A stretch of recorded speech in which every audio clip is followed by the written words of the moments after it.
Alright. Spooky Anonymous Ghost, Aspects, and... Oh, one of you other Mother Hubbard did it as well. You made me jump! I was pushing the buttons and stuff, and then the... jumps out at me. Did not expect that. Obviously, I am very, very grateful. Thank you all. Reactor online. Gilmore Greyjoy Watto! Weapons online. All systems nominal. What ho? What ho indeed, Greyjoy. How are you doing? Aw, Jaralan, that's my line. My day drastically improves and getting to hang out with you all. You stole my line. You stole my line and used it against me. And J-Post, thank you for the 100 bits. You feckin' legend. How are you all doing? What? Oh, and welcome.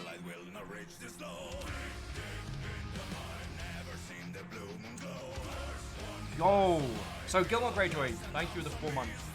Coming to hang out with this wonderful crew of miscreants. Stepagen, thank you for 20 months. And I will be saying another thank you to everybody who threw in yesterday. It was a far more solemn day. Reactor online. Sensors online. Weapons online. All systems nominal. So Watto indeed. What ho? Foster Chair, Mr. Square Peg, Jaralan. Wait, Jaralan, it is amazing how much this song is an absolute banger. Aspects Arden, Kakadu. What ho and welcome, friends. Oh, you made me dab on the beginning. Spence Matt, you feckin' terror. Oh. What ho? Black Lives Matter. You really do, Shackle. You really feckin' do. However, we're going to wait until Fiona can join us in just a sec for story time. Because we've got a lot of tales to tell from last night. And if there's one thing we're good at, friends, it's storytelling. Oh, and Katros kicking everything off. So Shackle, thank you. Reactor online. Sensors online. Weapons online. All systems nominal. It's a whole ass feckin' hype I've train. been snarky here for 20 months. What ho? And like I said, I will worry and you can't stop me. Dang numpties, both of you QQ. Yeah, once we tell you the stories, you're probably not gonna... That's not gonna help with your future worries, but we're safe, we're fine. But like I said, we're gonna wait until Fiona can come join us in a little bit, and we'll tell stories. And you lot are kicking off a feckin' train already. Yeah, Bismarck, they started this train before I did. Datch Watto! All of you, feckin' thank you. And Katros, yeah, 20 minutes of... 20 minutes? Fuck my life. 20 whole months of snark and hanging out and just being general cool kids. Not too shabby, friends. Oh, feckin' hell, Greyjoy! Yo! Thank you for gifting us up to Datch. Datch was with us last night, but as I said, we'll get into story time once Fiona can join us. So, go grab yourselves a copper if you need to. Oh, Aaron, you feckin' ledge. Man. Only you lot could take Asari's reign and bring it down to a fraction. Hello. I'm gonna go grab it. Yes. Yeah. Gives me a chance to snack on my breakfast.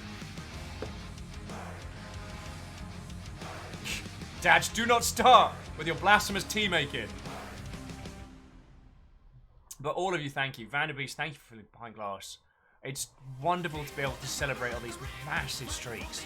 Fecking legends.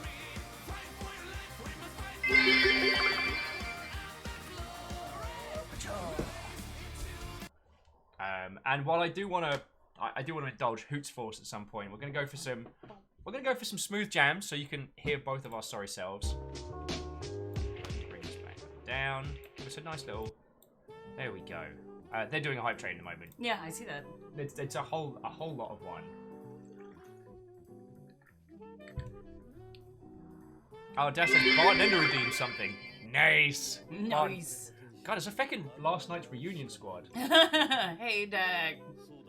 And Gilmore grifted us up to deck just off the bat, Yay! which will be. One of us. It's not a cult.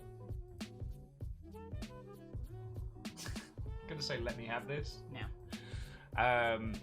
Yeah, Conlesh, we're doing good. Like I said, we're gonna do story time in just a little bit. I think I actually, unfortunately, owe a dab. Stop that incessant clicking. I made this rod from my own back. So dab, then bacon. This hype train is of its own volition. Vanderbeest using those new emotes. Yeah. You. They are feckin' adorable. Hi, Darlan. And friends, if you're wondering where the little river emotes coming from, where the little guinea pig emotes come from, if only we could possibly wonder. BRB getting iced tea. The alerts are taking their time to catch up. Stephagen, like Unreal Engine 5, is made entirely of tiny triangles. Alright, I'll stop stalling on the dab.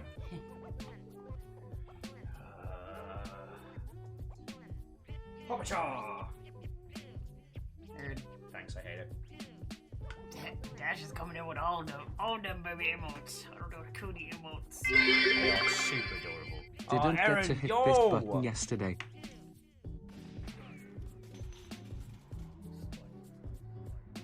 Hey, Aaron, I love the phenom.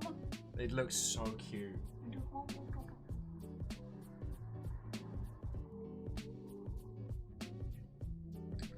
Yo! This is... Okay, this is kicking off. This is very kicking off. Okay. James, I guess, thank you kindly for the follow, yo. If I say herbal, you say no thank. Bartender! Dude! You feckin' ledge! So on top of so many bits, Bartender just giving away 5 subs to the crowd. Bartender is now best dad. Yeah. Bartender's like the badass older brother. That's the... That too. He's not my father figure, but okay, we're not gonna get into story time until after the trade. Because there's lots of people doing lots of lovely stuff and feckin' yo! Warrisware, pour yourself a bevy. Fiona's come to join me for story time. And we will tell you all of the things post. But feckin', okay. Loads of you are throwing in bits, and I will be thanking everyone proper. Sorry. Flicking me with your drink. At the end of the show. But, yeah. Bartender, who was with us last night, gave out 5 subs, and they went to Jack of Trades, Lord, wee bit of crab flap. That's a name. To James, I guess. To Bastrix, to Oh! To Schwender. Okay, friends. Asari got that feckin' Yalden with a red bit during Oak Hollow. Tiny story. I know it's happened in a few places, but someone stole a police radio and was playing NWA last night over it. They were, and that is some chortle-worthy activism. Personally, I would have done a sexy saxophone guy for 10 hours loop. But we'll get back to that point in a second. Yep. Reactor online. Sensors online. Weapons online. All systems nominal. Really fucking legend. But yeah, with another blue bit, Dash just unseated the Jarl. Like, with some pizzazz. Variables coming in for 2 months. That's Free Trumpet Man. Not Sax Man. It's not Free Sax Man. It's a Free Trumpet Guy. But again, we can't get into story time until the train is done. Stop that incessant clicking. And we're still doing Bartender's gifts. Vanderbeest, head of house order, working overtime to keep the pint glass full.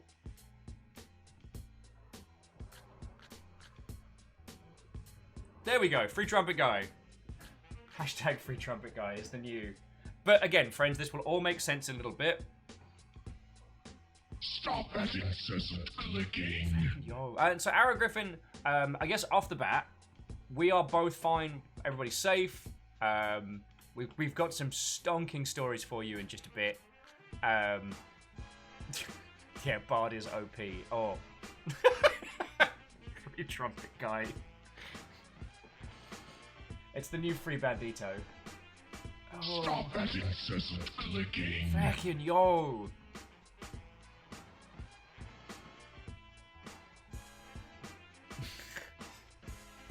Hey, Lizzie. And also, I did want to add that both Lizzie and Aaron did 20 months at a tier 2. That is an inordinate amount.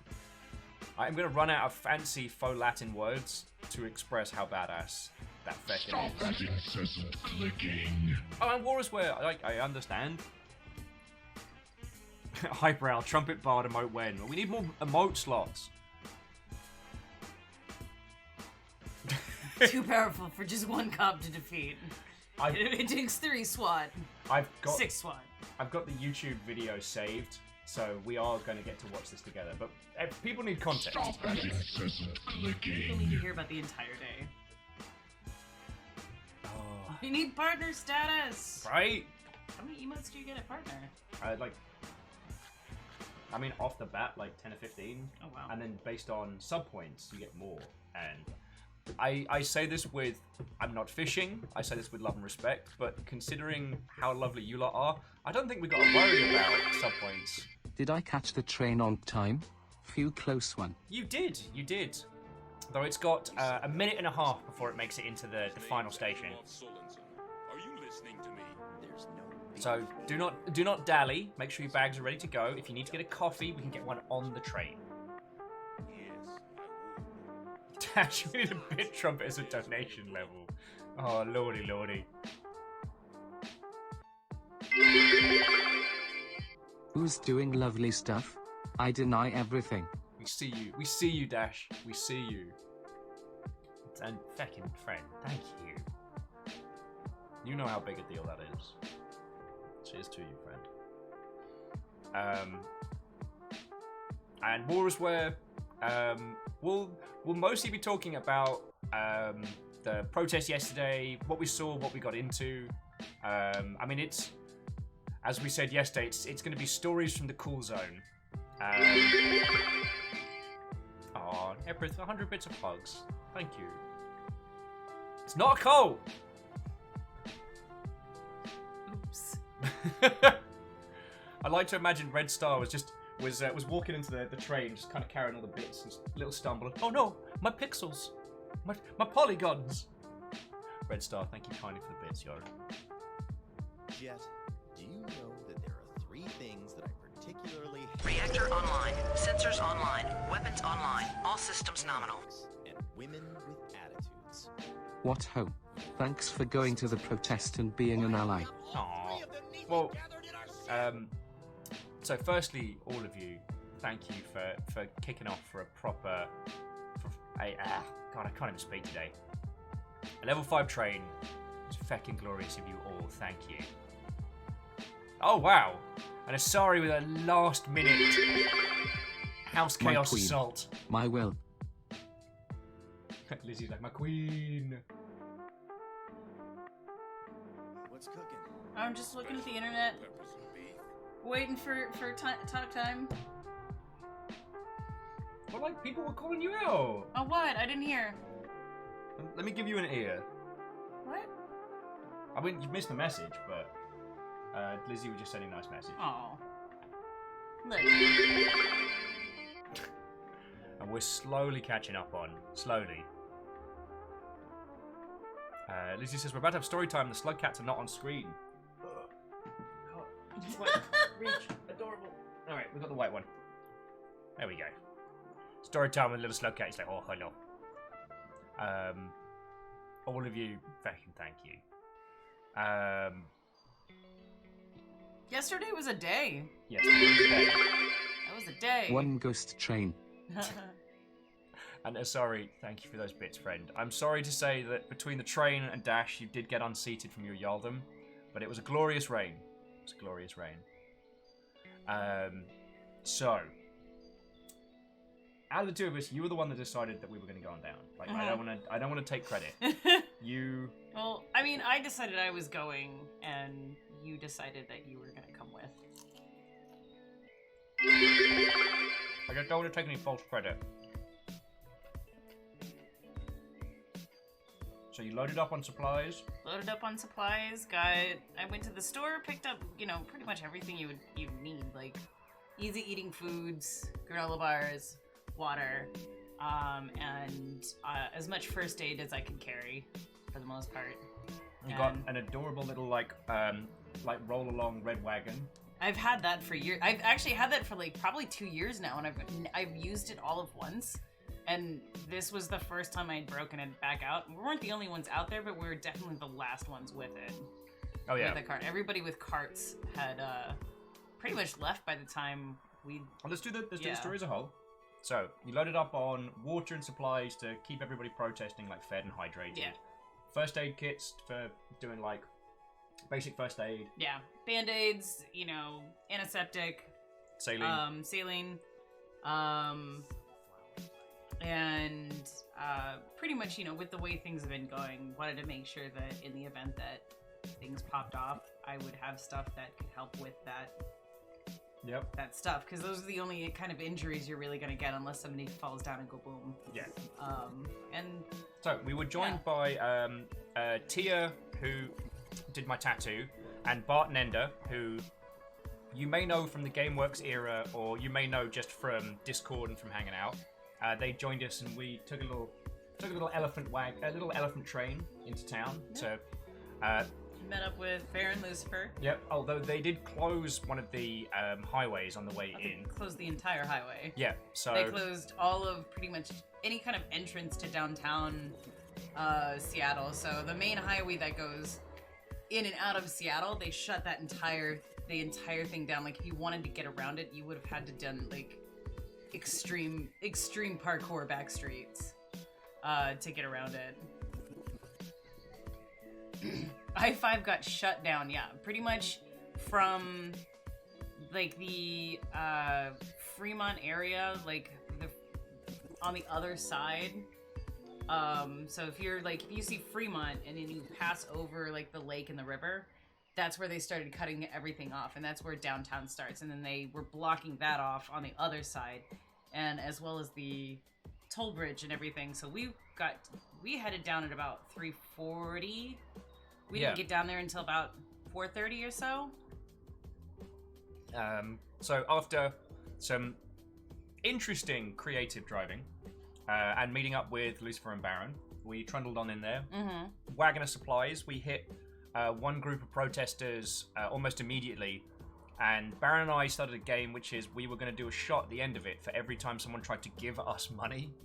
Yeah, like, no. I had funded everything prior to that. Yeah. I had funded like that entire run, and people were still trying to give us money for it, which was well appreciated.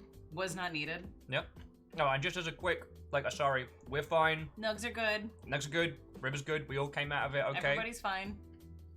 I'm trying to get enough of the groundwork of this story before we Yeah. go. I mean, it was completely peaceful. There's a lot of chanting, a lot of people standing, pretty much putting their hands up, We were by chanting. we were by the AstroTurf Park in Capitol Hill. So if anybody sees the videos that are circulating around, basically where they were showing those front lines, we were probably about 50 to 100 feet behind them. Foster Chair, let's go with the story. Let's go with the story. So yeah, initially we were about a block back from the front lines. I wouldn't even call it a block. That was not a block. that I a would say block? that was probably like... Well, we started out more like half a block behind, and we ended up, in the end of the night, we moved up a couple 100 feet, and we were more like 100 feet behind the Yeah. actual front line of where everything was, because it diminished after curfew Okay. hit at 9. We're jumping ahead. Okay. So we spent the day just myself and Baron just passing waters. Passing waters, passing out food, We kept acquiring more supplies from other other people who were dipping out early. Yeah, so other medic teams, other supply teams. So we almost left with more than we started. We did, but then luckily the only things that I really didn't have to use were the medic supplies. But we made up a nice little camp. There was us and a couple of other people just giving out free water, keeping everybody going. And we were there for hours. 4 to 12? Yeah. At like 8:45, they called that there was going to be a curfew at 9. Nuh-uh. That came through around 5:30. Was it 5:30? The 9 one? It was like 5:30, 6 o'clock. If I look at, actually, I can tell you exactly what time.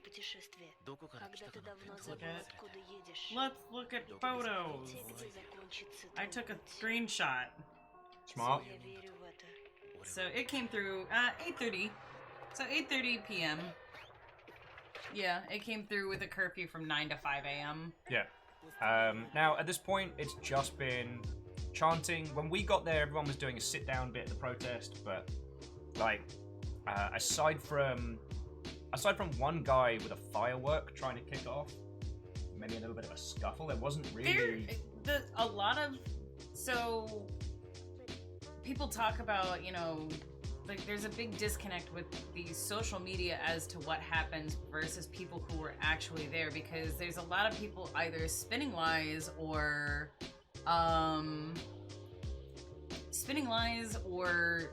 not knowing the entire story and trying to tell their end of the story. And from where we were, there were a lot of people trying to start stuff. There was, after curfew went down, there were people lighting off mortars from their apartment buildings a few blocks away.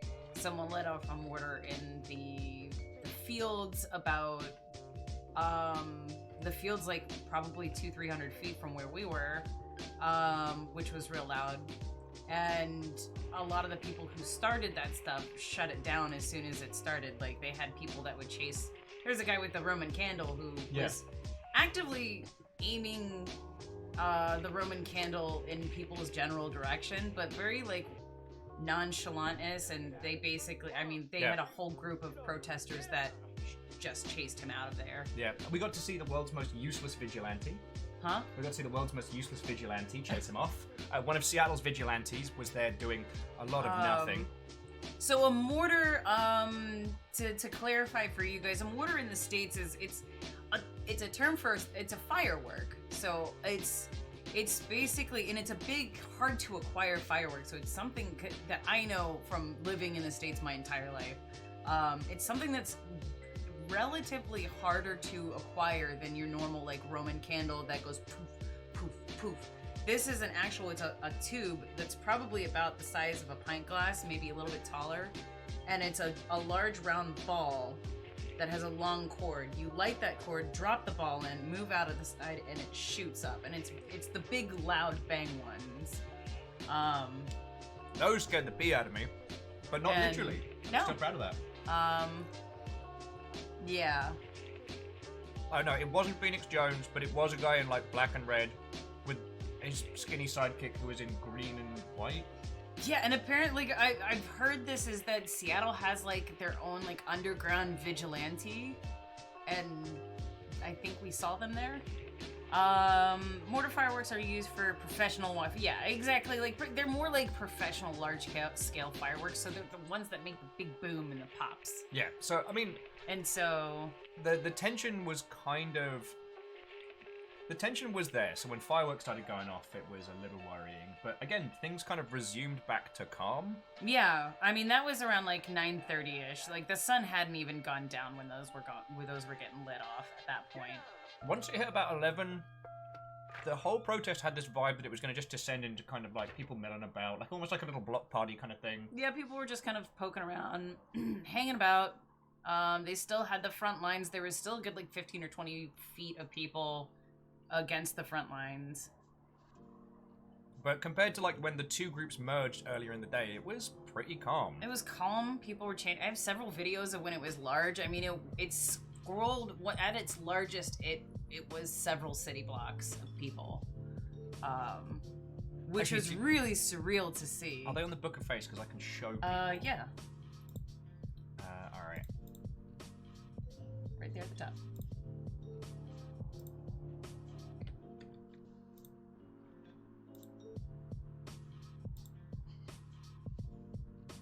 It's in this Yeah. set?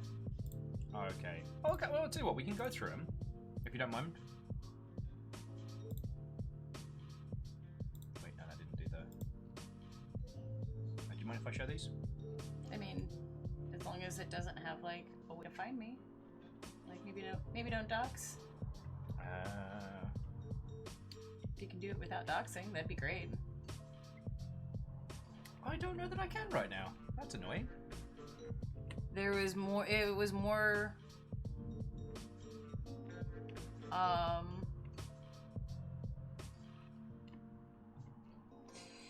It felt like it did feel like the people with fireworks were trying to start something. But again, there was the nonchalant ridiculousness of it. And hey, Night Valen. More than one block and into the park. Yeah. Don't dox Fiona. So, about 11. And it was super. I mean, I'll post some of the pictures in Discord.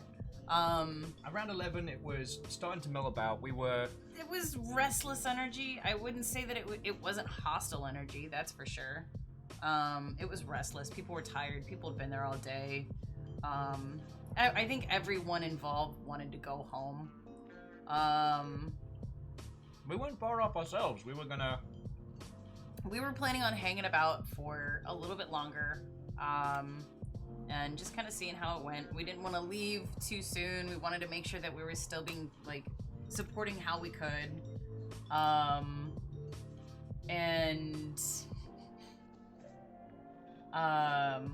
Captain on the bridge. 20 months 5 in the apocalypse. I'm glad you're both safe. We're doing good. We're doing good. Got a couple of... Where are my lights? Got a couple of snaps from last night. And Stu, 20 months at a tier 3. You fucking legend. So the desk is going very well. So, sorry. I'm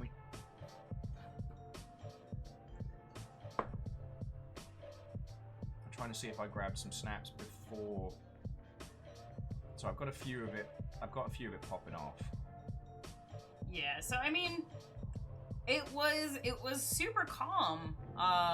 For like the vast majority of the day, it was. It popped off a little after 11:30, I want to say. Yeah. Oh, here we go. So. Oh. Pause. Oh god. Oh. All right. So. Main screen online. So this was. Reactor online. Yay! Sensors online. Captain Weapons Stephanie online. All Bond. systems nominal. Happy 20th month sub anniversary. Remember that you were loved by us and there is no shame in that. So glad you are safe. We're safe. We're fine. Good. And yeah, Aaron Feathers. We'll get to that in just a second. So this had to have been early. We were there at this point. Like you could, I think if you look hard enough, you might be able to see us. We're right under here. So, no, we were just a little bit further back. No, because there's the pole that Baron wanted to steal that had the little jangly bits on. Yeah. So, you can't even point it out. It's a little hard to point out where we are. I mean, we're wearing black hoodies in the crowd. Yeah, and we're off to that right side, almost like a little closer to, like, if you see the bus stop, we're 2 trees back and by the telephone pole. That's where we were. Yep. So this just gives you this is what the most of the day looked like for the 6 or so hours we were there. That looks like 5 p.m. Yeah, it was right about, that was about how it was when we got there.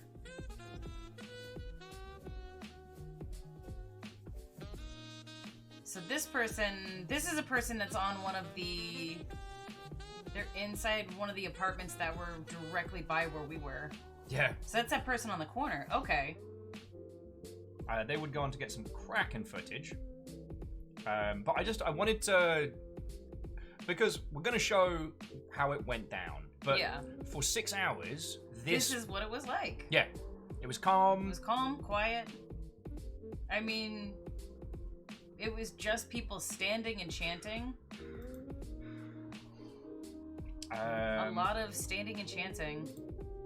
Yeah, that's the umbrella shield wall. Oh, here is a great shot from one of the drone cameras. Oh yeah. Look at that. So at this point, we're still back by that pole. We're back by that telephone pole. Yeah. We hadn't moved up. We didn't move up until it's thinned out. Trying to say. Oh yeah. So when it got to about like this is the view from us after we moved up. Yeah. Actually, no, that was before we moved up. That's where we were before.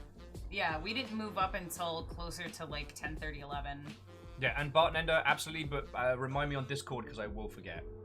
Oh yeah, so we moved up around 10:30. Thank you, Dak. Just as an FYI, Dak and Bart and Ender were with us. Yes, Dak was with us after 9 p.m. There's some photos from earlier the day. We weren't from there. Yeah, we weren't there then.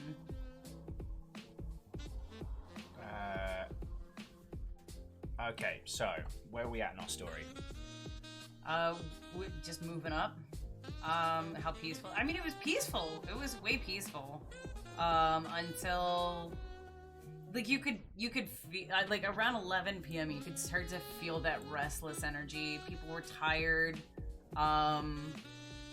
People were dwindling. People were going home. We decided we wanted to stick around for a little bit. I think we said we're going to stick around till 11:30 and then make a move back. Baron had work in the morning.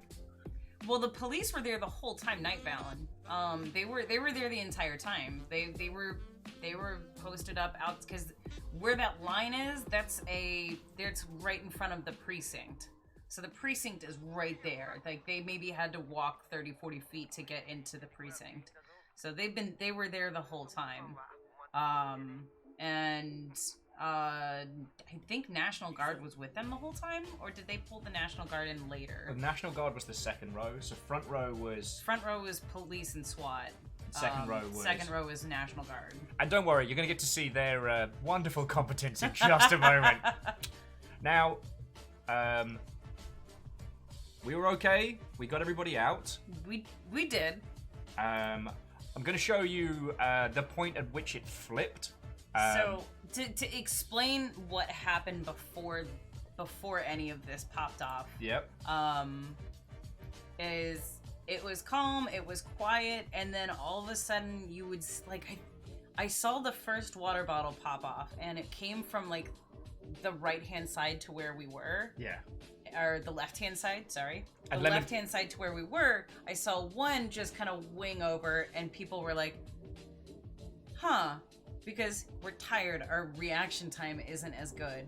And then another one popped off, and then after that, it wasn't from the center, it was from the sides and from behind the crowd, like well behind the crowd, and they were being flung at and they were empty water bottles. They were empty water bottles. That's the thing. Is some of them had a little water in them and they'd spray out as it went, but they were water bottle. Every single one was a water bottle.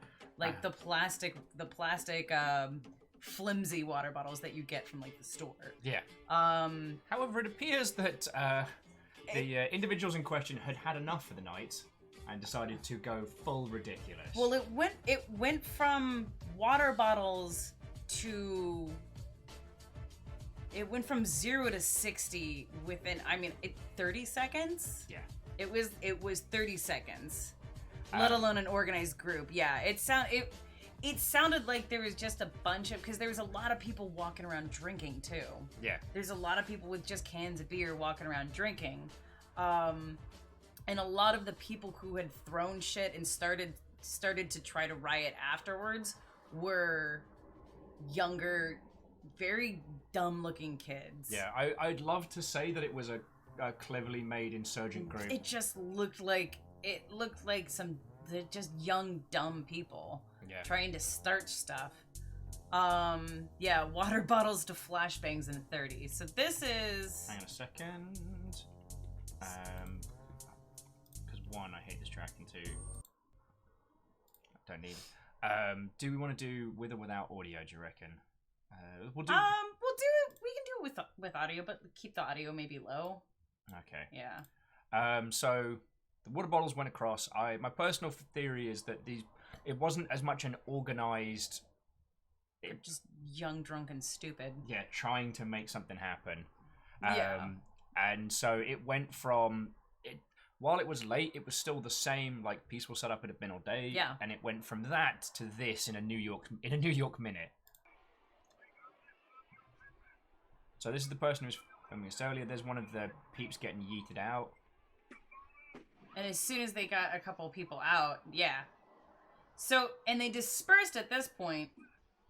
So they kept trying to stay. And those are flashbangs. Yeah. Flashbangs are scary. Props to the shield wall that attempted to hold. But They held for a while. If you look at from the people in the apartment building, like they held for a good while. yeah. And we hadn't moved that far away. We moved basically to the end of that block, and we aspects. We have it with good audio. We have it down. It's just Is that water spray or pepper spray? Oh, the I couldn't pepper sp- tell. it's Oh, pepper there's spray. a couple people winging them back. we'll be able to see the second part of that in a second. It gets better. Yeah, umbrellas are not meant. The second umbrella got hit. That got hit was where, yeah, that's exactly where they were. Like, Bartender and Tia were there for like seconds. That's all tear gas. Yeah.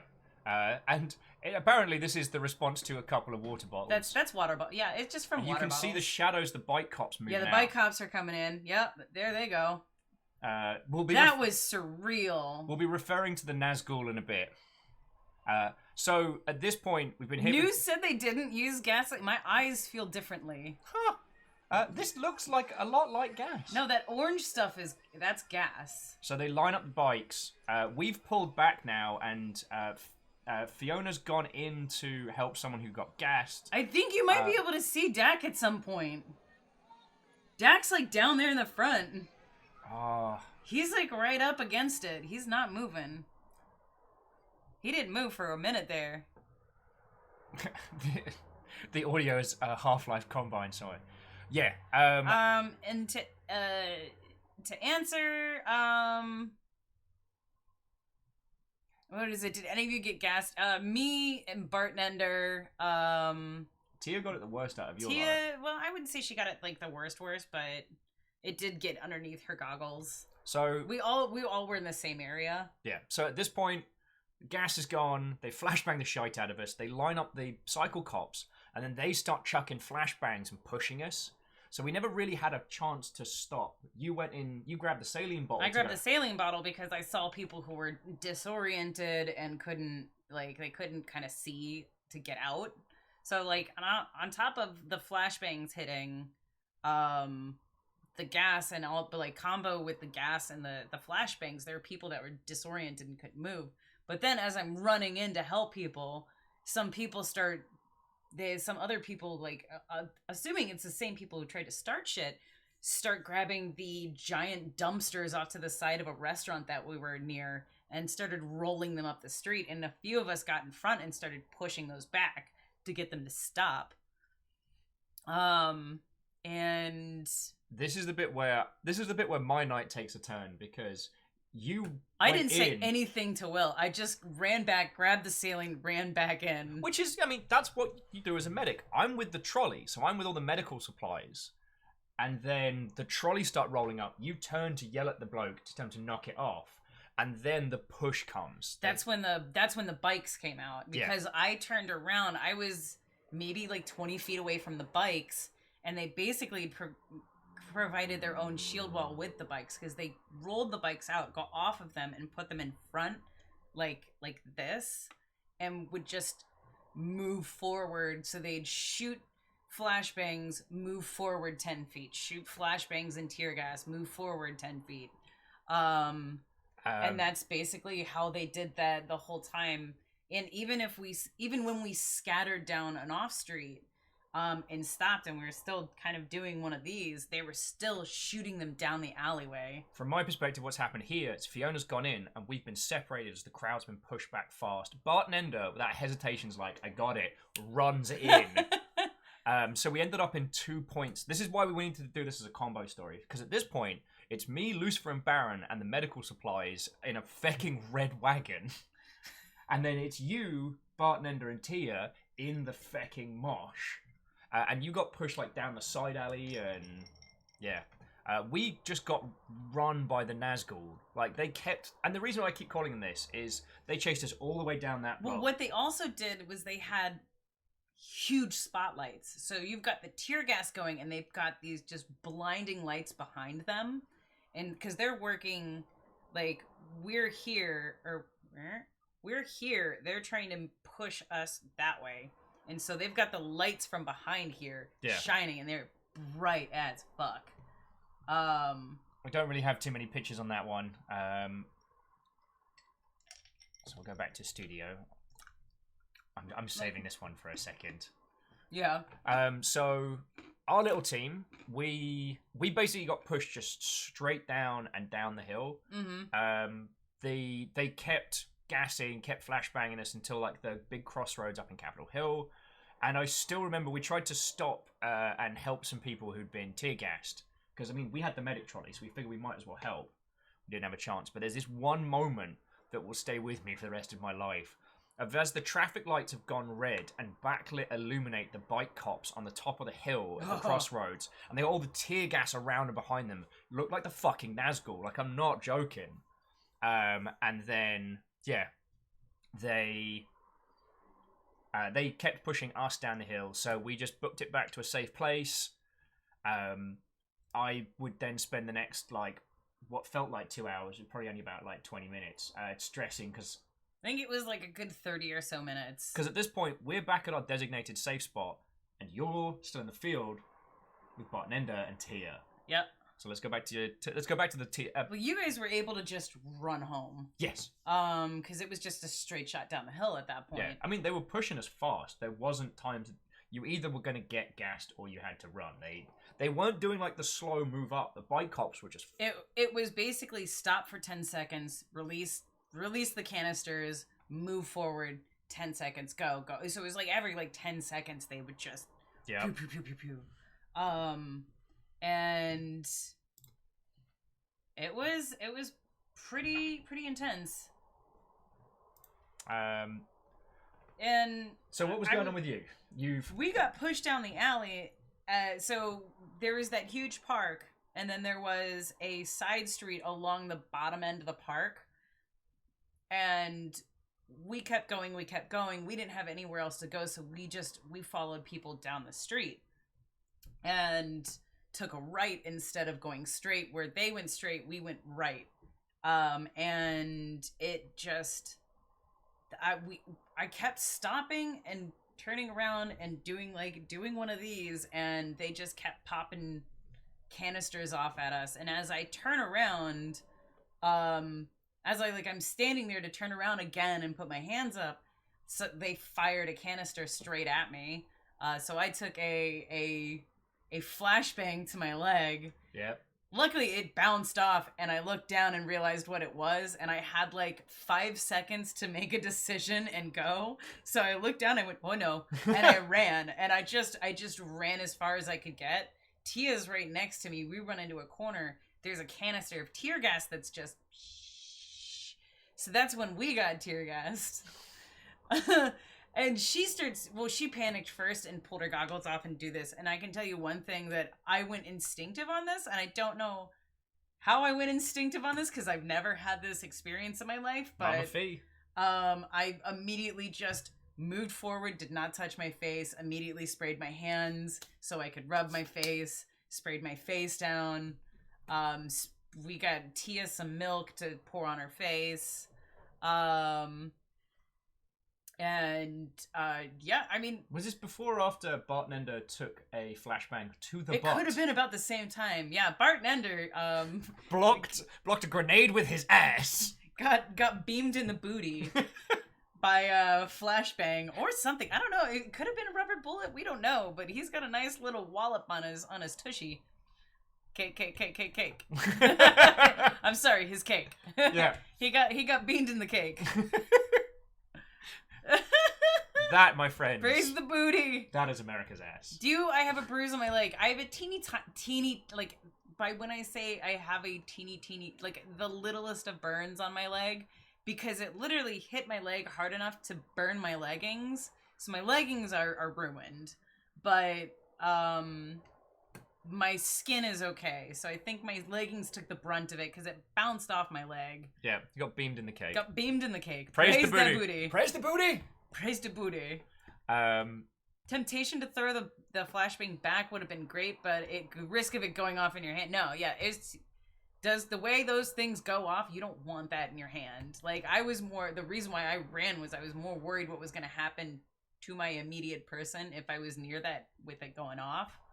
So, and it's definitely still hot for all of like between the tear gas and the flashbangs, they're both warm from being fired. So, you've gone into instinct mode. You've cleaned your face for tear gas. We take a dip to help some people who would I guess got burned.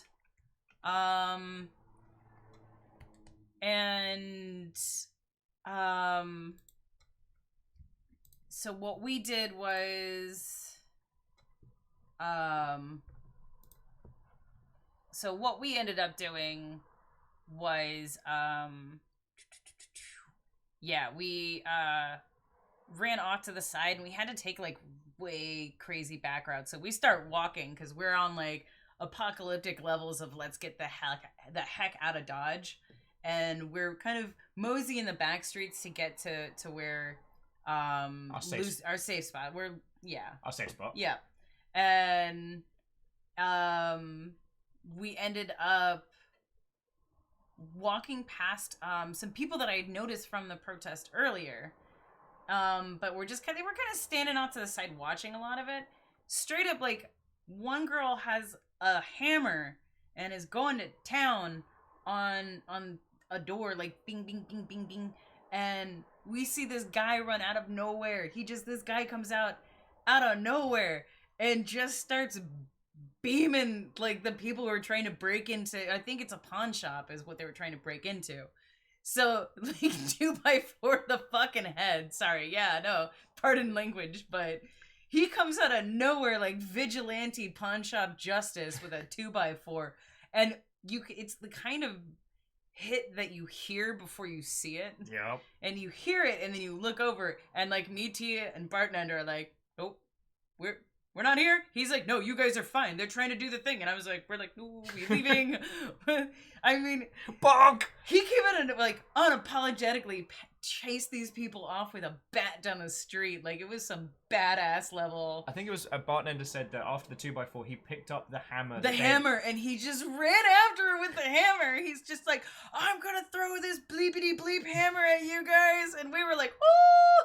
And so we're like shuffling away as fast as we can. Because we're trying to figure out where we need to get. And he got both of those people and then chased them with their own hammer. Yes, it was amazing. So we're still hearing like helicopters and flashbangs and like just people like yelling and screaming. It was crazy. So we at this point are like beelining to where we need to be. So we beeline to our safe spot, and I gotta head to the airport, so we'll see what the roads are like. All right, Bartender, drive safely. Look after that cake. Look after that cake. That's the Longship's cake. No, that's the Longship's cake. That's well, it's Tia's cake, but So. Was there anything after that, or was that when you managed to rejoin us back at base? That's basically we managed to rejoin you guys. I mean, it took us about 15-20 minutes to get to our safe spot. We then basically just monitored the channels, waited until they weren't doing. We walked in to shots of whiskey to make us feel better. At that point, okay, in our defense, like, we knew that us going out into the field to go get them was a stupid, dumb idea. And there wasn't anything to do other than stay put and wait for you, which, by the way, was the worst thing. Yeah. Well, I mean, so I was like, Baron, I need whiskey. As soon as we were off to the side streets, I called Lucifer, and let Lucifer know that we were safe, we were okay. Yeah. I had to call Dak because I started panicking because he's the one person that got separated from all of us. So Dak was on his own, and I'm like, because I ran originally I ran in to help people, and then I saw the people pushing the dump truck, and then I looked back, and fucking Dak Dolan that's in here right now is standing like in front of this line of bike cops with tear gas coming through. Like, it's a nice day outside. Like, I think I'm gonna take a nice stroll back down the hill. He goes, "Ma, nice day for some tear gas." And I was like, but he was the amount of calm that he was. I mean, and obviously, he showed up in like his old military tack gear because he was at one point military. So like that is part of basic training is you get tear gassed. So like he was prepared. He was just like, it's a nice day. I wasn't entirely worried, but I was trying to get him to come with us. So we at least were in 2 separate groups and not, 3 groups. And to him, it was a Tuesday. Keisa, thank you for that one. But yeah, it was, so I was panicking because I needed to make sure that he was okay. So I immediately tried to call Lucifer. They didn't pick up. Then I tried to call Dak. He picked up, and then Lucifer called me back. And then it was just like, blah, blah, blah, blah. And, we get in, hang out. I did have a friend that was on standby if we weren't going to be able to make it back. They went over and took care of the nuggies and the dog and make sure they were cared and loved for. And then we basically just waited for it to die down for a couple hours. Because they were still doing like arrests on street and stuff like that, so we couldn't get back the car because we would have just been arrested wholesale. Yeah. Then, standard LARP tactics at that point: drop colors, stay calm, look like we're a bunch of Cap Hill douchebags. Walk back to the car. Yep. I borrowed Baron's shirt, which is like 2 sizes too big for me. We borrowed Lucifer's plaid, so we had at least 2 plaided members. And the walk back was uneventful. Just regular levels of Cap Hill. Yeah, I mean, it was quiet. Yeah. Really not much. There really wasn't much going on. Afterwards, and we got home safe. There was no issues. Nothing was blocked off. It was like nothing had happened when we left, which was very surreal. Yeah, I think they're just going from those 2 extremes. And Stooges Singh was on it when I was in the Navy. I heard about a person who had to go through the chambers so much that the tear gas no longer affected them. I have a cousin who did that. Who's now a DC police officer, but that's another story. That's a story for another time. Earl was asking if we could show the stuff popping off at another angle. We have a few. Reactor online. Sensors Hey, online. Weapons petula, online. All petula. systems nominal. Stories are entertaining and all, but holy crap, why the hell is 2020 so screwed up? I mean, if you can work it out, you'll probably be able to write a great book. As I said yesterday, friends, we have now entered the cool zone. It was really surreal. For me, like, it was super surreal how quickly my brain went into like it was. I wouldn't say it was flight mode because I definitely was ready to go back and I wasn't afraid. That was the surreal part for me, is that through all of this stuff I wasn't afraid at all. Well, I was on edge and my entire system was kind of in shock, but I was never afraid. I was never worried.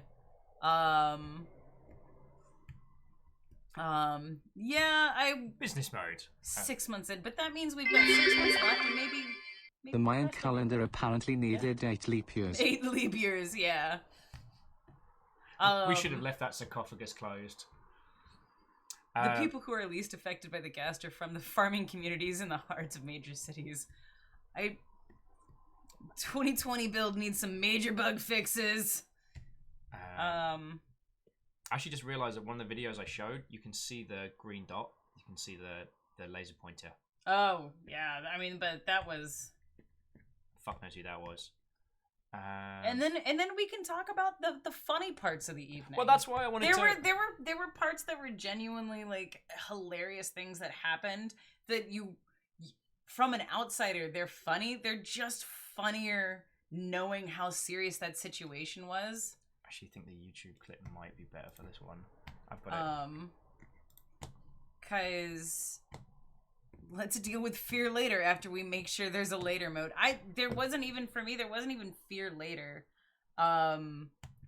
It was more surreal than anything. Like I wasn't ever afraid. I'd never feared for my life at any point. I knew that there was a 70-30 chance that this was going to happen to us at one point going out there.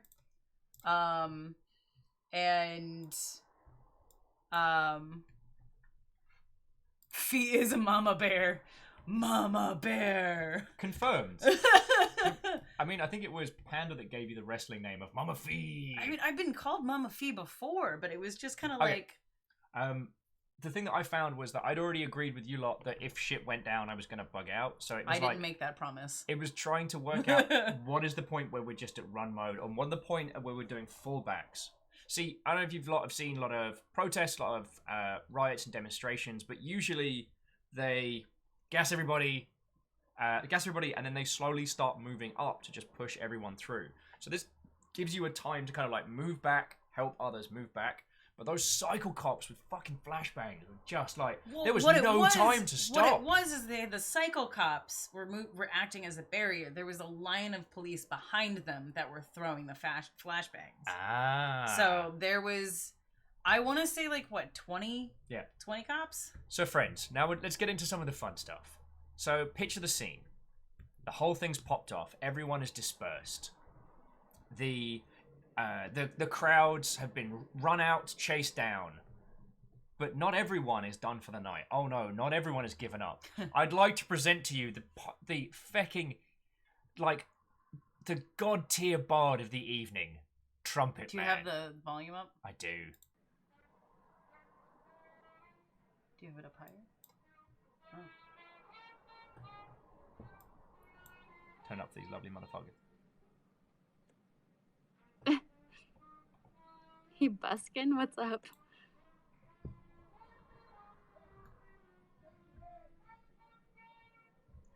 So this is after everyone has been gassed and flashbanged. All right, I'm taking a poll. Should I leave or should I stay? I think I might want to leave. I'll keep streaming no matter what. Free Trumpet Man. He is on a bucket, dooting in front of the line. Wow, this has not got audio. Calm down. I don't know what he was playing. I still, like, I've heard it at full volume, and I still couldn't tell you what he's playing. I'll see if I can pick up one of the other videos that's got better audio. I think the one on Facebook is the one where the guy goes, "No!" Because you'll hear him yell. If they tackled this trumpet guy, I don't know what I'm going to do. You can actually hear him in this video, too. I really want to cover it. Like He's playing jazz. Fuck. Mama find the ginger numpty medics. Let that trumpet play the jazz music. He must have rolled a nat 20 on this on. You two are very brave. We went to help out. Sorry, you fucking legend. Sorry, Dash. It looks like that Yaldum's not happening. Holy fuck. Four blocks, honestly. He's doing that. He's playing. I love that he's playing taps. No, I just have to walk. But I think I'm walking right in the direction of where all the police are. I remember this video being better last night. Oh, here we go. So they start kind of mobilizing a little bit because they're like, all right, we're done.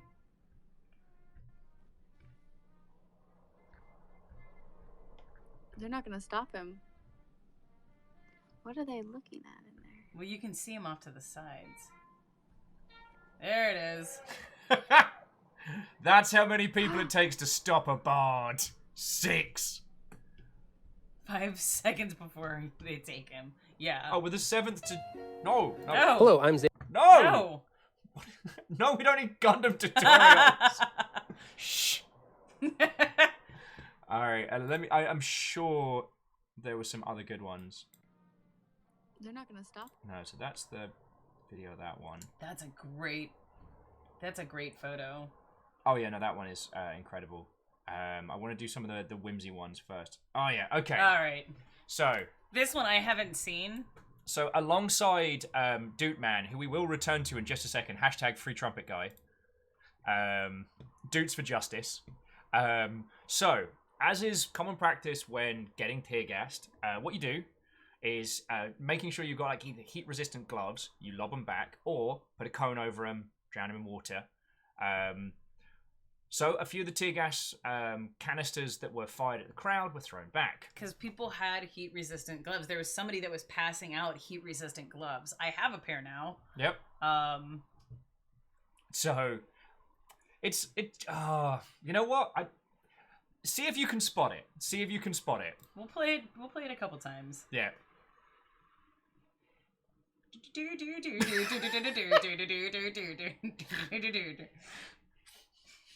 Okay, so let's go through this move play by play. So, first, tear gas grenade is lobbed back into the National Guard line.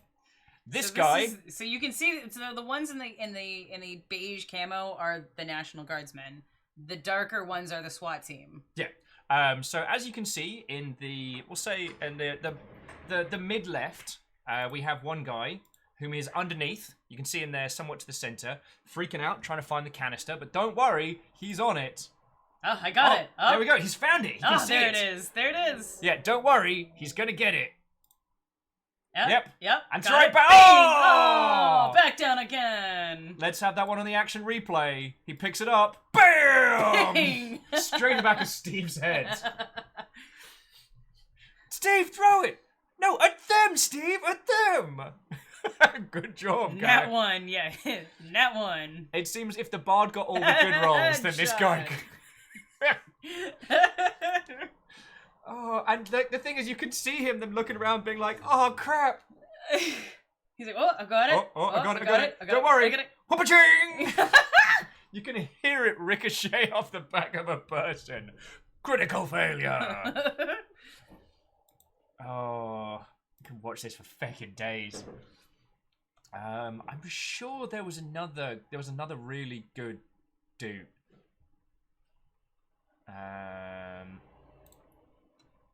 Was it this one?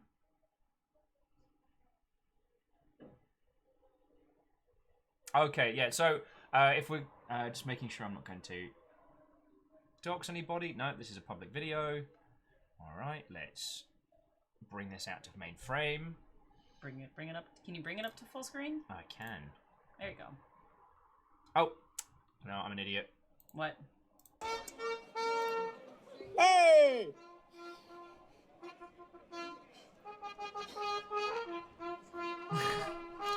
The thing is, this guy had been playing all day and keeping everyone's spirits up. He'd been with a drummer. Their jazzy rendition of "There's no riot here, take off your riot gear" genuinely gave us hope throughout the day. Bucket. Hey, Catlin! What ho, friend?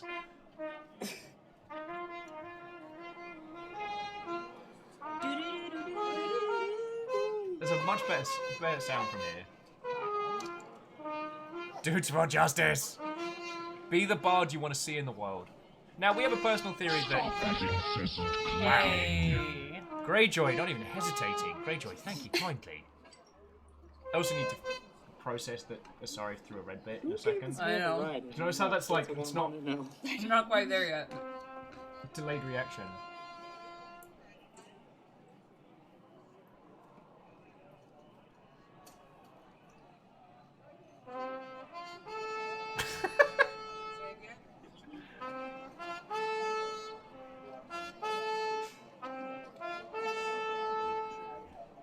And you can see him on the back line being alright. Let's just get this guy. We do. Yeah.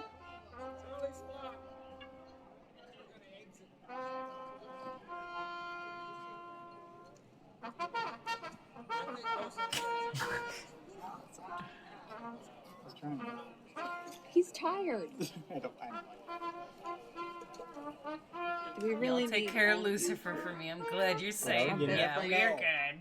You never know We what got a man him. with the trumpet's capable of. Oh wow, the trumpet guy is so threatening.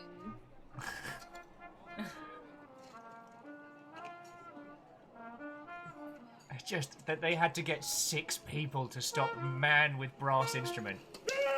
The guy. No! Fucking pigs! That is a and the thing is, That You're on was a film, scream of assholes! like, no! You got a fucking trumpet, not a gun. and it gets.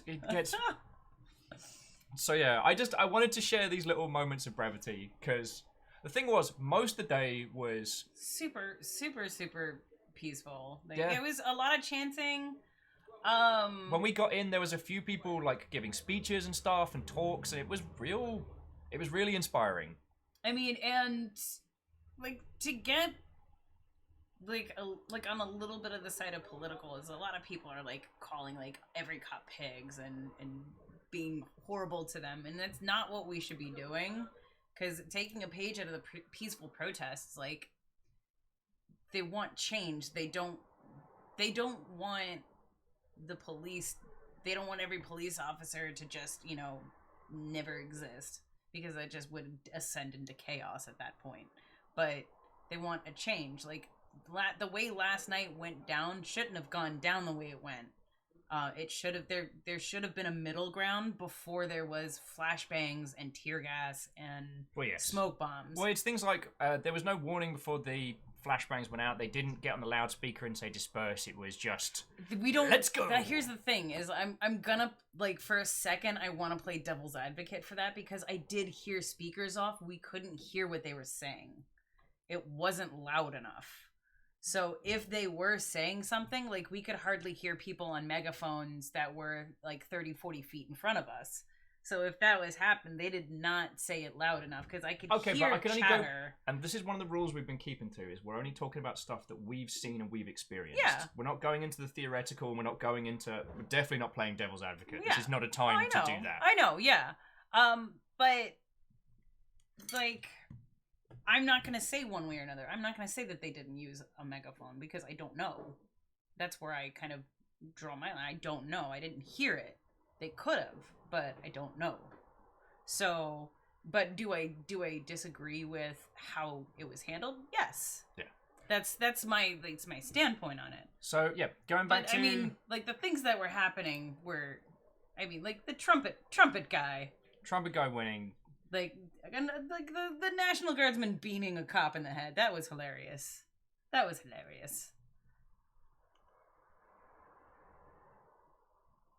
So yeah, there's been a few posts on Twitter and stuff discussing hashtag Free Trumpet Guy. Yes. We don't know Trumpet Guy's status, but we can only hope. Actually, haven't checked the Free Trumpet Guy tag.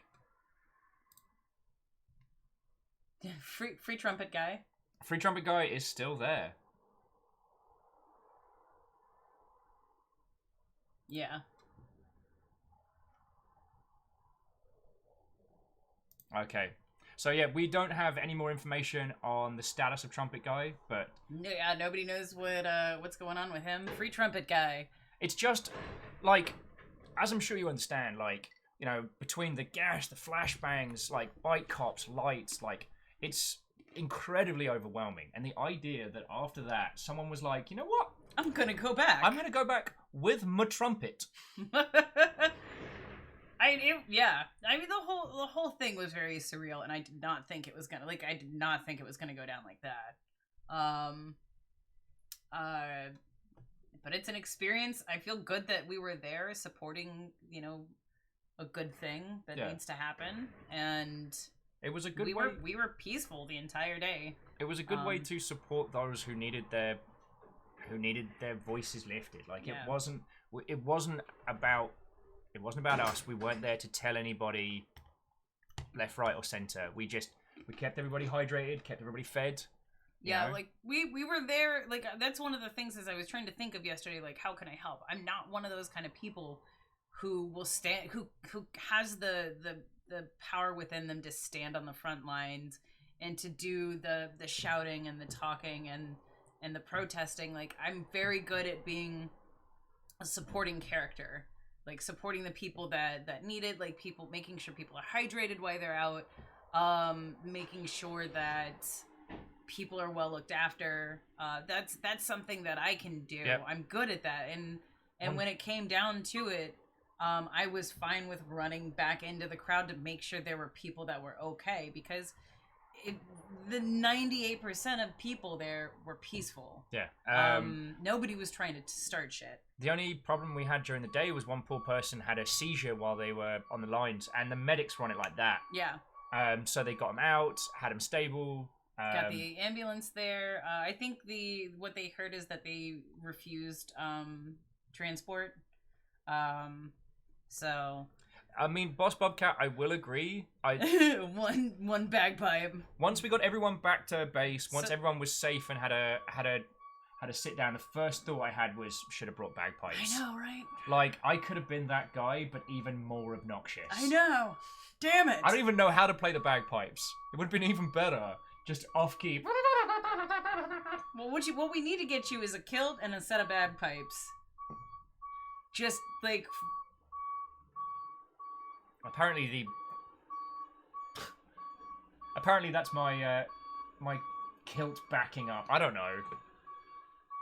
What is going on? Have you ever actually heard? Yes, I've actually heard a bagpipe. I love them. Yeah, that would have been they're hilarious. rad and loud. They had like a small set of drum line people, but hey, for the bagpipe fund.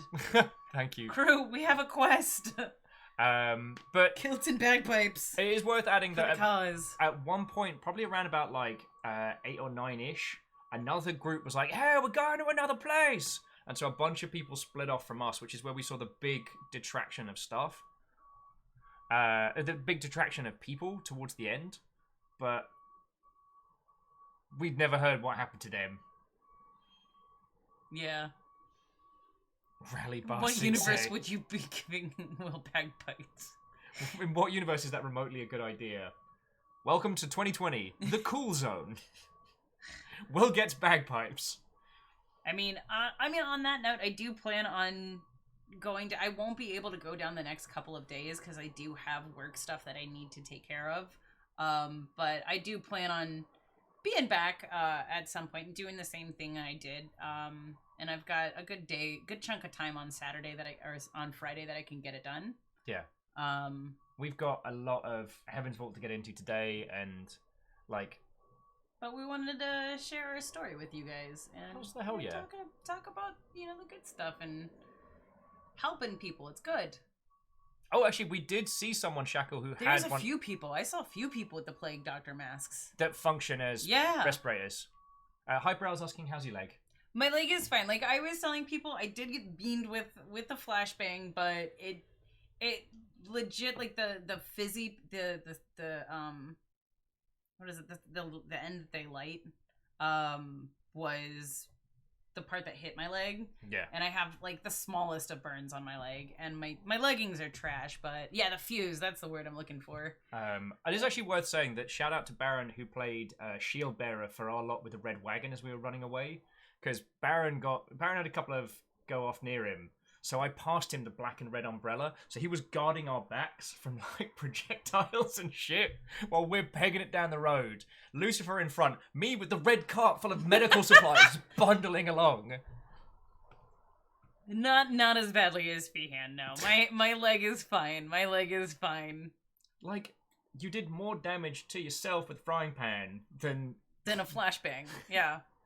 It was, all in all, like, I'm glad that we got down there. I'm glad we supported people. I'm glad, I feel better for actually doing it. I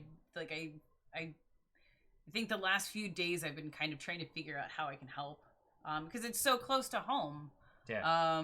There's just, it's, yeah. I have to agree. Like, yeah. I felt really directionless and frustrated all weekend, and you know, it was affected. I didn't know if we should stream this week. I didn't know what we should do, and actually doing something direct. Yeah. Like, and I know there are bail funds, there are direct actions that you can take digitally without actually having to go down there. Yeah. And And I'm that's not the saying thing any of is you not should. not everybody is built to do that. Like if you can't physically go out to support people in whatever shape or form, that is also okay. Like that's fine. I think a lot of people are feeling directionless because they're like, oh, I can't go down. Like I can't physically. There's some people who can't physically do it, or emotionally can't do it, or just are afraid to. That's okay. That's not for everybody. There are people out there that will take care of, like, they've got that. There's enough people for that. You know, making sure that you guys, if you feel the need to support, if you have the means, if not, just being supportive on social media or being supportive in whatever fashion you can. Like, there's a million different ways that you can handle it that are good, that are socially acceptable ways. Yeah. The only way that you're not being supportive is by, you know, actively being on the other side of things. So you're being supportive, you're helping in one way, shape, or form, and I know that it's appreciated every which way. Like, you don't have to go out there to be appreciated. Yep, not every battle is won on the front line. And thank you, Hyper Al. We are good. Yeah. Hashtag free trumpet guy. Free trumpet guy. God, this is just the savior of the evening. Free trumpet guy.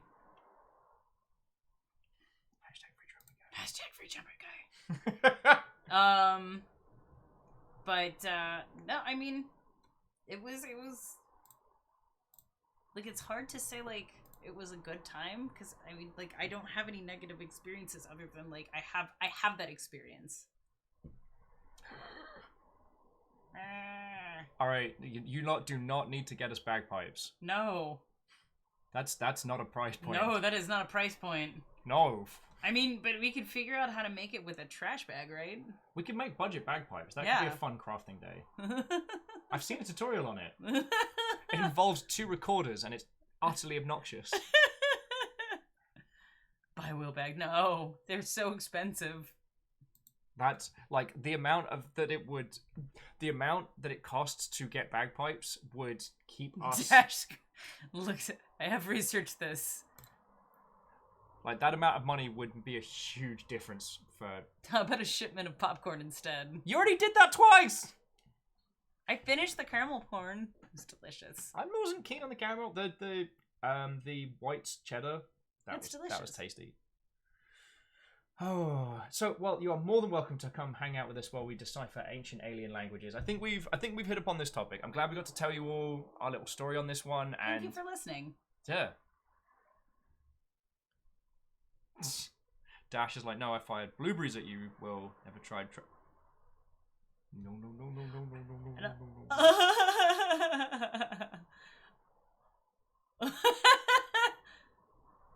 I've still got to process Asari throwing a feckin' red bit today. Which, by the way, sorry, feckin'. I've got to go get ready for my own thing. So okay. You have a good one. Enjoy the deciphering. I shall. I'll see you guys later. Wee. Dorcas, why? So yeah, foster chair, we are good. And we will continue to be careful. It was like I promised you all yesterday, that when we chose to go out, that I wasn't going to put myself in any direct danger. Like, once things started popping off, I was going to get out of there. It's bizarre how much, having been a LARPer, it's bizarre how much of that applies. And I was very, very aware when the Nazgul pushed. I was very aware that we don't have a leg to stand on here. We need to bug out. Okay, numbers go. Take it easy. Colin McCap, everybody, thank you for coming out. For the rest of you that are hanging around, if you want to go get yourself some water, make a cup of tea. We're going to be continuing with Heaven's Gate. Not Heaven's Gate, Heaven's Vault. Numbers, I absolutely will pass on your love to River and the Nugs. But... Fucking hell. Kimball! Fucking legend. Thank you for the 300. So I was thinking about this. Because... You're right, like, from LARPing... a lot of LARPing systems will teach you how to make a good makeshift shield that will keep you in good stead. But the thing was that last night was a protest, wholeheartedly. It was a peaceful protest. It was never intended to be... It was never intended to be a riot. And the presence of, like, people with shields would have escalated the matter. The chant throughout the day was, you know, there's no riot, ditch your riot gear. Not exactly like that. But I will admit that, like, especially when the first wave of flashbangs hit, you can see the part of the umbrella wall that just forms a shield wall real well. Until they threw a flashbang in between them. Then, yeah. So yeah, you know, had an entertaining evening. I'm sorry, Greenfire. You dropped a red bit on Saturday, and you dropped a red bit today. You fucking legend. Like, sincerely, thank you. Like you lot don't do enough to fuck off my dumbass already. I'm still amazed that we managed to get out of there full tilt and didn't lose the wagon. Sorry, fucking, yo. I mean, that is a lot of a lot.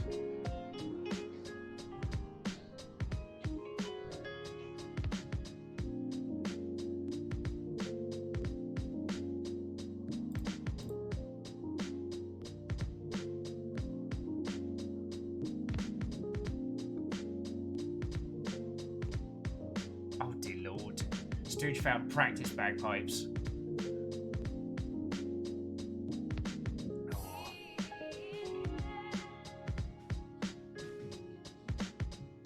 Did they read the plates on that wagon? Could be a hot wagon! Do you know what was super dorky? Was that we weren't the only team that were giving out like food and water to protesters. And all the other teams that had wheelie wagons had the same make. There were 3 with red and then 1 in green. And it was super cool. Like, as people were cycling out, all the leftover resources were passed to another team that then got sent out. Moose says, Aaron also has a link for a DIY. DIY could be funnier. DIY could be much funnier. And like...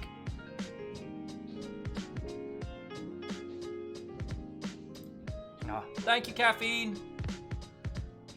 Oh. Sorry, the reality of the red bit's kind of settling in. Now we're not talking about stuff and things.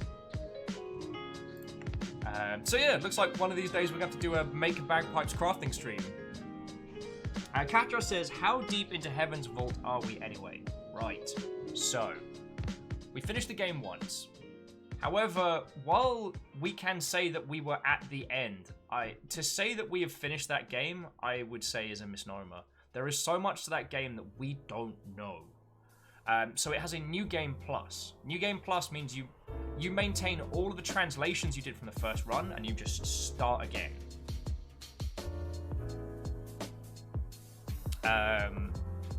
TSCTH, if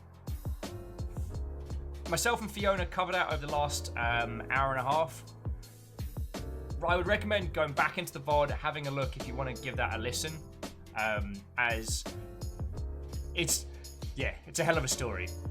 Hashtag Free Trumpet Guy.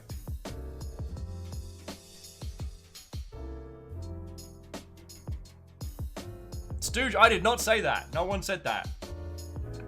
Oh.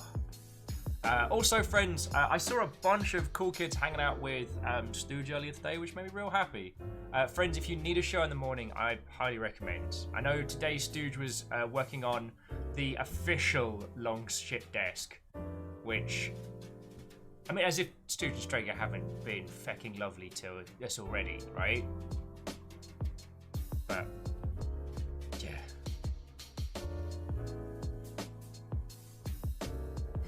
Oh yeah, and Caffeine, like, as soon as we got in from cheesing it from the tear gas last night, I just looked at Baron and Lucifer and was like, can we have some whiskey, please? All the little tin cups had been stacked together. Oh, okay. TSCTH, everyone was safe. Everyone got out okay. Bartender took a flashbang to the arse. Fiona took a flashbang to the leg, but she's okay. He's only got, ruined a pair of leggings, but she's fine. It got a little scary when we all got separated, but we got back to the fine. BTW. How would a frying pan cooking equipment from the kitchen work in D crew? Just asking. Maybe I wanna make a joke to the NPC for the crew to use for the DMs who's in on this plan. So, sorry, on top of a fucking red bit, you fucking legend. Thank you for the 200. Might I make a suggestion? It is a weapon we call the Face of Pankind. It is a frying pan on a chain. Who wants to sing? So, thank you for the host, Fiona! So it's both a twirling throwing weapon and recallable. But yeah, TSCTH, for almost all of like the 6 hours we were there, it was just a nice, peaceful protest. It got dicey at the end, but we got out fine. Oh, Alnus, that's a way better name. Pandemonium. Especially if it's a flail.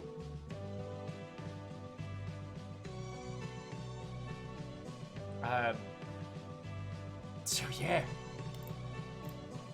It was definitely a day, and I'm glad that we got to do something to help, you know?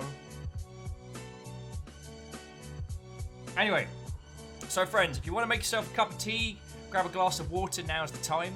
We're going to be moving over into Heaven's Vault, and we can continue talking about these topics. Like I said, the only rule I've been really imposing on this one is only talking about the stuff that I've seen personally. As you know, I am not a political scientist. I do not have any grounding in politics. It's not a sphere that I can talk about with authority. So, I don't want to be yet another noodly white bloke's opinion on Twitch, you know what I'm saying? Hashtag free trumpet guy. I do like the idea that Trumpet Guy is the new Bandito. So Dash is saying that it allows someone to use a frying pan as a mace. Reactor online. Now, Sensors Sakura, online. what? Online. All systems nominal. Good to see you, sir. Here's a big number. Fucking yo, another 20 combo. And like, people have been popping off 20 combos. Stooges was a tier 3 20 spree, like... Hey, you know that point where something happens and it just starts hitting you? So I'm like, oh yeah, friendos have been subbing for 20 months. Oh, good. Do you see now?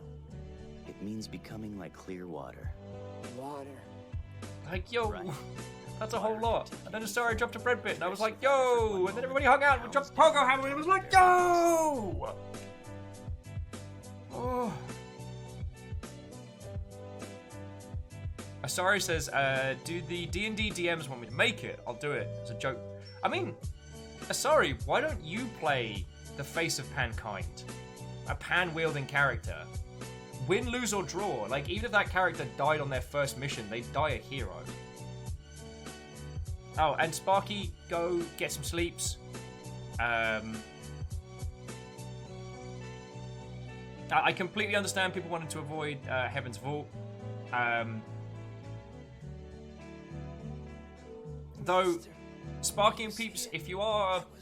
Don't snooze on this game, just like Outer Wilds.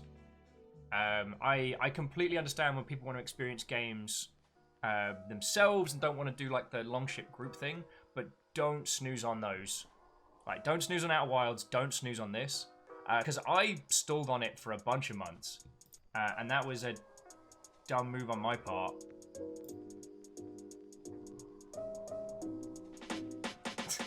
Jaralan, I'm fully aware of what I said. Sorry, Jaralan was saying that that sounds like a comedy character, Will. That means they'll live forever. Oh, absolutely. Friends, if you make a character for a tabletop system or a LARP system purely with the intention of just for the lols, that character will live forever.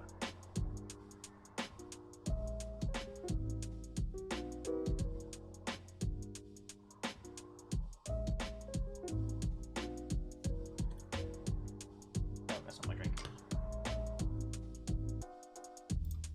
Okie dokie Lokis.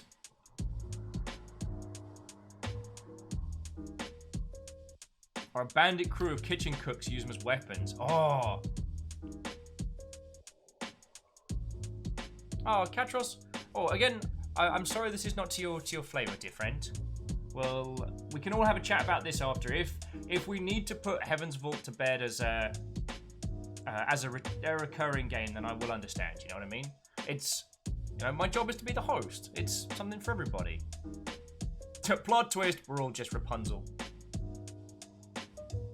I mean, I'm working on it. Right. So I tell you what. Friends, I'm gonna go make myself a cup of tea, grab some water because I'm both severely undercaffeinated and dreadfully dehydrated. And then let's jump on into the game. That way everybody's got a chance to do the same, get yourself a cuppa, get your thinking caps on. Those of you that wish to tap out before we get into Heaven's Vault, I completely understand. You fecking legends. Fecking legends. Also means I can turn stuff on.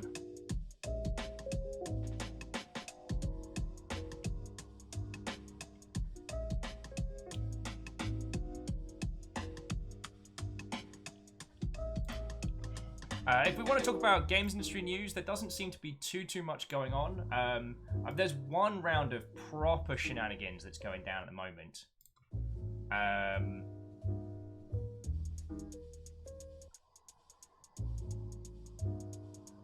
But we can chat on that one when we get on in. Oh, okay. Greenfire is trying to put together the kitchen crew to go to Oak Hollow. A team of kitchen-based heroes.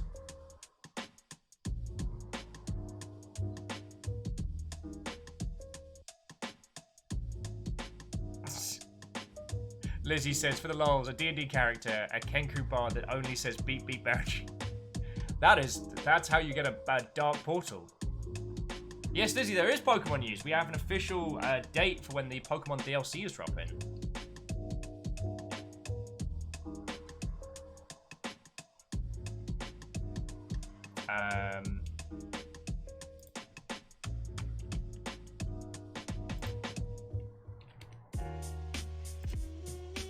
Mumble something little teapot.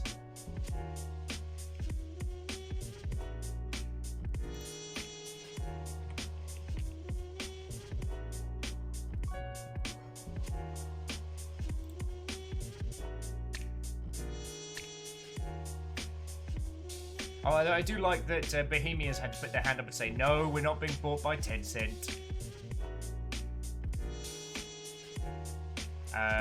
Also, they've announced, Sega have announced they're going to make a teeny tiny little Game Gear, which on the one hand, I'm very excited for because there's some Game Gear games that I love, but on the other, there's 4 different colours, and each different colour has a different set of games on, and I'm like, yo. Oh, Gil, we are, friend, we are. Fiora and I kind of finished doing story time an hour and a half. We did an hour and a half of story time. So what we're going to do is I'm going to go make myself a cup of tea in just a second. We're going to get into Heaven's Vault and talk about some video gamey stuff. And then we're going to go from there, yo.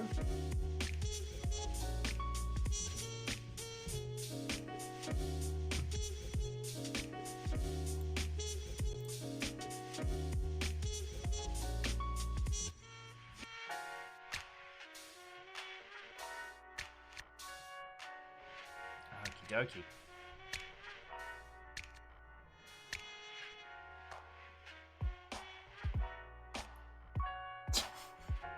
Gerald, I'm pretty sure you meant Sonic Says, but oh boy, that was a sentence to read.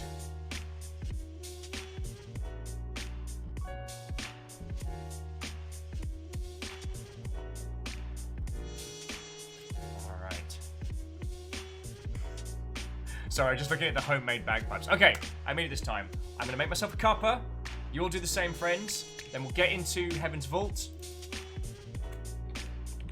And we can talk about video games. We can talk about all sorts. The big news being, of course, based around Kerbal Space Program getting cannibalized by Take-Two. Like, yo. So, hold that thought, dear friends. Don't go anywhere.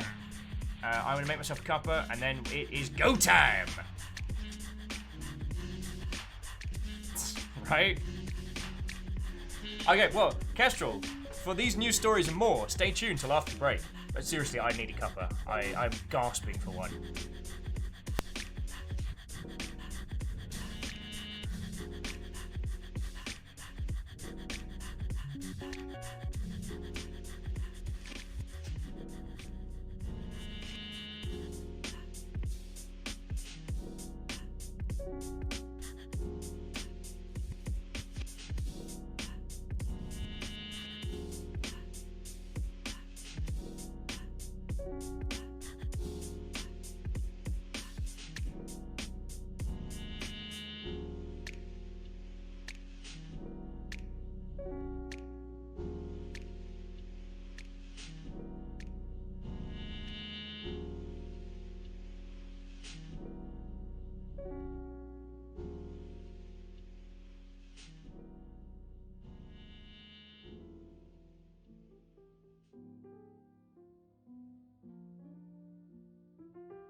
Hey friends.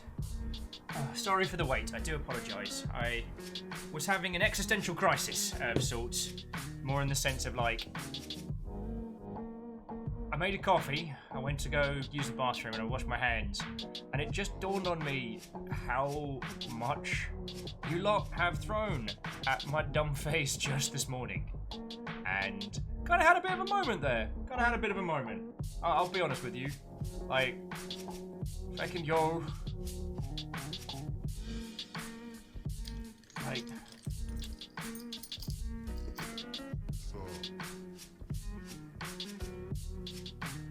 I don't want any of you to ever think that we take any of what you lot do for granted. Be it, like, eating a handful of bits to... Oh, it's there. Yeah, alright. Wore that mask for 6 hours. Yeah. Delicious.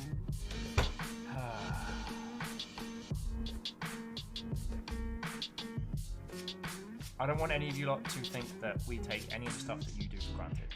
And I know that these are tumultuous times. We are officially living in the cool zone. And Gil! You fucking... Gil threw in 1,500 bits while I wasn't looking. Glorious terror.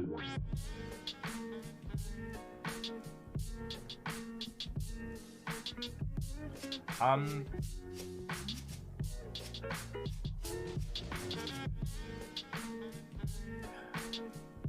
am very thankful for all of you, and I just wanted to say that in addition.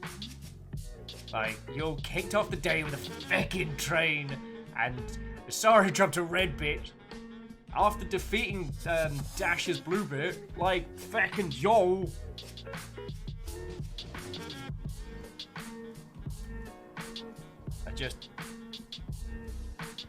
I just want you all to know that I think about it on the daily. I think about how lucky I am to have you lot. I think about the fact that I'm able to support the Nuggets and Dag and make sure that none of us here are going to end up on the street because you lot keep us going. You're hecking legends to a person, and I don't know if I'll ever be able to say thank you enough for that. So, thank you. Cheers to you, alright? And, sorry. Fucking yo! Kestrel's like, I'm convinced the wolf's hair is made out of 87% more nuggets. Whoa! I've seemed to be growing hair faster the closer I am in proximity to the nuggets. So, I might be able to do, like, insta-beard by the time we get to all of that fun nonsense. Right! So, we're going to get into Heaven's Vault. We're going to talk about game news. There's a lot to discuss. Sega's doing a Game Gear Micro, which I'm very, very keen on. But I'm not keen on the fact that there's going to be... that different mini Game Gears are going to have different games. So, not calling that one. So, yeah, as Kestrel brought up, Kerbal Space. So, boy, that's just been a fecking thunderstorm. So originally, Star Theory Games has reported to have been closing its doors following Take-Two pulling its only project, Kerbal Space Program 2, from the studio. As reported by Bloomberg, multiple Star Theory employees received a LinkedIn message in December from a private division executive, Michael Cook, saying the game's publisher was taking the game back from Star Theory. Blah, blah, blah, difficult decision, blah, blah, blah. Take-Two reportedly offered compensation packages for employees, willing to join a newly formed Take-Two internal studio called Intercept, if you can't see the irony. Jaraland's, which colour is the TV tuner? I wonder if it does actually have a TV output in the Game Gear Micro. I do hope so. But yeah. If they wanted to continue working on the game. So yeah, they basically set up an internal team called Intercept Studios, and were basically pulling people from what was left over of Star Theory. Around a dozen of Star Theory's 30 employees eventually accepted the offer, and including the creative director and lead programmer, lead producer. The founders told employees the next day that while they had been in discussion with Take-Two to be acquired, the terms had not been satisfactory, though the publisher taking the project from the studio was unexpected. Feckin' yo! The remaining Star Theory employees spent the next several months prototyping projects with the intent of pitching publishers at GDC 2020. When the conference was cancelled, no other funding... Benefit of not picking up a Star Citizen space carrier. I have some spare disposable money to sprinkle around that I was planning on using. Holy fuck!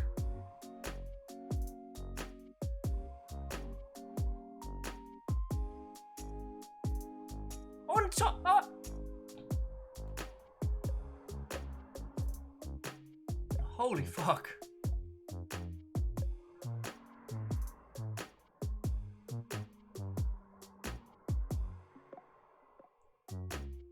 You fucking legend, thank you. Friends, if you didn't see what happened, Earl threw in a $100 donation. And that is on top of red bits and blue bits and gifts and... I'm gonna start the game. We'll come back to video gaming news. I already had my... Pokemon Jams. Oh, but look at that! Video games! Fucking yo! Fucking yo! I mean, oh, thank you so much. Thank you so much. Oh, I'm gonna... Fucking yo! Like... Sincerely. Because you know that just goes on food and stuff. Like, you already sent me a ton of Gundams. Like, my hobby is already set for feckin' life. Marshall's like, wait, do we support video games on this show? I try to. It's the challenge.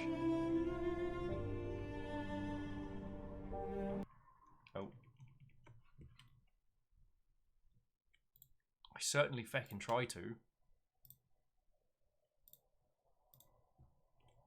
Oh, and thank you for refilling the pint glass. Oh, that is an inordinate amount of support, and sincerely thank you. All right, because donations go directly through. They pretty much end up going directly on like food for me, well, food for us, food for the animals. Like, sincerely, thank you. All right. I'm sorry you didn't get to get your carrier, though, because I know you're looking forward to that. And I know we've talked a lot about this on a previous show. I am obsessed with the idea of playing a space game where we have a carrier together as a group. Our metaphorical long starship.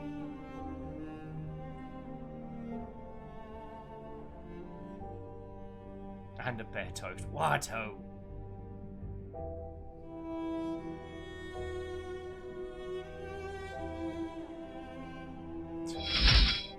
Oh, and to Rengnar, thank you kindly for the follow. El says there'll be space carriages in the Longship future. I had it last week, but who knows. Oh, and I wanted to jump back. So to Squarepeg was asking about the new update announced for Elite Dangerous. I love Elite Dangerous from what little I've had the chance to play, but I have never owned a PC in which I've been able to make it work. And as much as I want to get excited about a sequel that lets us explore planets on foot and get into mischief, I just know in my heart of hearts I'm never going to get the chance to play it.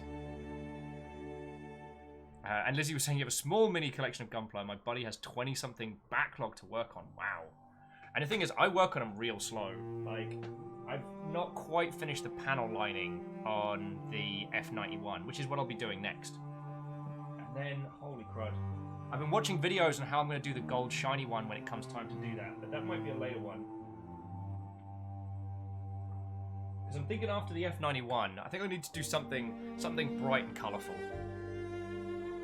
Oh, and Fearless says get the Space Engineers servers up. Yeah, we should give that a test. Well, I mean, with all that free time that we all have, but...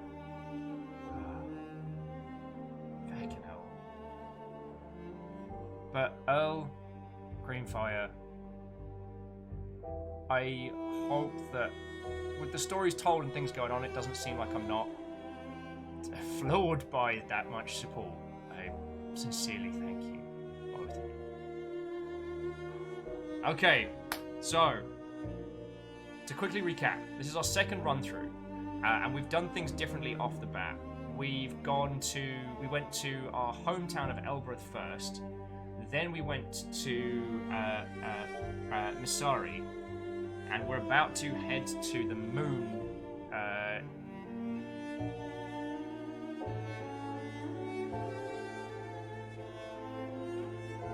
We're about to head to the spooky moon where we're gonna find stuff.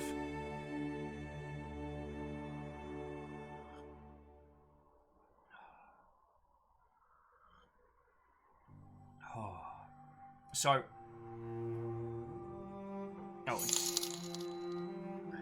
Stay safe, you fucking legends. Also honk. So honk. Yo. Graphite, fucking legend. On top of all of that, Graphite Sparrow throwing in $50. Thank you. God, I'm not gonna make it.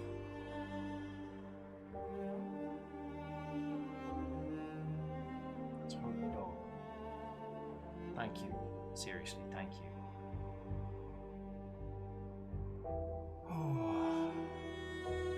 Stop that incessant clicking. J-Post, thank you for gifting us sub to Iron Imp as well. And Lizzie, I also want to add one other thing, because I always say it at the end of the show, but I don't know how many times you get to hear it, as I do, like, you, Tal, Caffeine, Moose, you all put in so many hours above and beyond, and I do not take that for granted. I want you to know that. Okay, let's get into the game. Oh, it changed the font when we changed the controller. Interesting.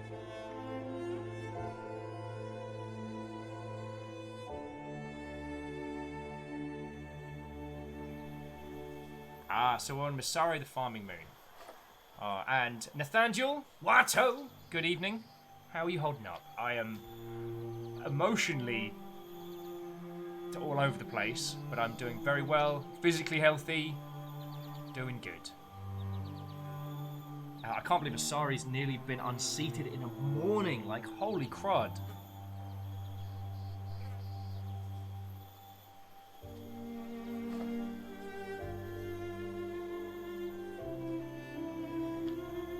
Oh yeah, and Lizzie, going back to your earlier point on like the Gundam backlog, I will admit that I have basically started using my wish list. Gilmar Greyjoy with the Jarl Snipe! Letting the dramatic duck team do all the work, and then whoopacha! Thank you kindly for the 300 bits. And Spence Matt, thank you for throwing some corgis in the pint glass as well. Like, the house order tiny bits add up over the month a whole bunch and do support a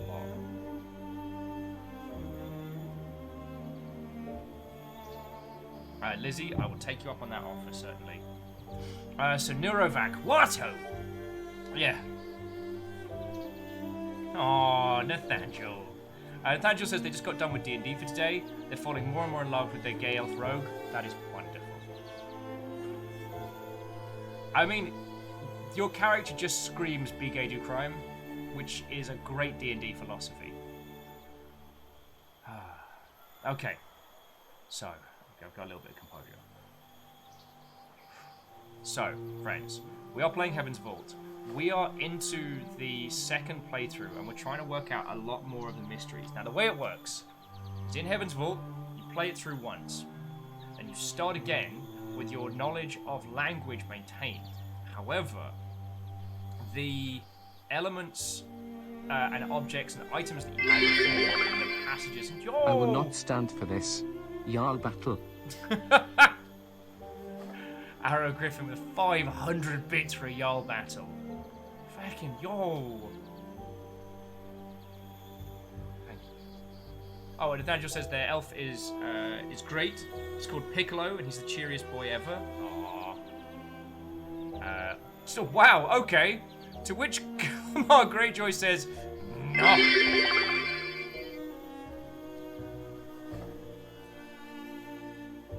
And M's calmingly refilling the pint glass there. Oh, come on, Greyjoy, fucking thank you.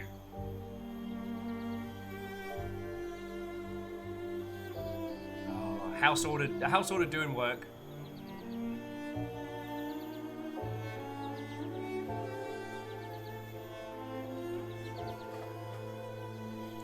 It does make me chortle that we'll probably never have an official head of House Order or House Chaos, you know?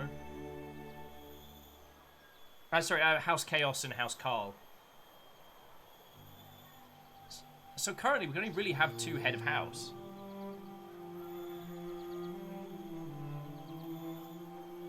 Which are Vanderbeest and Captain Stephanie Barnes, and they are both freaking legends. Oh, I completely lost my train of thought there with you lovely Mother Hubbards. So, New Game Plus. We are doing things in a different order this time, and if we want to, we could fly to other regions that we haven't been to and get into trouble. Keith says, does House Chaos need a head? It's Chaos. Chaos is its own. Oh, Arrow Griffin, it's not a cult. It's not a cult.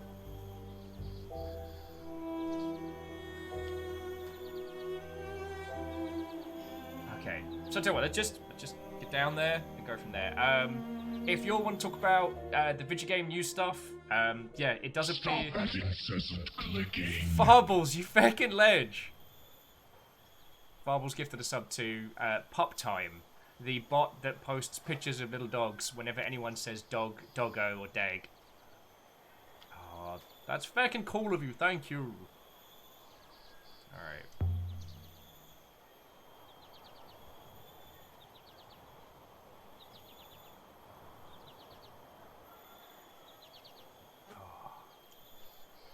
Wandering Game says Phantasy Star Online 2, more like Microsoft Store is actual trash.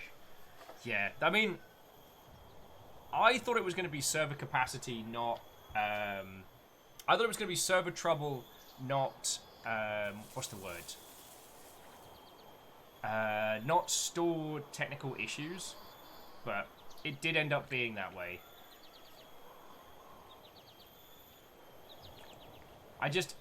There was something about it that made me feel that they weren't going to be prepared for launch. More water. Just sitting here.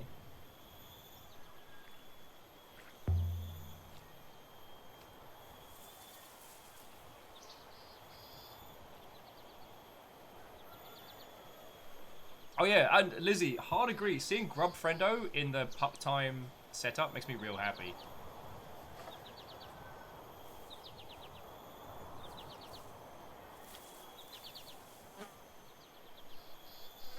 Friendos can be friend dags, pass it on.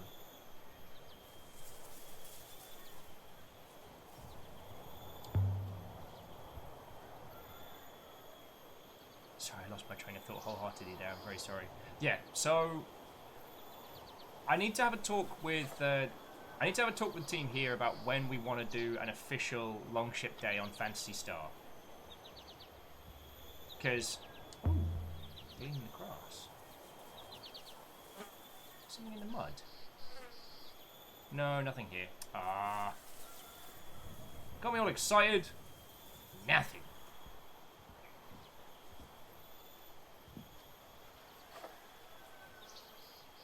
Good faith to you. Please keep it quick. I don't want to talk to you.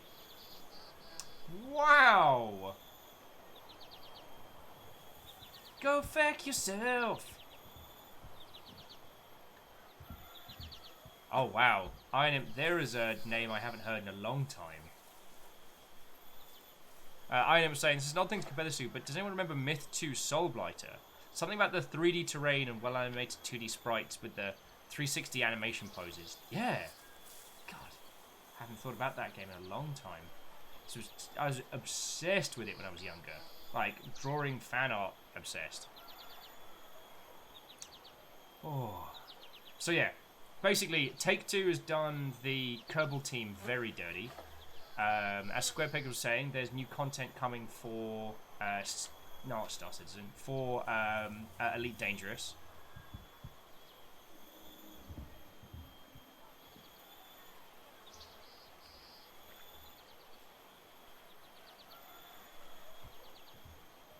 Person just hanging around over here. You're just gonna hang over there? You don't want to talk to me? No. Steely race. Also, you know what? I just about to say this animation style gives them Populous the Beginning vibes. Do you know?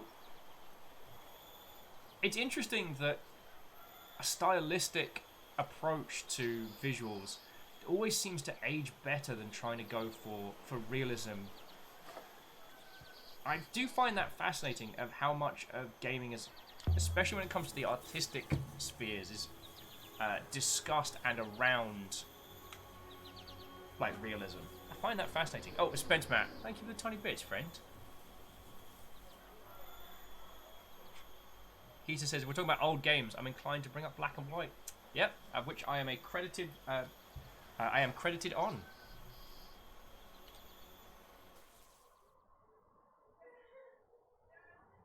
Although technically I did more work for Creature Isles than I did for Black and White, and it was, in the grand scheme of things, very, very little. I was still a green bean. Renber left with the crystal for Murray to find. But what was he trying to tell her? We could otherwise sail to Iox and tell Miri what we've learned so far about Renber.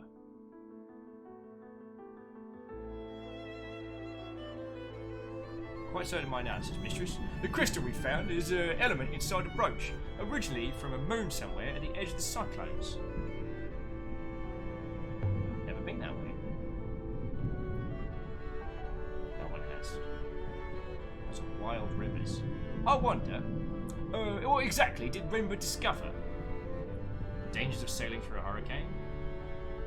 We better find out. Nathaniel, I can say I've played all the Myst games. I cannot tell you I have finished all the Myst games. I am very glad they exist. And as a kid who grew up on like LucasArts Adventures along a bunch of other things, I will admit.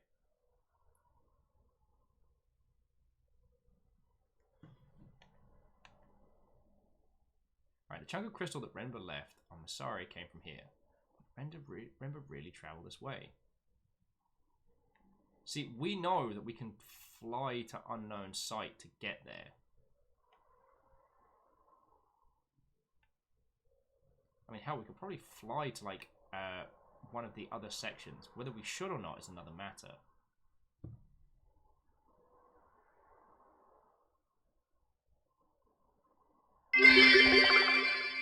The mailbox rings. Yo! J-Post, you fucking legend! Okay, today has been a very hotly contested Jarl Day. And I don't just mean, like, in the small scale, like, there have been some monstrous donations today.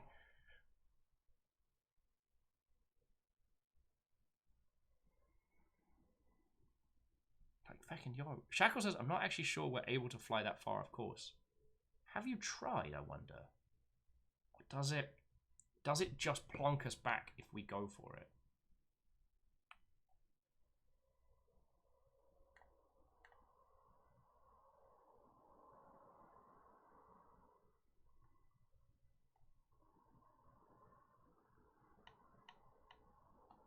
Worth a try? I mean, I'm up for it. We basically just sail this river. Can't we sail this river just... yeah, straight and left until we hit Renkai.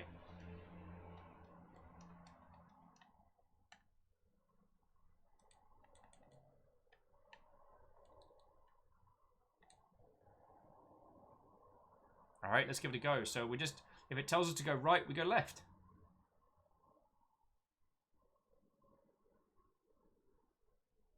Oh yeah, Caffeine, you're right. It does look like there's an offshoot up that way. It gives us the option to return. So Shaka was saying I'm not tried, though it does try and force us off. So what will happen is we'll take a left here. And if we check the map, see we're taking a left here. We're going to keep following this one through. We'll use Renkai as a test example, because I know how to get there.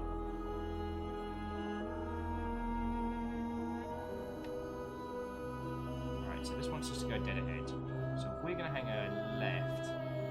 It's going to give us the option to miss the turning and reset, but we're not going to do that.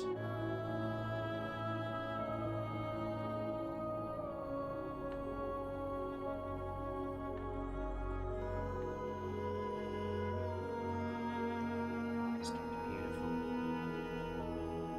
Where do we need to head from? Oh, piss!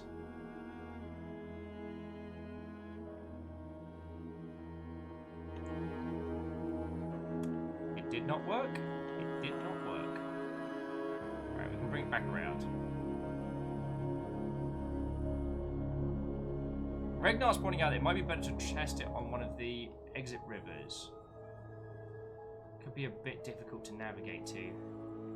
I can try. I can't remember what this one is, but I can try. See where the winds take us.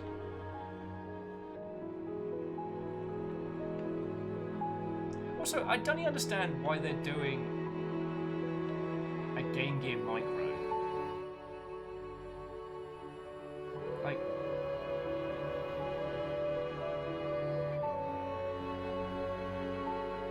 a slightly smaller than maybe the hand chunky Game Gear is not a terrible idea, but like, do us a handheld with the classics on, not multiple with Feckle. I think it's because I loved the Game Gear, by the way, and even though it's absolutely a rip-off of Mega Man, the Game Gear Shinobi, I remember being just absorbing me as a child, learning like which ninjas you had to use to unlock which other ninjas, their powers, how you could attack the same level in different ways to unlock different things.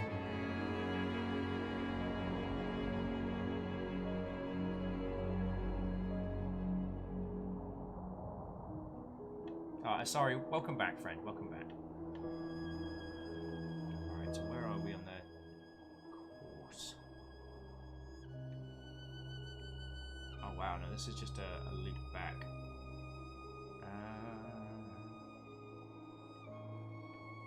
Darn it. Alright, I tell you what, we'll try messing with the grand scheme of things a little later.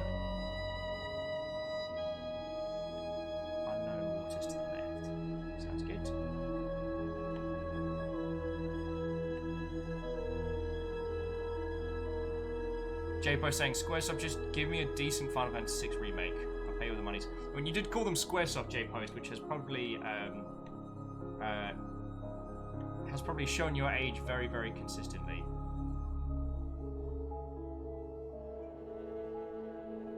Let's go this way. And I says, not sure I'm missing a bit of the picture read Take-Two and Kerbal, but what is it that Take-Two is gaining by taking the project away from the creators, besides the ill will of the internet?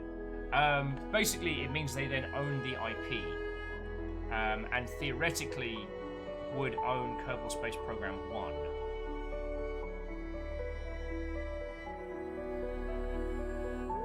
Take-Two would then be free to create like Kerbal 3, Kerbal 4, Kerbal spin-offs, that kind of thing.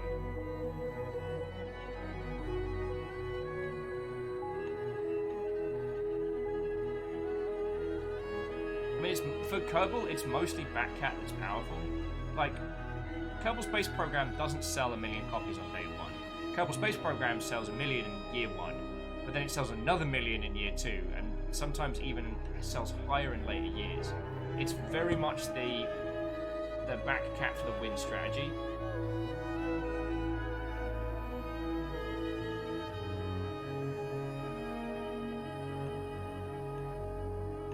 And yeah, it's a straight up murder.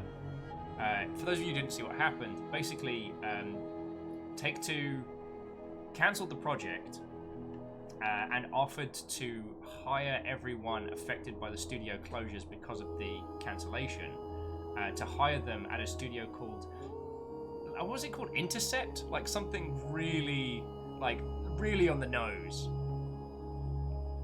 Of the 30 people that worked on, that were working on Kerbal 2, 15 have taken them up on the offer. So yeah.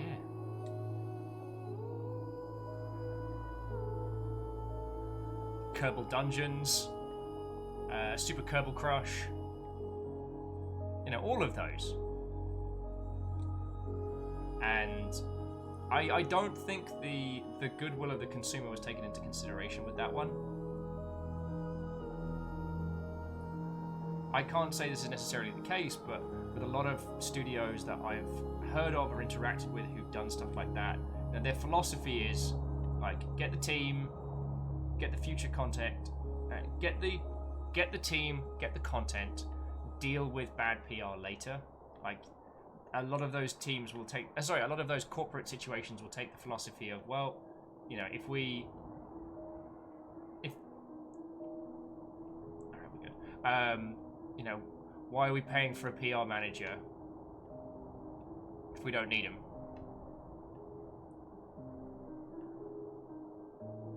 Oh yes, and Shackle, thank you for reiterating the point on that one, saying that they'd already been in negotiations to just buy out the company, but apparently decided that instead to just cannibalize the heck out of it. I mean, Take-Two have basically taken advantage of the state of the world right now, and in the words of Walter Peck from Ghostbusters, that's some shady shit. At any point where you're going to Walter Peck for moral advice, one should probably consider one's life choices. I actually don't know if that joke's gonna land.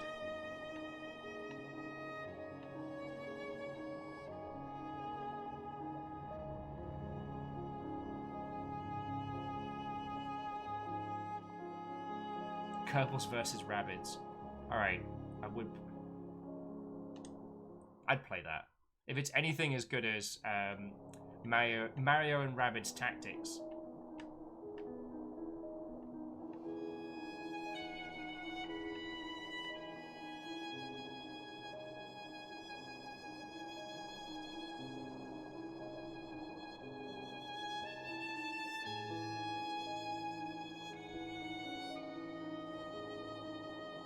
Well, it's definitely in the past tense, Moose.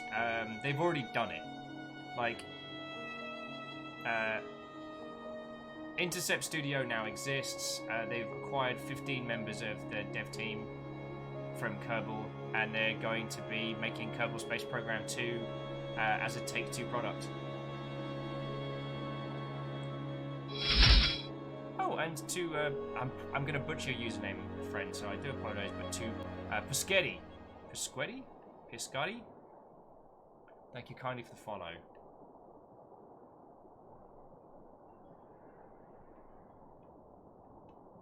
Woo!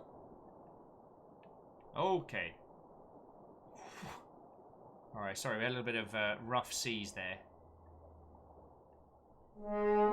Hey, Sir John Bacon, what, oh friend? How goes it? How goes it? Thank you for bringing your little crew in. Tell me your tales, what were you up to today?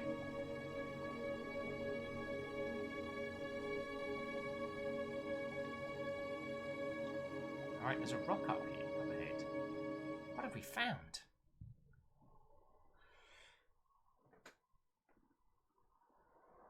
Ugh. Sorry, I'm going to be stretching a lot more today. That was the one thing, is that, like, I can run around all day, just fine. I can sit all day, just fine. Standing still all day, oh, by the end of it, I was like, oh, me old and weathered back. Oh, me muscles.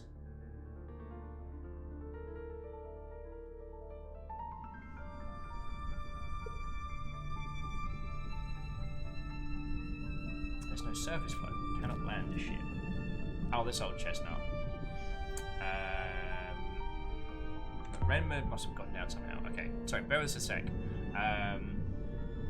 Although, actually, there's a quick aside, because Asari was asking, and I'm sure you all have input on this, friends. If you made a joke D&D player character, how would you play it? And crew, what class do you think is fun to mess with the DM or just have fun? my advice for comedy characters: go with the theme, like subvert the norm a little bit. And I would always say, make a character that you find funny, because you never really know what the DM has planned. So the DM might have this long arcing emotional campaign, or like short dungeon crawly, fighty brawly style. So you don't want to make something that's messing with the DM. You want to make something that's going to make you laugh. Now, I got lucky because Nugget McNumpty was given to me. But Nugget McNumpty as a character kind of changed as soon as him and Tuna started hanging out. Well, him and Salmon Fajita, played by Tuna Tucker. Once those two started hanging out, their characters developed in a very silly way. But the humor doesn't come from trying to break the system. The humor comes from the fact that it's three gnomes all screaming, "Gnome brother!" at each other for 4 hours. So think about what you would find funny. Go from your own humor. Oh yeah, and also Kyle's gnome, who's a monk gnome, got stabbed and put down twice.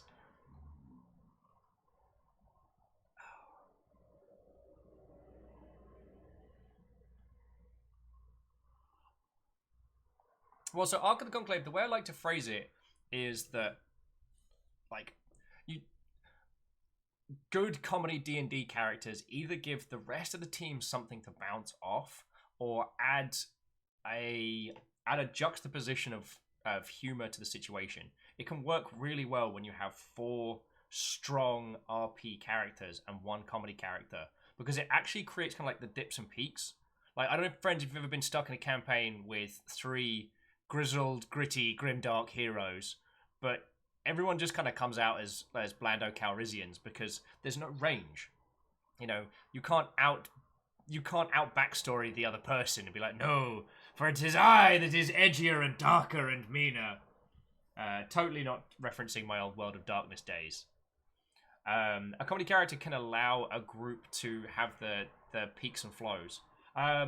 A good one to have a look at is Rat Queens. If you think of Rat Queens as a D&D system, that's a great example of like use of. Yeah, Ark of the Conclave. You're welcome on that one.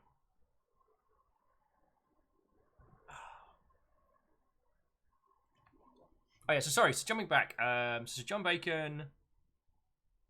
You got Aersprite the other day. I was messing around with that. Aersprite. That rings a bell. All right, it's not jumping into the forefront of my mind. It's been a few days.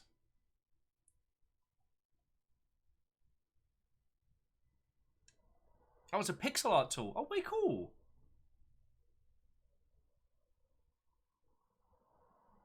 Like Wandering says, I have a good comedy character. A halfling cleric that's actually a serial murderer. Has a comically large amount of knives in their coat.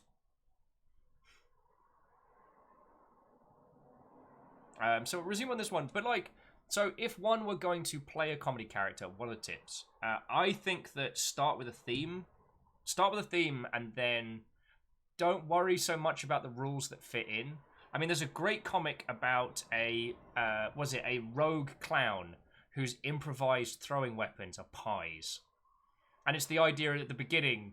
It's this like clown. It's a clown with pies throwing weapons, and by the end of it, there's this genuine emotional scene. Because the character, if it survives, is going to change and evolve. Actually, another great comedy character to have a look at is Jim Darkmagic of the New Hampshire Dark Magics. He's the greatest wizard of all time, by his account.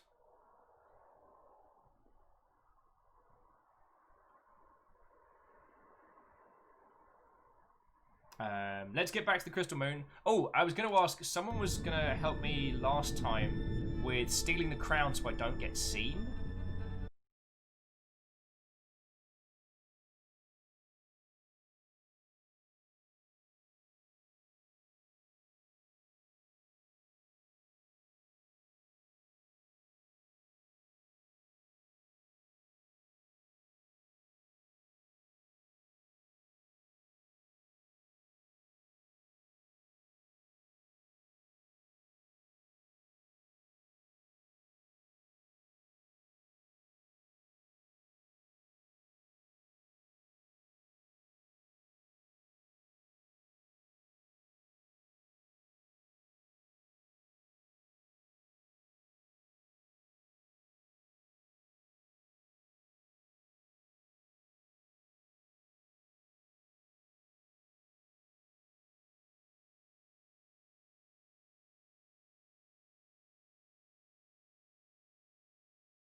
Oh yeah, Ems, it's so cool coming back to this, knowing it.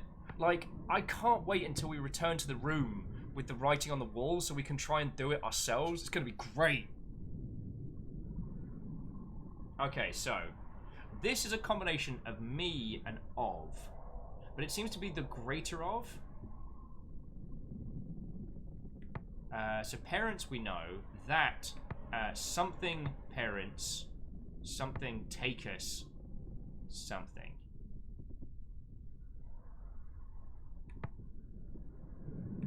But for the other two, so Shackle says of because it's multiples of me. So R works. You're right, because that's the dash is the symbol for increased, right? While we're having a look, Zua says the last and best character they got to play, half-elf bard, because I wanted to make fun of bards. I got the DM to allow me to spellcast with wisdom, and like Bone, I made my bard specifically tell stories badly and boringly. He was non-violent and used a whip, and a great, he was convinced he was going to go insane, and had graphomania? He wrote every day in a book about what he actually experienced and the stories would tell. Okay. Our parents will not take us away. So I'm very convinced of R. Our parents... Because it's definitely something negative here.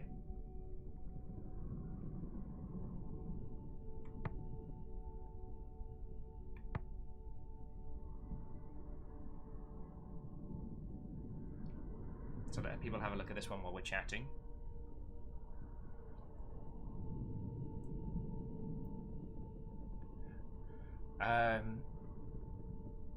And Shackle and Ems are in agreement that it's will not rather than cannot. Because it's definitely not harvest or slave. It's definitely not. There's no denotion for the self or for a person.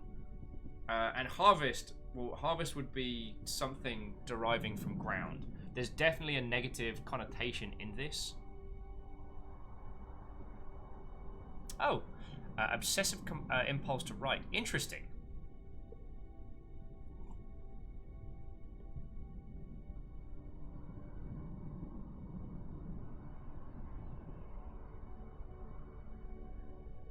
Alright, so will not makes more than sense than cannot, so let's go with that. Or shall not.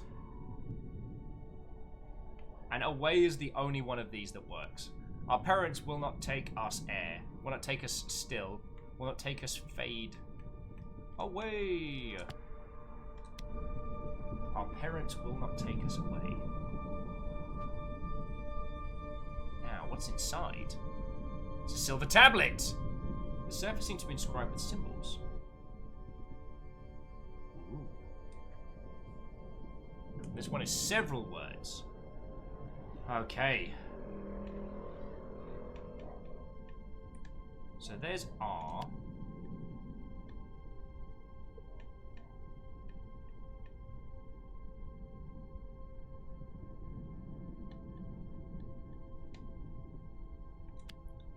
Okay. That's a lot of glyphs, but I'm saying it starts with R. Yes! That is 3, 4. Translation spree! Action packed.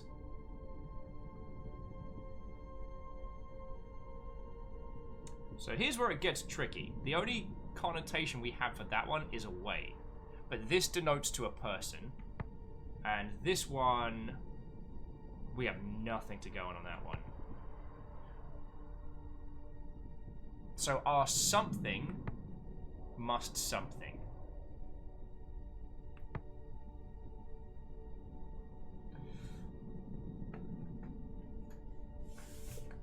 Like... our there must here? Doesn't quite roll. Yeah, Ems is with me. Multi. So M, that symbol looks like the one from Sword, where that we deemed to mean separate. So let's see if any of these have a second. So hands, wounds, injury.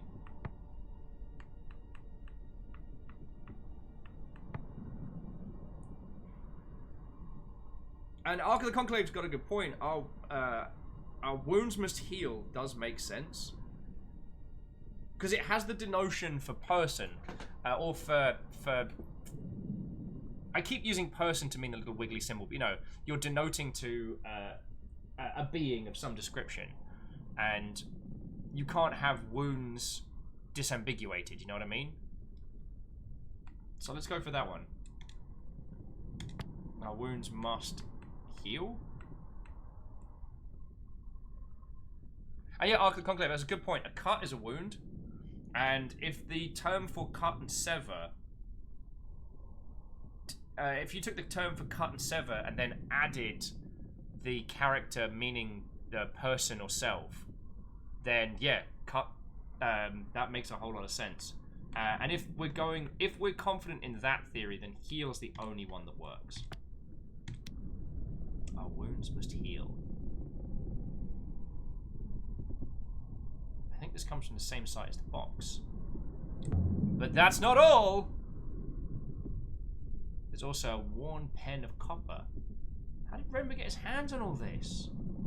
On the tip, there seem to be some inscribed glyphs, mistress. They're impossibly small. Oh, wow.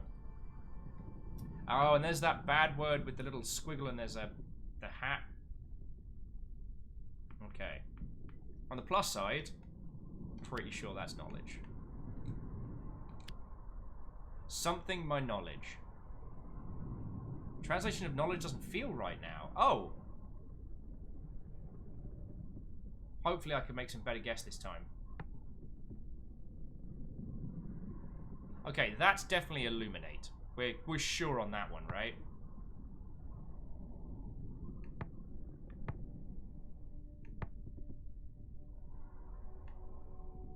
Because I recognize the 3 strikes from light and from stars. Illuminate my words. Enjoy my words isn't a bad one, but I think for arty-farty things that someone would describe. Hey! Tanari, wow. What, oh friend? I'm sure you saw on the varying things that we're safe, we're fine. How are you doing? Last night was definitely interesting.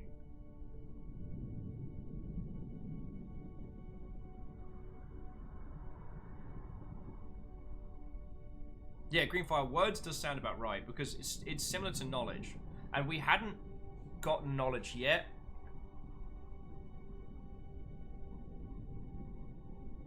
So yeah, we're thinking illuminate my words.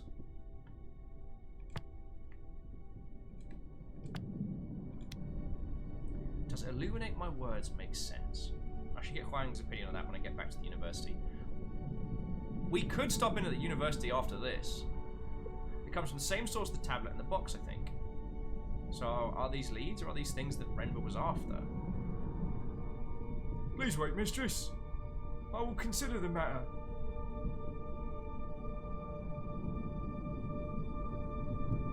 Can you work out where the robe originated? I fear so. It is not a good location, mistress. But Professor Mori was keen that we found Master Rember. And I'm sure Master Rember is equally keen to be found.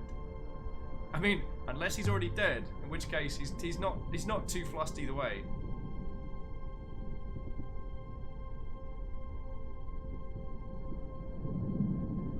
Found chemical traces in the box. I believe Rember did not rely on sails to reach his destination, but rather explosive propellant. Propellant? Where was he going? I'm not exactly certain, mistress, but I believe Rember travelled far from home, into the eye of the cyclones. So that's why he exploded. Dumbass made a freaking jet engine for a wooden ship. Oh, jet fuel can't melt these beams. Oh no, they very can. And did. Alright. So Eye of the Cyclones is where we could go next. I would like to go to Iox. Iox. But I'll take advice from people who have done playthroughs different, because in our first playthrough, we avoided Iox like the plague until we had to. Miyaki Sakura, Newt Newt. Remba. It's so admirable, but also so dumb. Don't put a jet engine on your wooden boat. As a scholar of the sciences, I believe this ancient technology called a fecking rocket booster would be the perfect addition to my rickety wooden space. Oh god, I'm exploding! Oh, Regna says, maybe try going somewhere it doesn't want you to go. Yes. Yes! Alright.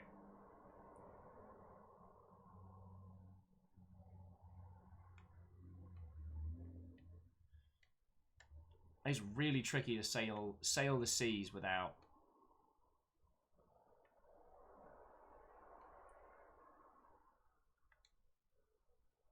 God.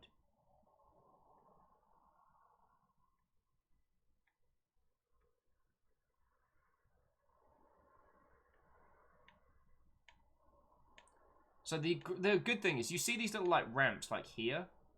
These ramps denote a place which we wouldn't be able to visit otherwise. Oh, it's a Tristan. What? Ho? I can't mark a path. Challenging the professor. Maybe it was a man named Penny Dreadful. Supposed to be turning worked out a new process of turning fuel into jam. Nearly set fire to the House of Glords. Anox says, need more duct tape. I'm gonna level with you. I think the amount of duct tape was correct. I would imagine that both the engine and the duct tape survived. It was just everything that was feckin' wee! I think it was everything that was strapped to the front. Woo! Hold on, 6. I cannot hold on, mistress. I lack hands. Yep. Alright, so I'm gonna use... I'm trying to think of one we can get to. So basically, friends, what we're going to do is we're going to try and use our prior knowledge to see if we can throw things a little out of whack. Some of these can be very hard to sail to. Especially ones like this where it's all fiddly. So this isn't going to be a quick maneuver. But I reckon this is the easiest one for us to get to. We sail to Iox, right? We set course for Iox. Then we take this river path through here and hopefully wiggly worms our way to this. Yeah, pause often, stay off the path. But this will get us as far as we need to go.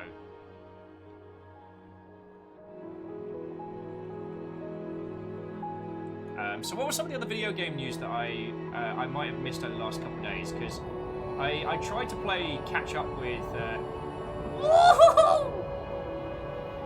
That's pod racing. I tried to play catch up with the industry news this morning, and I ended up just reading up on...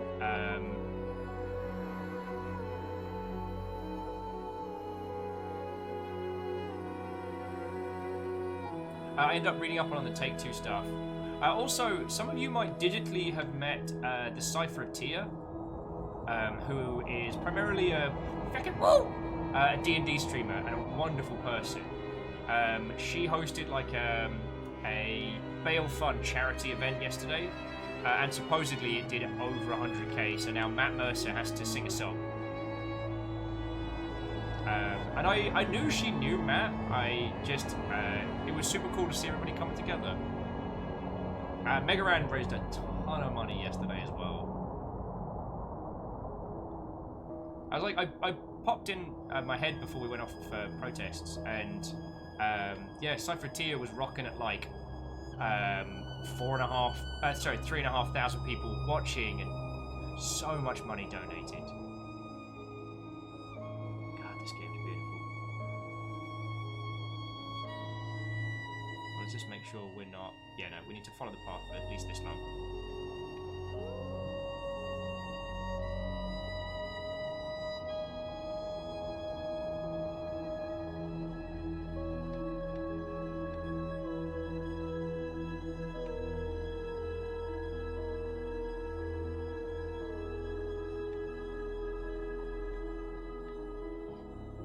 Well, so Varbles, that sounds very good. I don't know enough about... All the rivers of the nebula flow to Iox in the end. If you tie off your sail, Iox is where you'll wash up. It's the heart of the nebula. Or else, it's the gutter. Thank you for that little piece of mysticism there. And Zenro, like, don't beat yourself up. There are loads of little things that you can do to help support people, and you know, right now it's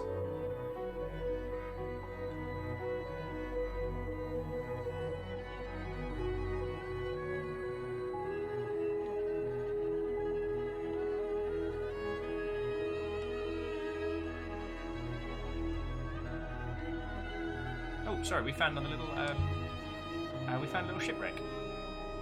Sorry, I didn't want to butcher that point when I was trying to fly our ship around, but yeah. The robot hoppered away, and I was alone.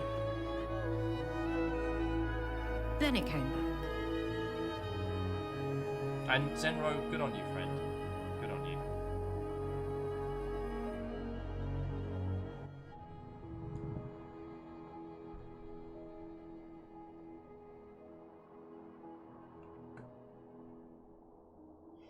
Okie dokie Lokis.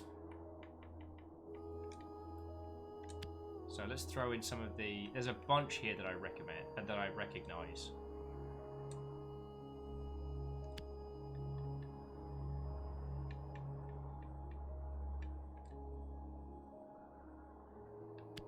There's a few of these that are clearly like long run-on words.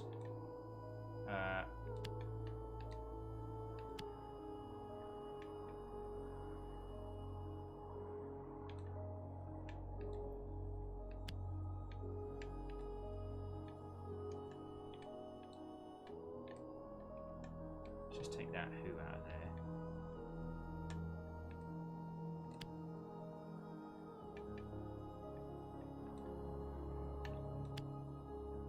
I know there's some stuff wrong in there.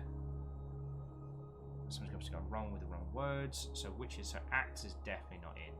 Alright, so... We know that says who. We know that one is Holmes.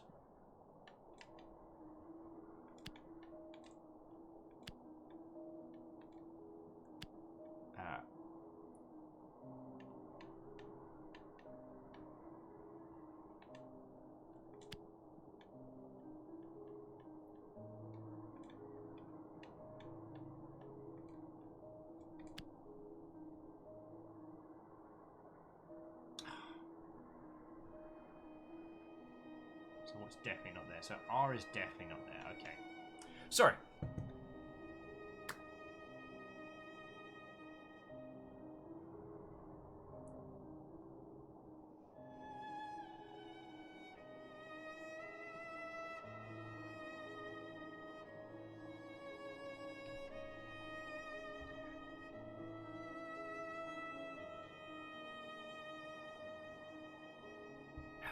And M saying, I think the little dot between the glyphs means those two glyphs form a word. Yeah. I don't know.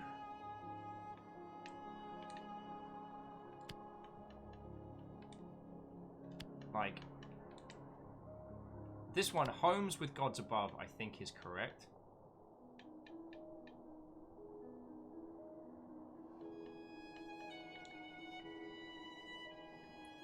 But it's already said that act is not part of it.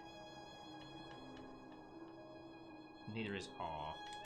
I think it's going to rule out we in a second, hopefully. Oh wow, it's not Holmes. Interesting. That is not what I was expecting, my friends.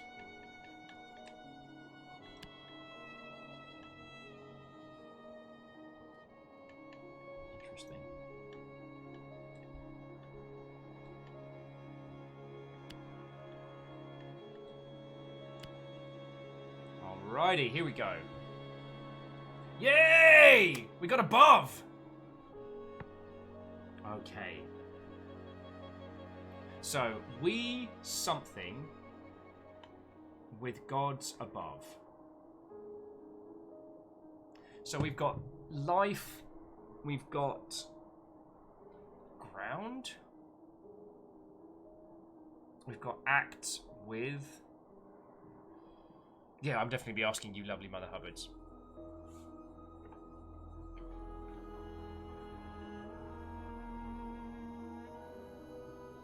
So something plus home equals belong.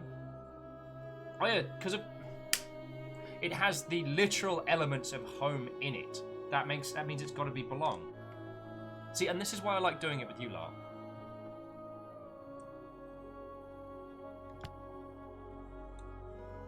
We belong with gods above. I mean, it makes fucking sense. It was just, there was the head slap moment, because it's like, we literally put homes in place, and they were like, no, no, no, no, no. We belong with gods above. A holy book.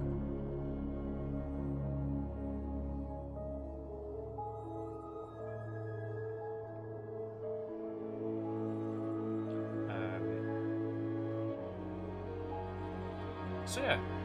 I don't know if Kestrel's still chilling and chilling with us. I really hope that Little Bear had a wonderful birthday yesterday.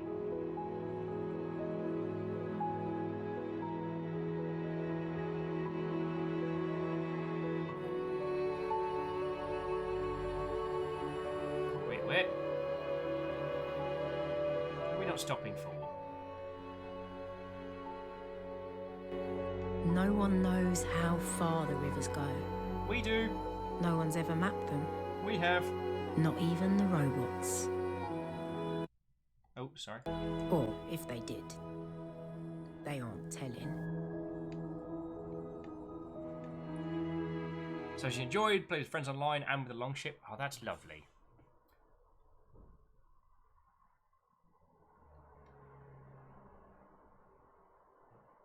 Wait, where?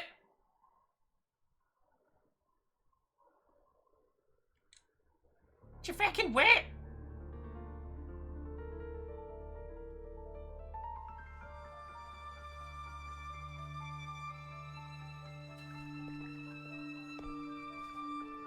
All right. Well, anyway, we're gonna talk to Huang. Yeah, I think we'll try after.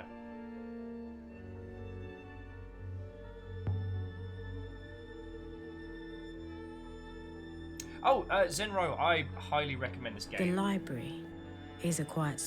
The best way to think of this is think of the old classic LucasArts puzzle games, like point and clicks, but with this, like, the main mechanic being translating an ancient dead language. It's fucking glorious. Except when Huang's in there, which of course, he always is. Alrighty, translation time!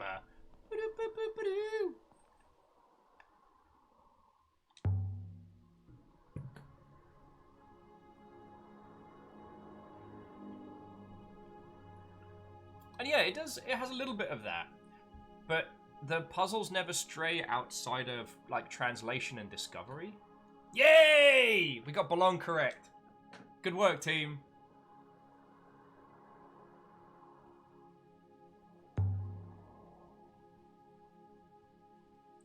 Arknock says, what happened?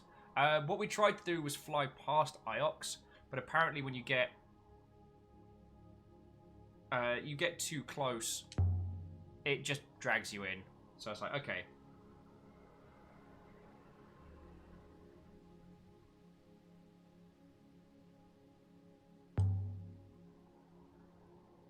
Found this goblet.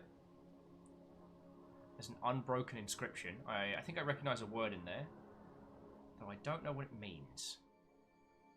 Oh, so we get another run at the goblet. That's cool.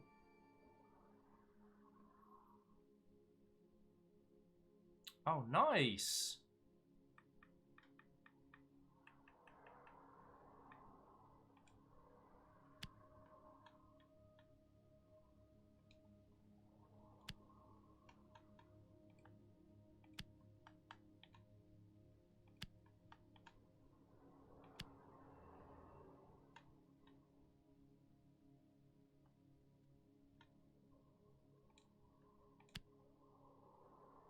Let's see what he gives us.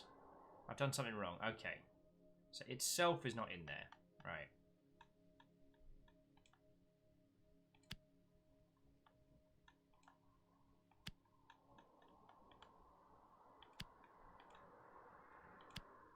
There we go. Darren says, a game I'm discovering these days is Stone Shard, but I'm not sure I'm ever done with the tutorial. I mean, Baron has been singing that game's praises wholeheartedly. I've seen it. I haven't had a chance to have a look at it. Okay. Rise up. Something. Something. And something.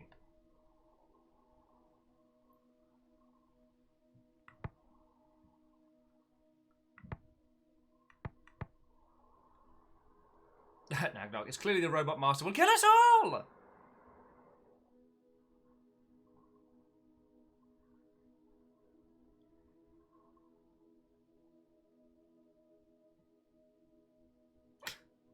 Alpha the Deluge, how are you doing? Watto and welcome, friend!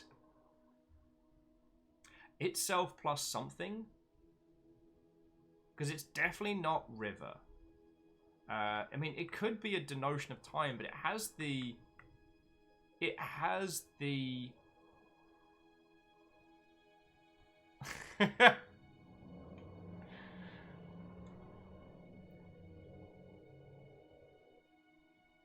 it has the symbol for self, right? For self, for you.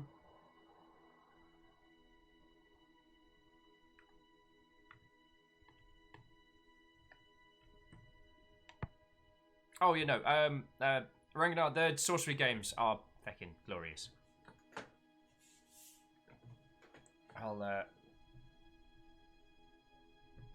So rise up something. So cannot once old rivers. Then it's danger tune unloaded more. It's got the denotions of and something else. And then here. Now, we've seen those last denotions in the word for what we thought was knowledge but turned out to be right. But I almost want to say... I don't know. I almost want to say learn, but... Zenro suggesting rise up once more and learn. So rise up once more. I mean, it does have some of the same elements as and. If and is the addition of things together, then more is that but then some, right? God, I'd be the worst archaeologist to hang out with.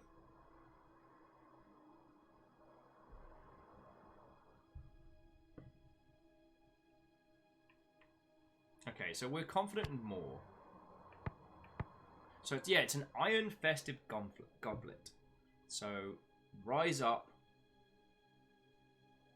once more. I mean, rise up and shout. Sing could also be shout.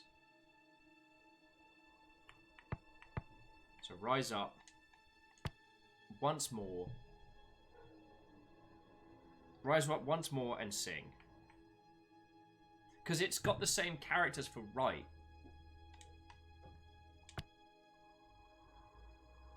You can see where I'm going with that, right? That...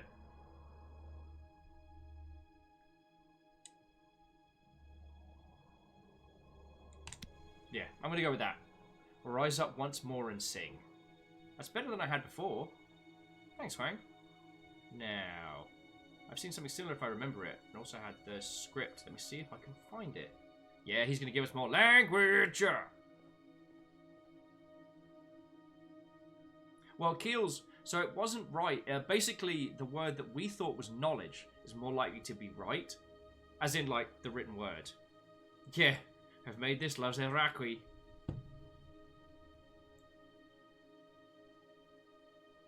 Written on a silver ceremonial flagon. Ooh, God.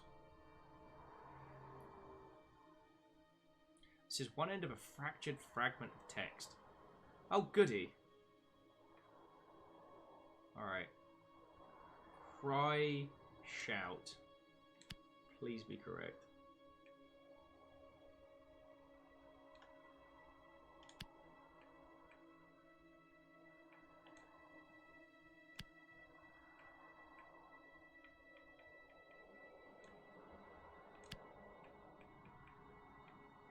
happen. Every time we see rise your, and then something, my brain has immediately started singing Rise Your Flag from Iron Blooded Orphans, because I'm that kind of weeb. Obviously, that's wrong. I've done something wrong here. Alright, so things is definitely out. Yes, I am hearing Rise Your Flag, still playing. Gonna... Oh yeah, and that last one is definitely out. Just trying to think. Because I'm just trying to remember that thing that you mentioned earlier, that if we keep an eye on...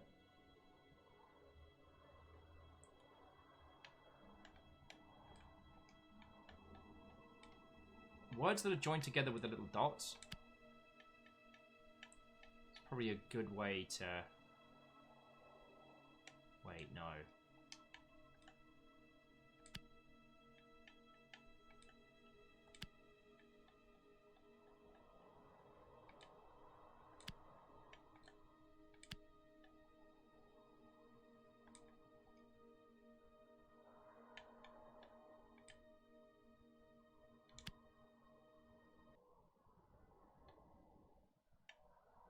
Oh wow, okay, they're really going to make us work for this one. Okay.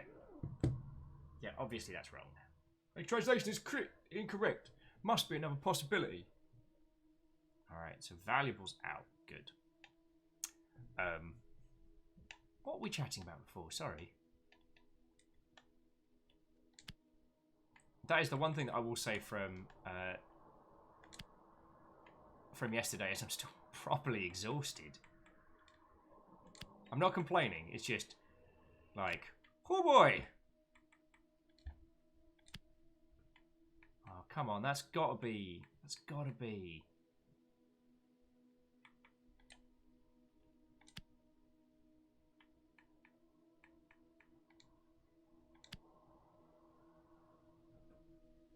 Yeah, it still doesn't feel right. So worth is out, okay. Cups is still in. It would be nice to get cups confirmed as well.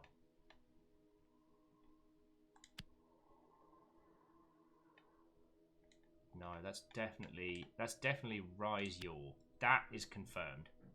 Again, those little dots as a combiner is a real good way of keeping a hawk eye on this.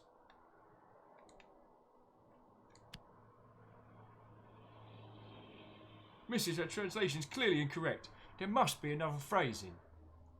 So it's not cups either? Feckin' hell! Alright, we got this.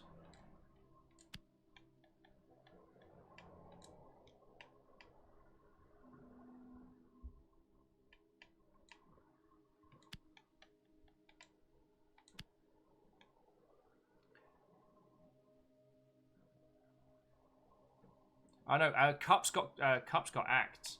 Got axed.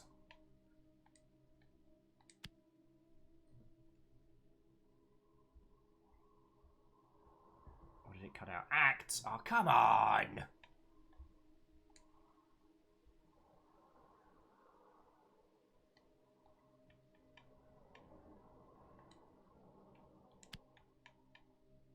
Oh, so Moose, I think it is cry out, but when we encounter translations like this, we have to break down the sentence into words first before we can work out how to translate them.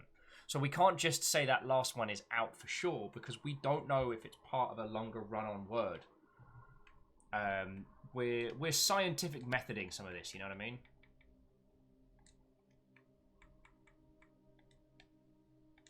There we go. Okay, can I add my translations for cry to my dictionary? Yes! That is a very long word. That contains the elements of valuable and cup. And the last word is definitely out. You all guessed that. Word! Get! I want like a Dark Souls overlay every time we crack a word that's like, well, you let the bomb fall. Alright, Caffeine. Enjoy family board game night. Have a wonderful rest of your evening. and good to see you. I'm sorry your package hasn't gotten here, but I will get it here as soon as, and I promise I won't open it without you here.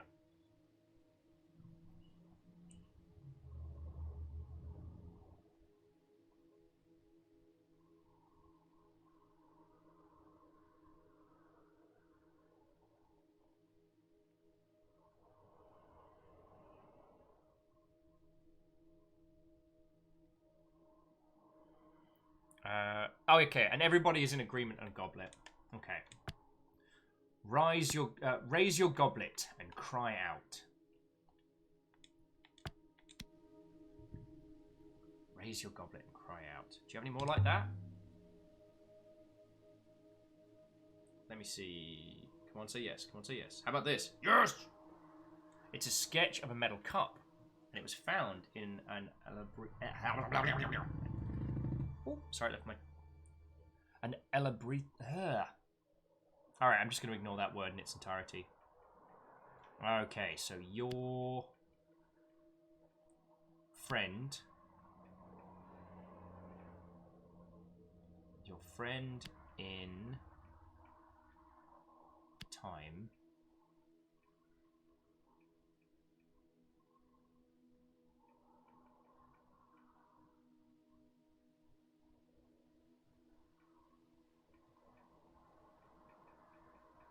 Okay.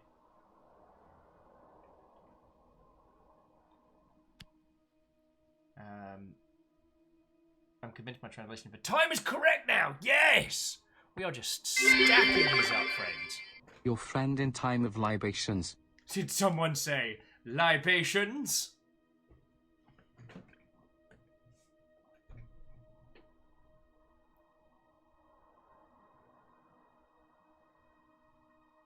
Okay. So this one has all the context before the negative.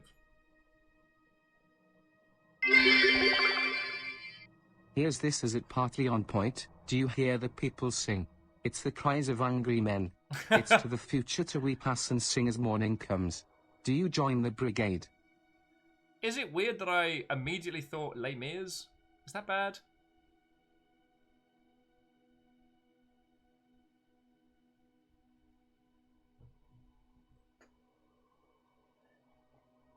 Oh, because it is Les Mis. Oh.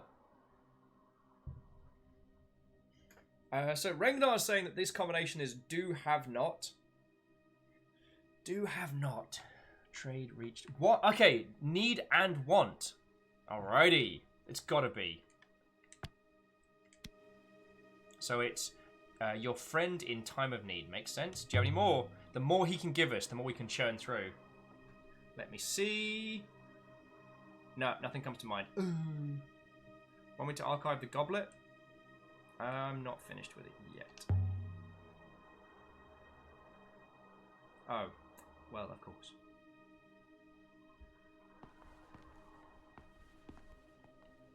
Right. How old are these books of yours? Some are really old. But not, you know, not ancient. And Zenro, you're right. Text-to-speech does not do Les Mis the proper justice it deserves. Alright, I've made a few recent finds. Oh, yes. Let's show him the decorated tablet. May I take a look? There's an inscription. I read it as, our wounds must heal. Yes, I think you're correct on heal. Yes! That's another word. Ding! I know this game is going for a very smooth art style, but you know what? On New Game Plus, I think you can go full Peggle when it comes to, like, solving problems. Like, I really want to see some, like, yay! Victory.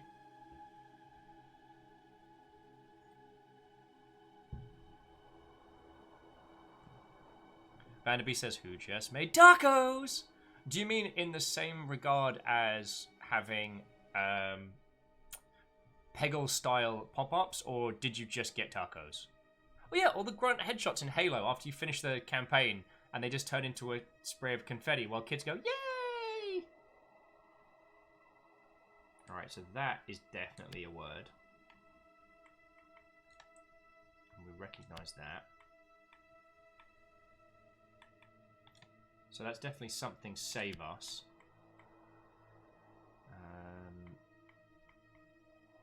Oh, something will not save us. I think there isn't a word for will not, but. So what does it say? Oh my feckin' life, friends. I read that, the first hint as anime. Oh boy, where is my brain today? Our anime will not save us.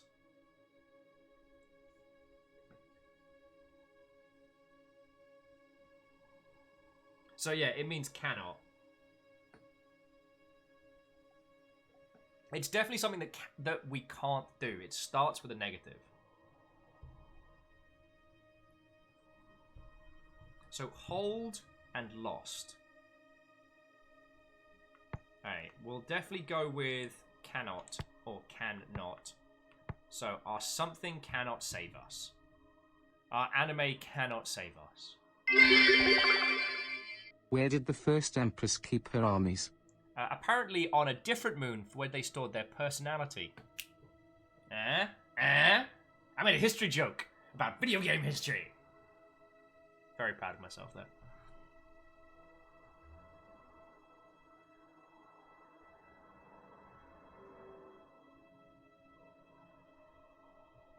Alright, and Zero, hard agree. The grunt headshots are glorious, and I love talking about them because one of the things I feel that Halo Reach excelled at was the idea that you could play through the story of that and experience it as it was intended within the narrative, and that once you've done it through, they were willing to just throw caution to the wind and let you do all kinds of wonderful, silly things.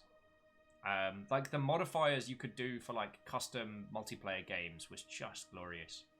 My partner at the time was not a very good gamer. Well, okay, no, sorry, I apologize. That was unfair. My partner at the time was not a console first-person shooter player. They played primarily on PC, and they weren't like a twitchy, shootery person. But we could play ridiculous, like, firefight matches where it was just us with stupid amounts of health and munitions, just blapping grunts in the middle. What ho? What ho, Viking indeed. 64 friendo. BT, you fucking legend. What ho? Coming in, coming in. How are you doing, BT?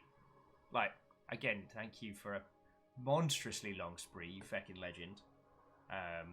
Yeah. How's life treating you, friend? To Foster the Man. What ho?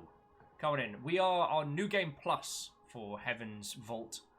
And we're flitting between talking about games industry stuff and solving a dead ancient alien language.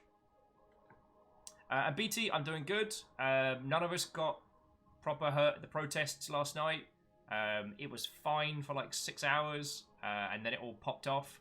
But yeah, aside from realizing that I'm surprisingly deft at running downhill with a red wagon, yeah, I'm doing all good. Was a little tired this morning, so we started later than usual, but yeah, I slept through alarms and trash, the trash people taking out the garbage and everything. And hail hydrate. Hail hydrate. Actually, I will remember to do that in a second.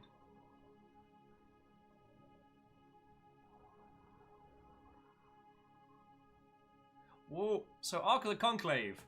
That is one of the big. That is one of the big puzzles. Where does this language come from? Also, BT. Nice.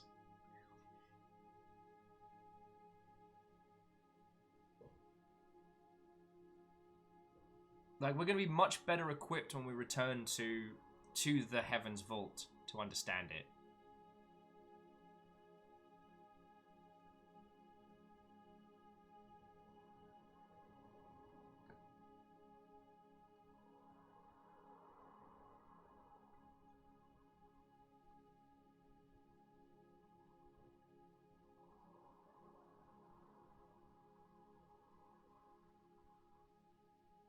The dreamer's like, oh god, I can hear my dad buying a puppy out in the yard.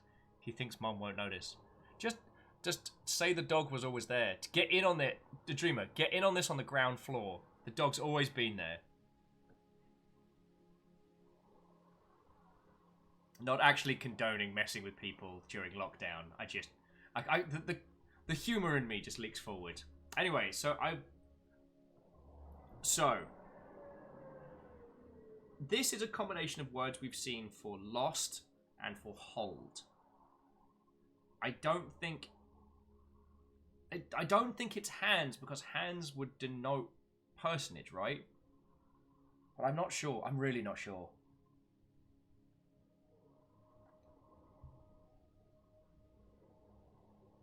It just followed me home, I swear.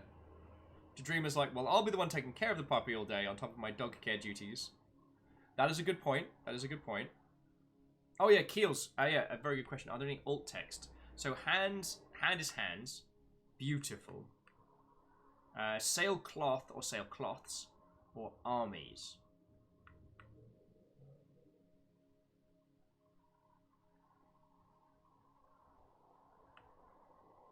Vanderby says, is it a trick on the players? Are the devs getting us to translate like a Proto-Indonesian European language? That would be feckin' hilarious. There, it's very much the Stargate universe thing. Which, if you've not seen it, in the first episode, they hide a gate problem inside an MMO as its endgame, and just let people go at it.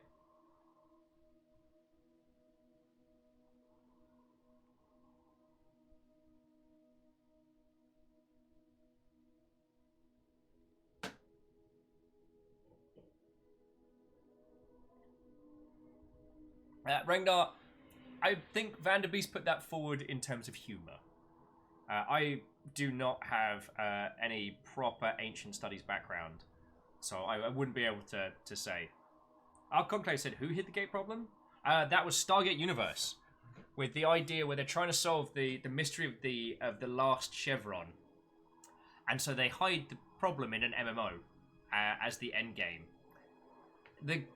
The show opens with the kid that cracks it in-game being basically, I want to say snatched, but being conscripted by the American Air Force.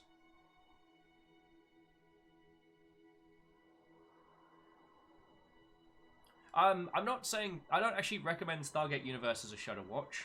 It's very, very bleak, and it very much came almost as a response to Battlestar Galactica.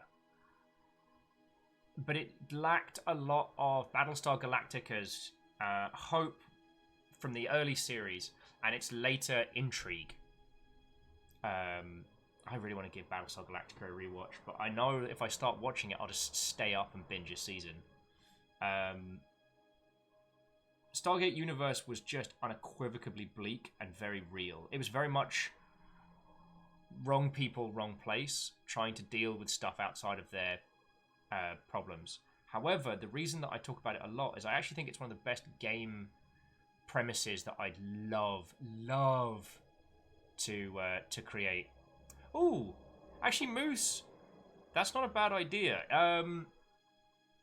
Would you mind having a look to see if it's on like Netflix International and stuff like that? Because I know there are some things that we could do. Oh, yeah, anyway. Asari's Tabby has joined them to watch the streams, purring up a storm. That's lovely. Completely unrelated to what I was just adding. Cleona, the little female guinea pig we have here, has the cutest little thing. Where if I put my finger into the cage, she'll come over and give it a sniff to work out whether or not it's carrot. And if it's not, she'll put her paws on my finger to lift herself up so she can get closer to me. Then she starts singing. Well, so Stooge, I also really like Stargate Universe. I just don't recommend people watch it. One of the things that I love about it is that it feels like the best game pitch ever. I know I've ranted to you a lot about this, but I love the idea of all of us with our different sets of knowledge and skills all being thrown into essentially like the video game equivalent of, I don't want to say an escape room, but like, if we all got dropped onto an alien spaceship right now, what are the skills that we would have that would help us move Who wants to sing? Kakadu, thank you for the host. And if you could blend these games together, like imagine that, say, M and a bunch of the other M and Shackle and a bunch of the other people who've been helping with the solve along, they form like a linguistics team, and they have to translate all the different signs and features and text inside the spaceship. And of course, some of them will be easy, like this way to the bathroom, but others might have complex ideas and things that you might have to decipher from going to lots of different places. Yeah, the Dreamer says, depends on whether or not the spaceship has gravity, baking soda, and gas ovens. Well, there's a great bit in Universe when they work out the universal charger by pure luck. Because they've all brought with them like phones and equipment and computers, but they have no way of charging them. They have no way of interfacing with the technology that's there. Moose says, and then there's the Let's Make Booze team. Absolutely. One of the core themes in Universe is the power struggle between the military personnel and the civilian personnel, and how each team feels that the ship should be run. Now, you don't need me to tell you that in a situation like that, the ideal thing is a blend of the two. But with both teams joshing back and forth, like, you know, people's mental health and social well-being genuinely come into consideration. Now, that's not something I think you can necessarily put into a game. When people are unhappy socially in a video game, they just fucking leave. But you know what I mean. Ragnar, I don't know those. I don't know those. I think what you're implying is that there are some very, very complex theories that people could put into a video game and let people solve. And I'd be down for that. The problem is, how do you solve, like, you'd need a way to check the, air quotes, victory condition. But that's not the story, that's not the story. Wandering Gamer, translating a spoken language is a very confusing game of charades. But that's another story. Anyway, it just, alongside the, like, the longship spaceship, it's just one of those concepts that I find myself coming back to.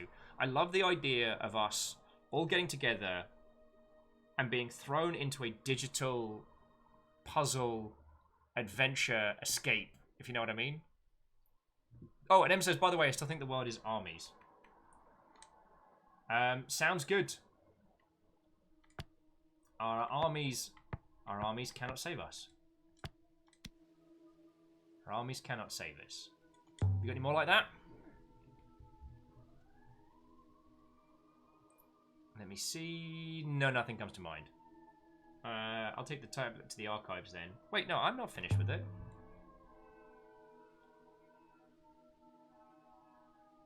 It's going to be a day, friends. It's going to be a day.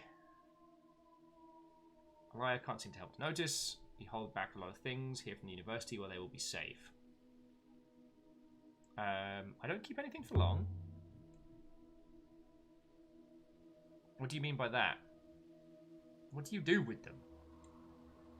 I'd best get on with some work myself now. Always getting grumpy at us. Will he do us another? Another thing. Nah, we good. Oh, actually, why aren't there any books on the first emperor? Oh, the first empress.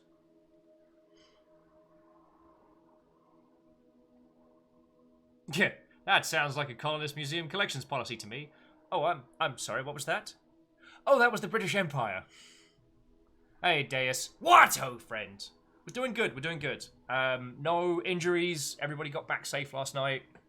I mean, now I can say I've been flashbanged, so that's something.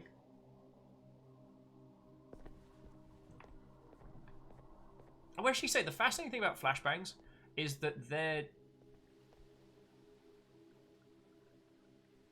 disproportionately... And okay, this is going to sound weird, but like comparable to like standard explosions, you know, tree covered in gasoline, fireworks, that kind of thing. Comparable to standard fireworks, they feel like a much... It's going to be a day.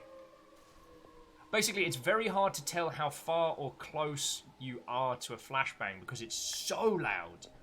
but there's none of the like shockwave that you'd expect from an explosion, from the sound that it makes. It gets very, very confusing. Yeah, why get flashbanged in the Blackout Club when you could do it in real life? Yeah. I am gonna play it by ear. We may take a break from the Blackout Club this Friday.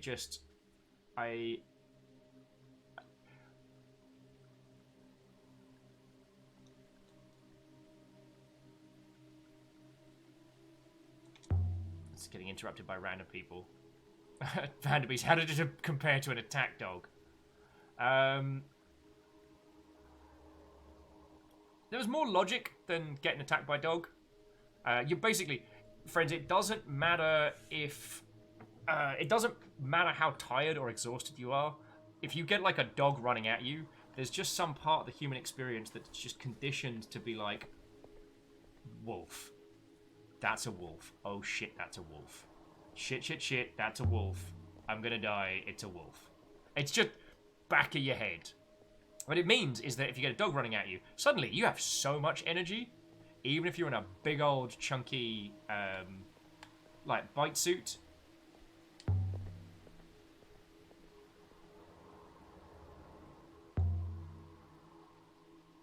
Moose is saying, unfortunately, Battlestar Galactica isn't on Netflix. Sci-Fi has it available to stream for free, but not internationally. That's a pain in the bum. Yeah, Des. Flashbang, disorientation and confusion, dog, fear and adrenaline. And the noise of it, because you can't tell how far or close you are from it, it throws you for a loop. Like, you hear a firework go off in the sky, and you can tell by the noise and the flash how far or close. And if you've ever had a firework go off too close to you, which I would never advise anyone do, obviously, but if it's ever happened... Yeah, wondering again, the police sirens in the background are not helping this conversation. Yeah. Asari said, was that the one with the wormhole? Battlestar Galactica was not the one with the wormhole. The one with the wormhole was... Oh, you already got to it. Farscape. Alright, friends, I highly recommend Farscape. It still stands up because of its ability to just go off the chain.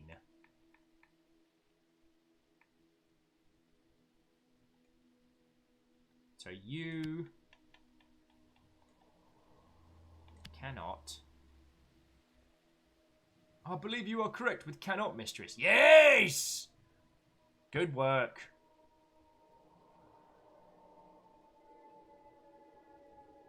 That's a lot of words right there. Oh, Stooge had a Roman candle blow up in his hand. Ooh, I'm glad you're okay. As I've seen both of your hands, and neither of them appear to be like, you know, Luke Skywalker bionics. But yeah, that's just the thing that I found the most discombobulating, because the loud noise makes you jump, and the flash makes you kind of like look around. But you cannot really tell how far or close you are from it. The noise of it doesn't... The noise of it is much, much louder than you would expect from... I don't know if I'm explaining it very well.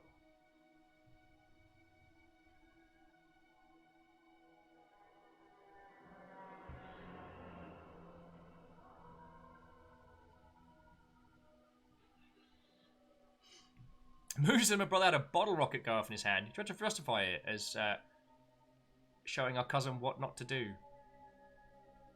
So M says, Hyde, I think, has the negative...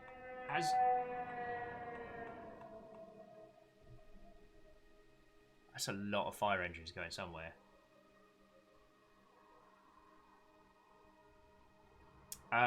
Deceive is possible, but would deceive... Vanderbeest, do you have earplugs? Nah. I did not plan on sticking around, and honestly, after a lifetime of blasting shite new metal as loudly as I wanted, I'm fine. Argon Conclave, what does the sundial do? We don't know, but we found another one on a different planet. And I have a feeling that there's more to these little scraps of metal than leads the eye. You cannot hide from the robot master that will kill us all.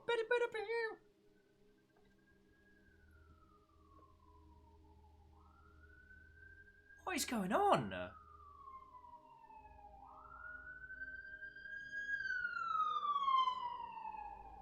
Hang on. I'm just gonna poke my head outside for a second. Have a look at this, friends. We're not stopping stream. And I'll leave the mic running. Just. No, I think they're right.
Okay.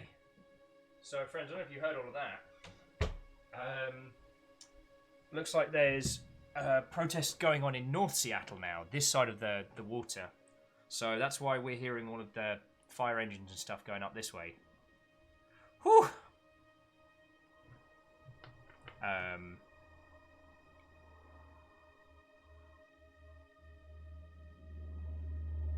Varble saying 23 units set to a house fire in North Seattle. Feckin' hell. That's far enough away from us that we don't have to worry directly, but I hope whoever's involved is okay.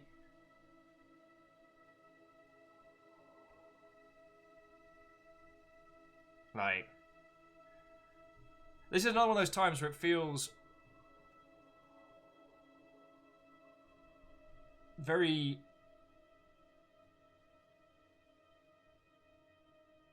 yeah.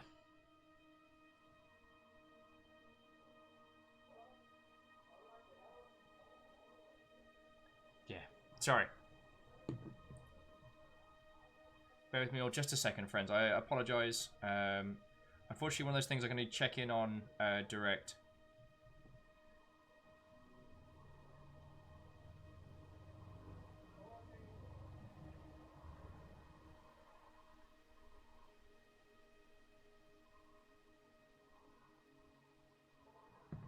Okay. Apologies for the interruption of service. I just wanted to quickly send a message to a friend who's up that way, just to check in on him.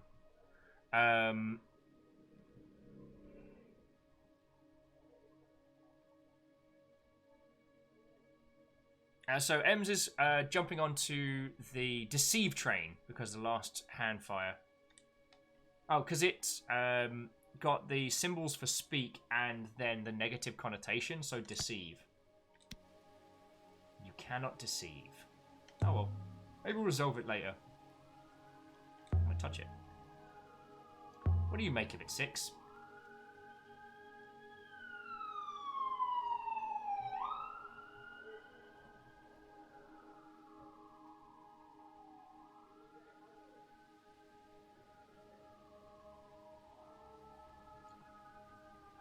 Holy Toledo's.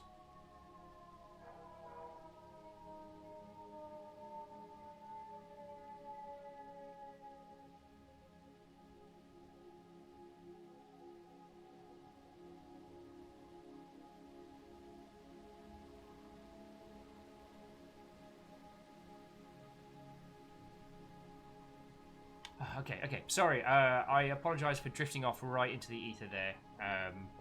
Just checking in on peoples. Yeah, and Varbles, thank you for the information there. I'm not watching the scanners today, as I don't really need to. I will admit, friends, that when we were bugging out last night, it did get to be very, very LARP-like. Like, we were... who are you? Are you still wasting time on your curious notions of history? Not now, curator. I'm busy. You interrupting shite lord.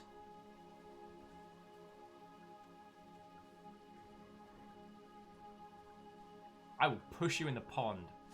Stop me again while I'm walking.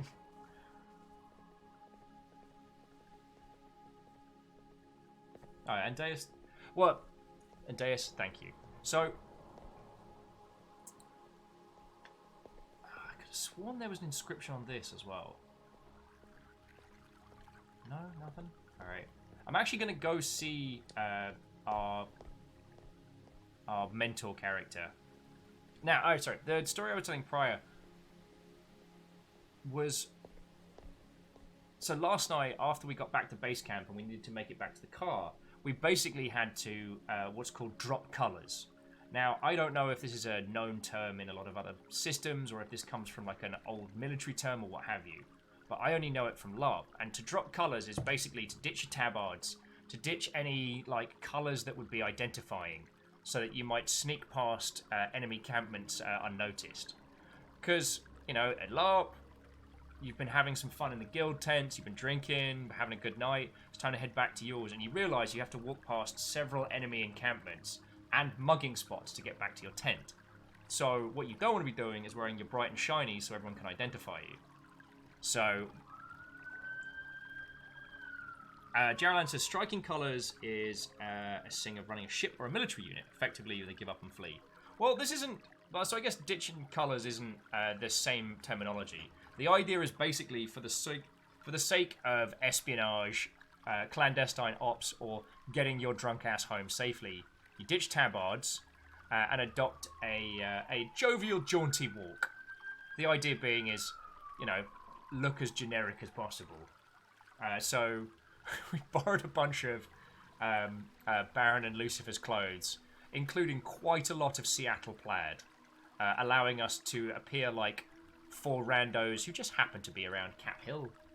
Gone with the black hoodies and safety kit. I was wearing Baron's punk animal t-shirt. I don't know, fly casual. And so we were listening to and watching the reports and the scanners trying to work out where the cops were. And we had this kind of, this LARP operations of sneaking our way through different bits of Cap Hill. We were fine. Hey, Austin. What-ho? You have not arrived too late. We did start a lot later today. And hells yes, there are more inscriptions to be had. Alaya, you're back. But I don't know if I want to ask what you found.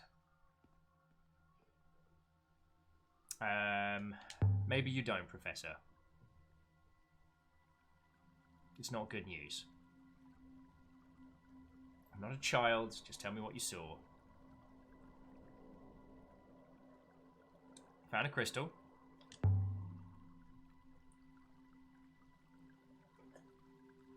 Remember, found it first.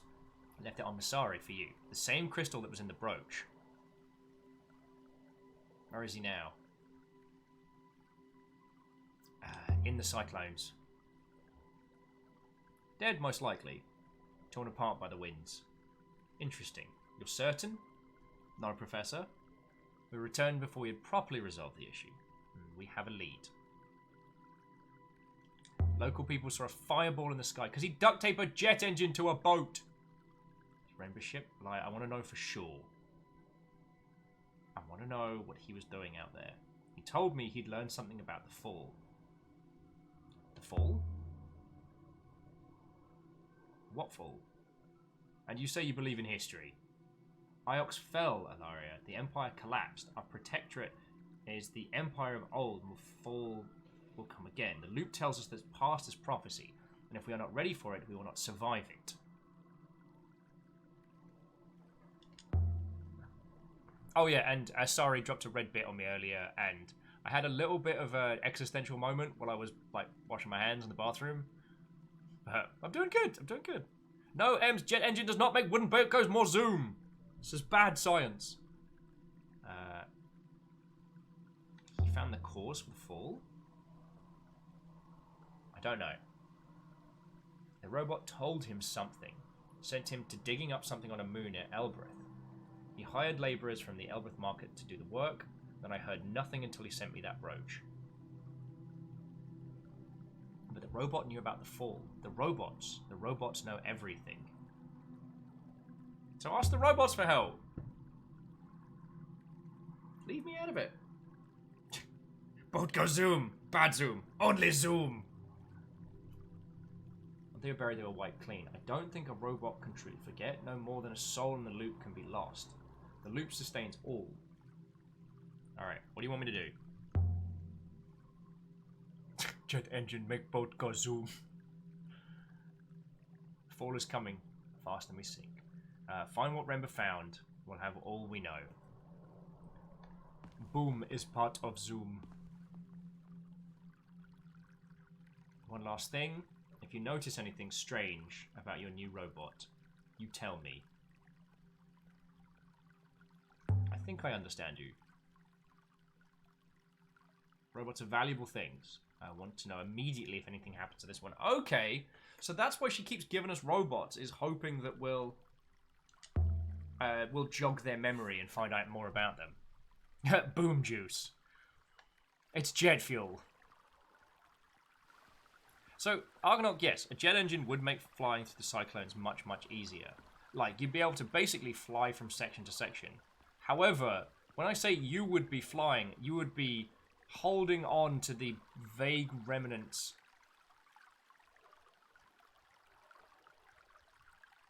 The vague remnants of a wooden ship screaming as basically two planks and a jet engine careen from one planet to the next.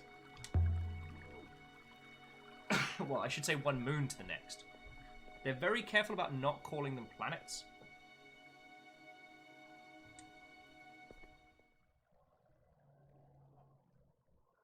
Sorry, with goblins want boom zoom juice! Oh.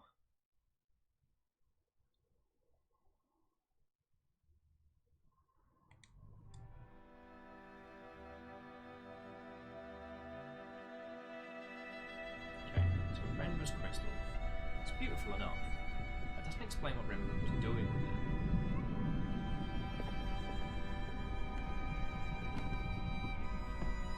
The road, the nebula. I'm gonna rest for a second, because I realised our last playthrough we didn't sleep at all, and maybe it's kind of like Skyrim, where we need to have a little nap.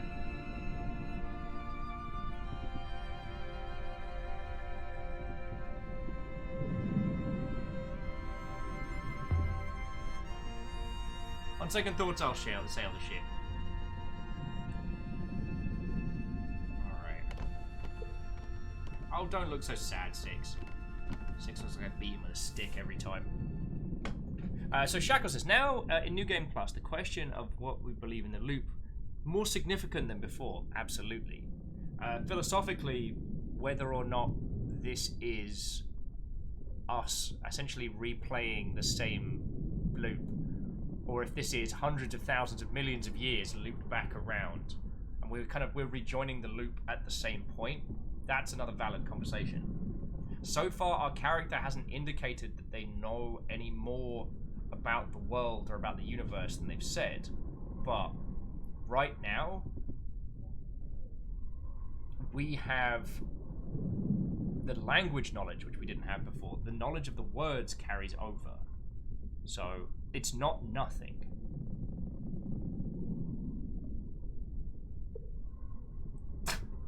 Sorry, just Arcanoc's like, whoa, whoa, whoa. I didn't say strapping a jet engine to a wooden boat was a good idea, or safe. It's merely an idea.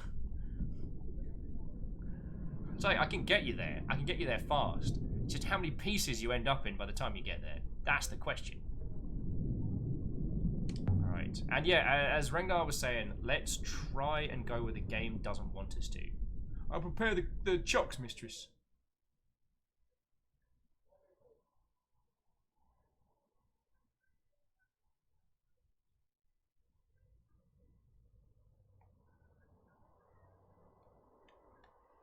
So, Eye of the Cyclone, Renber's dig site.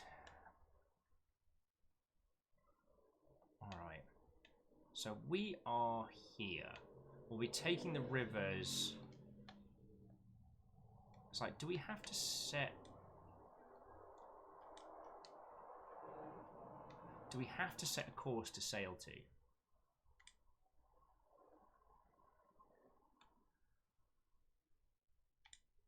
Alright. I've got an idea.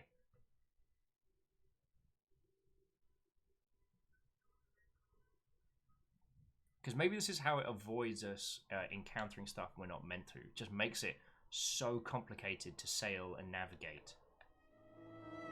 Steer right, not a bloody chance.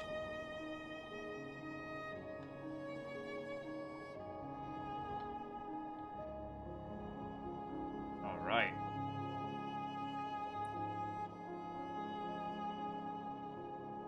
I did not miss my feckin' turning. I know exactly where I'm going, buddy.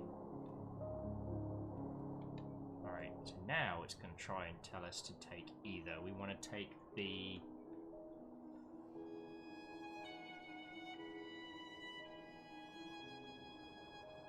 we want to take the left then right.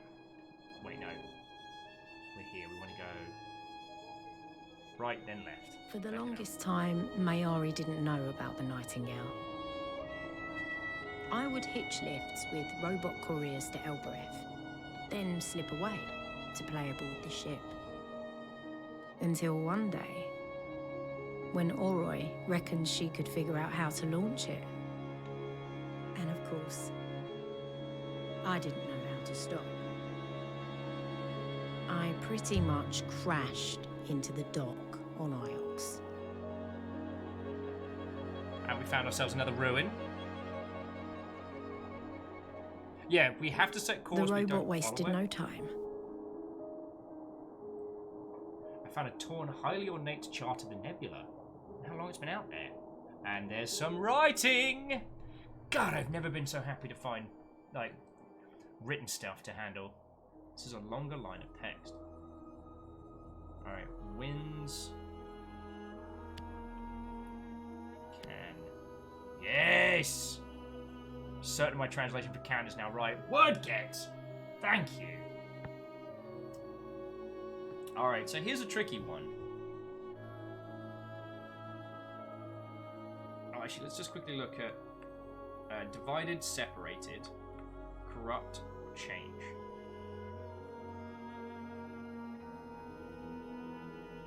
I mean, winds can change. It's an ornate chart about the nebula. It wouldn't say winds can corrupt. It's not a threat or a warning, right?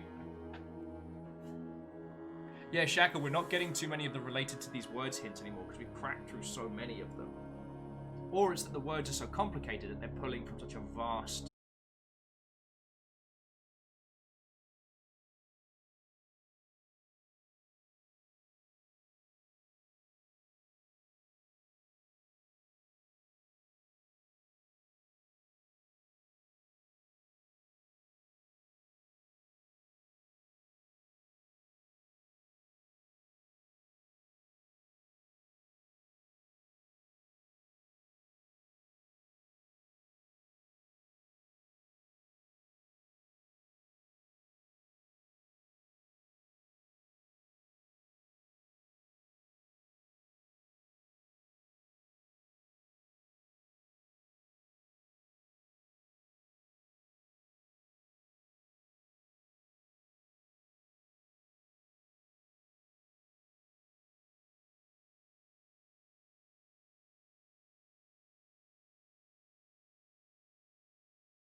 just want me to make the choice of going left or right. Okay. Though it would be super cool if we'd been able to use our pre-existing knowledge to sneak on in. Yeah, aka feckin' wee!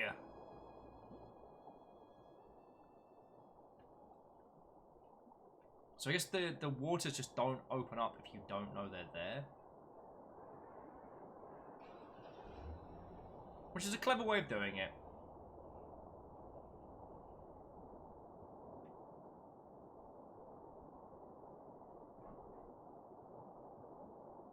But still, definitely are something I wanted to try. So ruin drifting in the wash. You know what, Six? The amount of times you tell me you saw something that would be genuinely useful to us, and then just decide, nah, good. Were you gonna say something? Nah, wait till it's gone past. I saw something very valuable! Where is it? Well, it's over there, we went past it. How does this help me? Robot, I swear, I will put a magnet on the back of you until you start speaking only in Latin. Also fecking we. How are we doing? Oh yeah, we're just following these cyclones right through.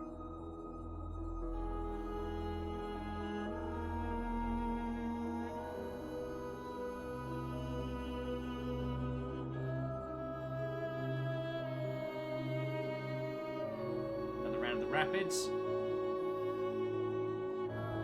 Fecking wee! Fecking wee!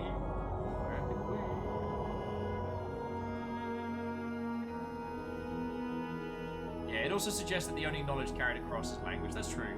But the map's not designed in such a way that we can just, like, cheek it. We couldn't just beeline to the Heaven's Wall right now.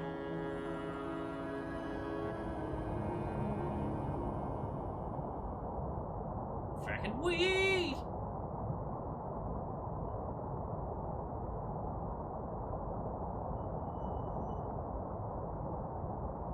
But extremely fucking wee!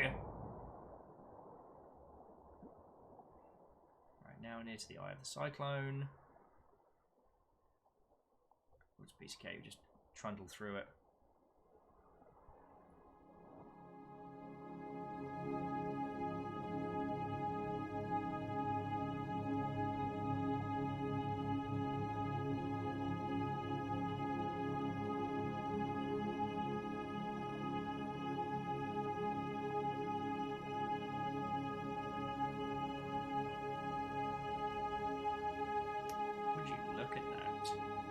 Renber's Moon. There's air, but no upriver. We need to leave the ship here and hop it down. Please do not be alarmed. It's no different from the Elbreth Gate. Oh, that's cute. That it's referencing the gate from Elbreth.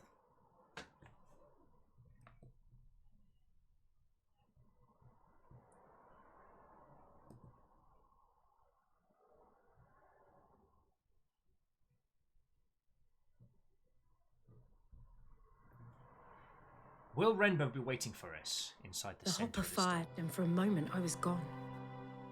Not aboard the Nightingale, not on the moon beneath. It could have been a heartbeat or an hour.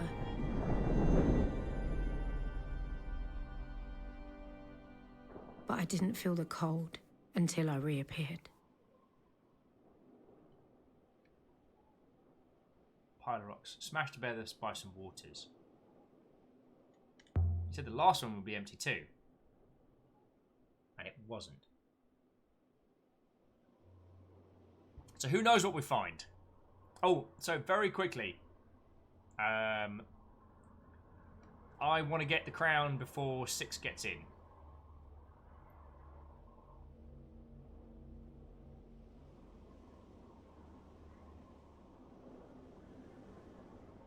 Perhaps Renber is waiting for us just around the corner.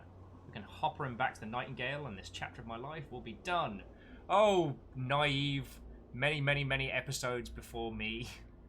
You had such high hopes.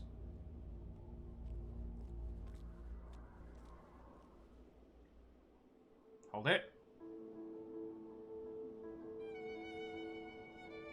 6, what's that? Because it looks like a whole ass tiny In the village. middle of the hurricane, there was a house. It was fine.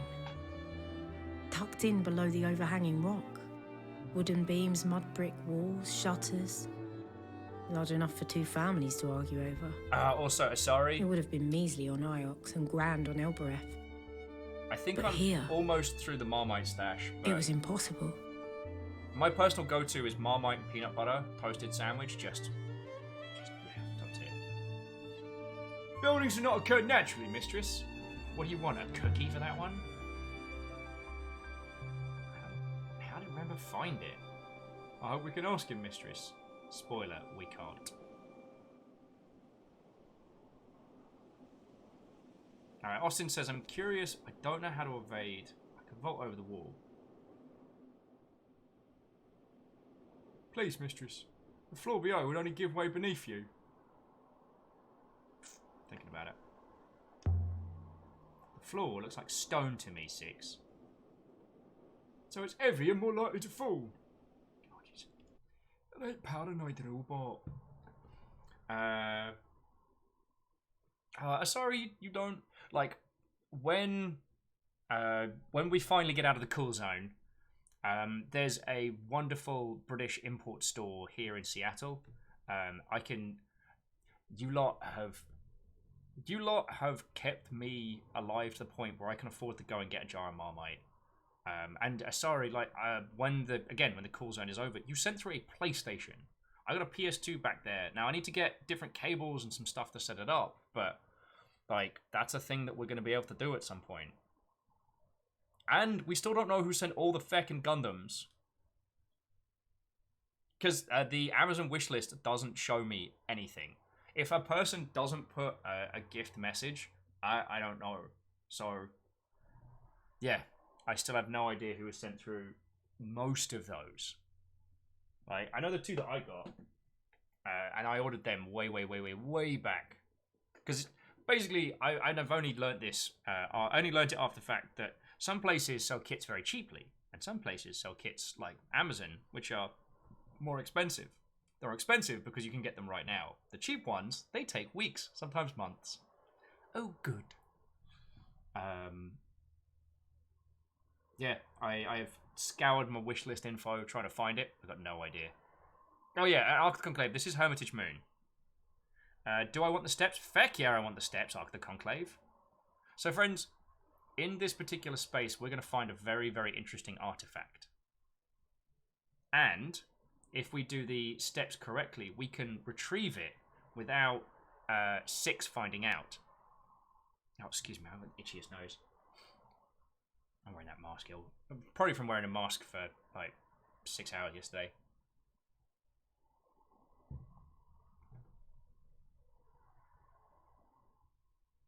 Austin says, looking forward to a particular piece of text in this New Game Plus. You and me both. J Post says, return, have we solved space? We have solved book 1 of space. We're actually on to the sequel, book 2, A Song of Space and Yet More Space. You know, it's a good run, it's a good story, very enjoying it. A lot of the same characters. Narratives surprisingly different. We're doing things in a completely different order. Space 2, Electric Boogaloo, that's the film adaptation, which I think more people have seen than have read the books. And that's okay. God, I do talk a lot of shite.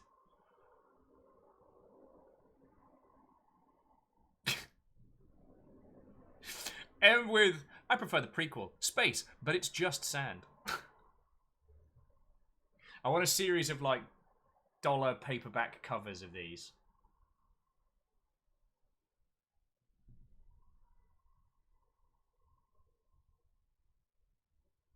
Oh, what?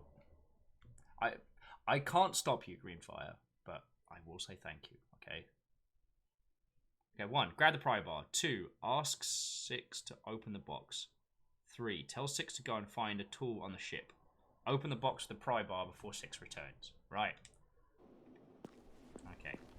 Clamber over. Here goes. Parkour, parkour! 4 seems sound enough. 6. Where did that robot go? Alright, so... The ghosts were still here. Cooking, reading, doing whatever ghosts do. The house was to stop empty. monologuing. But it hadn't been abandoned.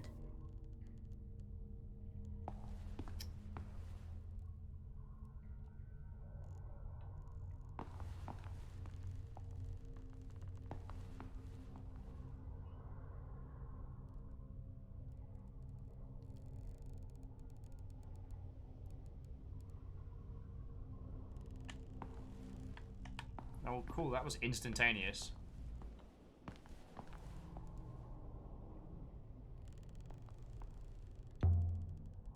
No, this door is jammed.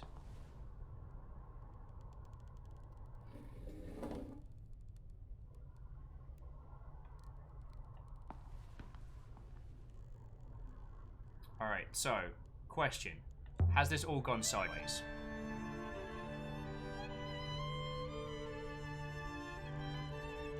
Have we stacked that operation?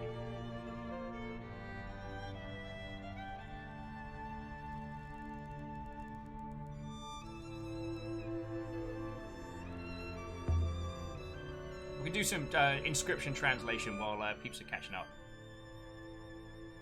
Yeah, Arrow. Griffin says feck. Not yet, I think. Still good. Okay. So what have we got?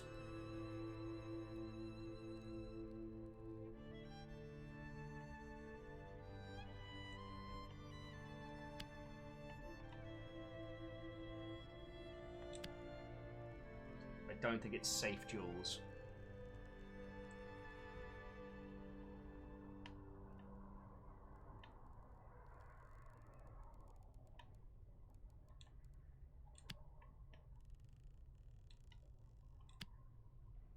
So Homestars is correct. Homestar Runner. Welcome to the edge of space. It is me, Homestar Runner. Today I'll be translating this piece of text. It says, nobody likes. I can't think of an end to sentence. I could not think of an end to that sentence. Well done. All right, so the fire poker. All right, heavy box. All right.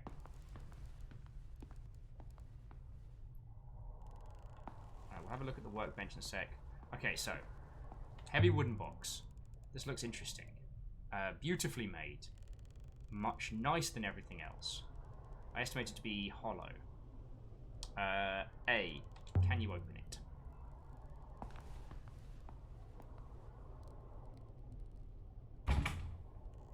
It's not locked, mistress, but stiff. I lack fingers for leverage. Don't you have an attachment for prying? Something you can stick into your arm sockets? My first robot had those. Perhaps I could find something on the ship. Oh, off you go then. Off you go then. I'll wait here.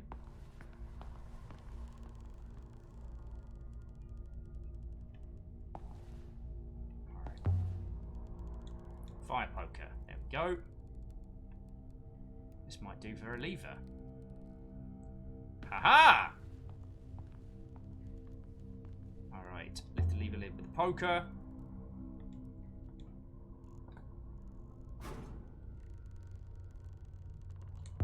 Inside. And there it was, just lying there.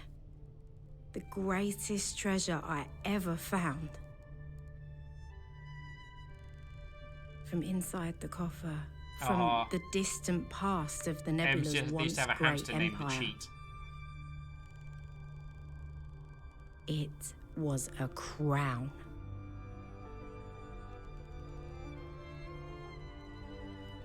I'll have to think what to do with this. We know it has the eagle and sun motif. It's the crown of the last emperor.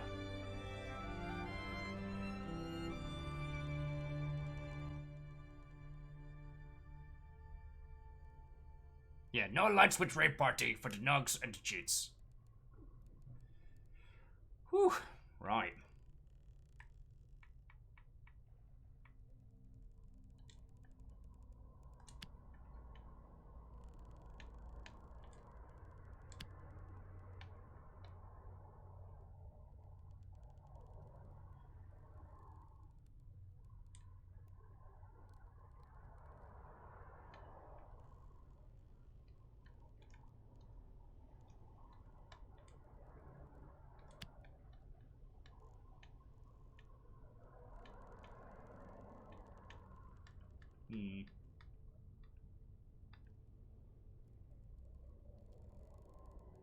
That's definitely the... Wait, no. I think it's...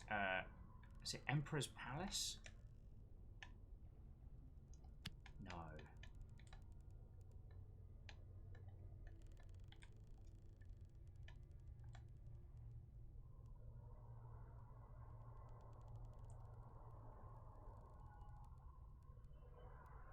Anok says, is this the crown that downloads minds? Possibly. We didn't get a chance to really give it a whirl.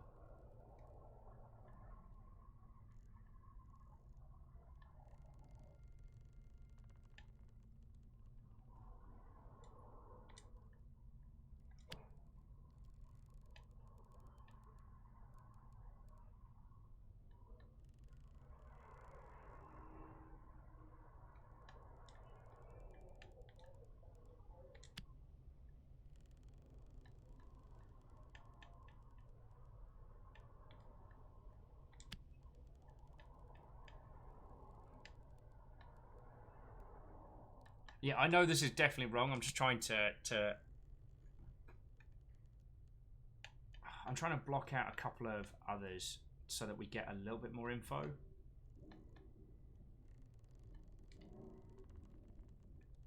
Oh, sun at the end.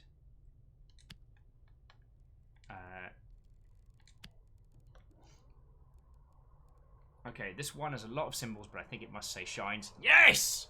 Word get! And I'm sure of sun now. Fucking yes! That is going to help us so much in the vault. Haha! So, we've got whatever this is. I have a feeling that this one is Empire. Ah, Crowbeak! What, oh friend? How are you doing? How are you doing?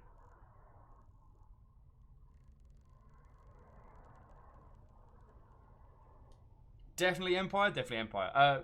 Crowbeak, have you had a chance to get stuck into this? I will say we're on New Game Plus. So we are cracking words left, right, and center.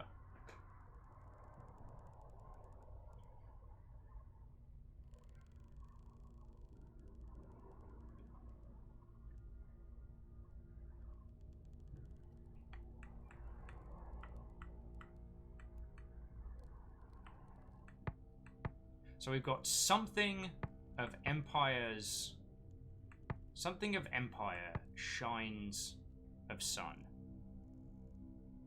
God, the grammar is all over the place in this one. Shines of sun is correct. Shines bright of sun.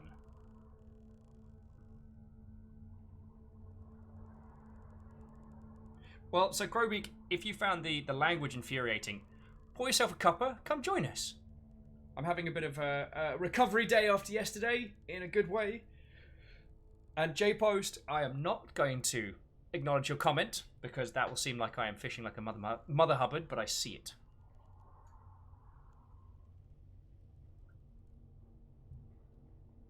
Whew.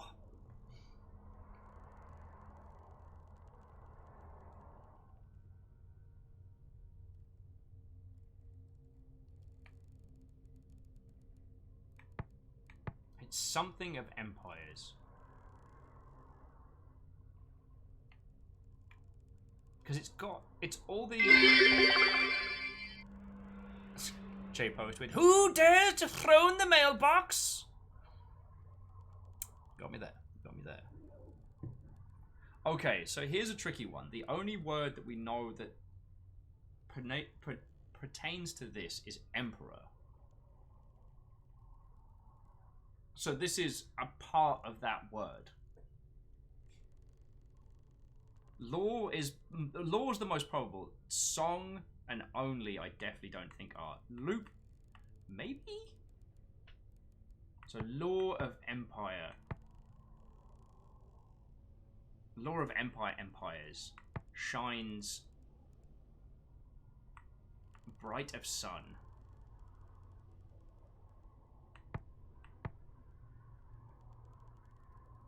A few places derive law from the Emperor. Okay.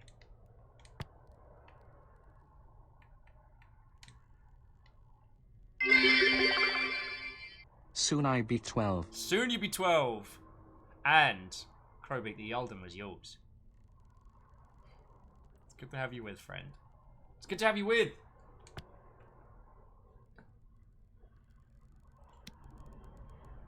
Law of Empire shines bright of sun.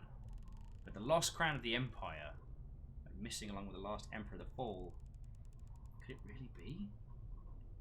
Alright. Ah, my fingers!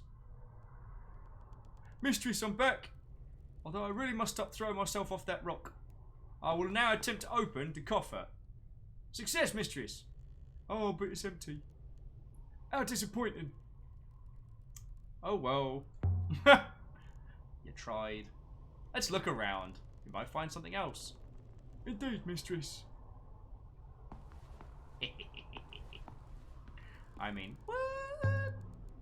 So someone curled up here by the fire to keep warm. Someone died here, mistress. Renva?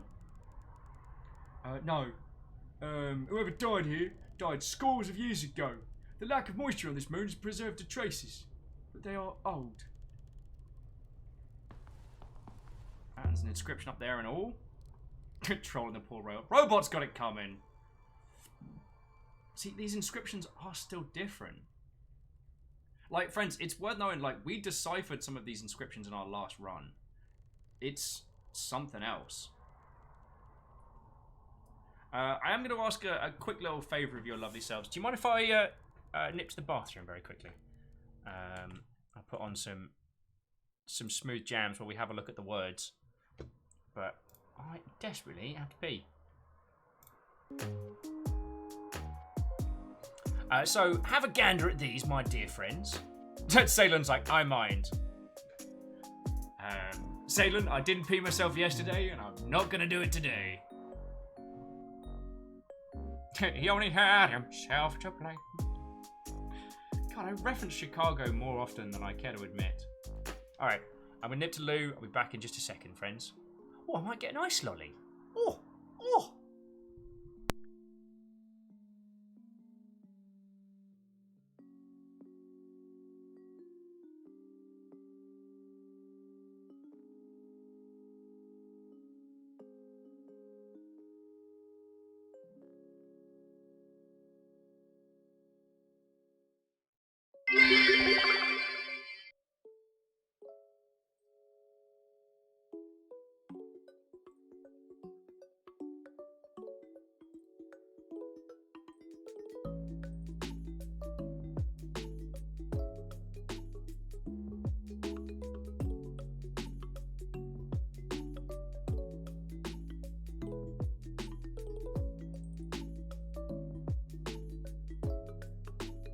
Stop that incessant clicking.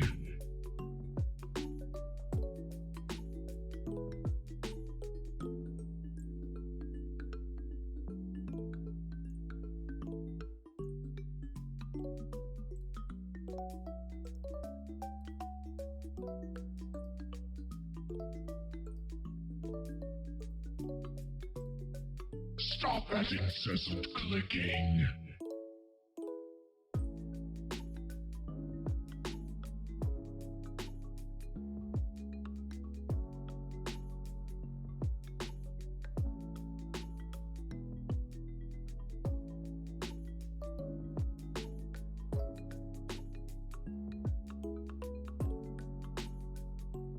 Stop that incessant clicking.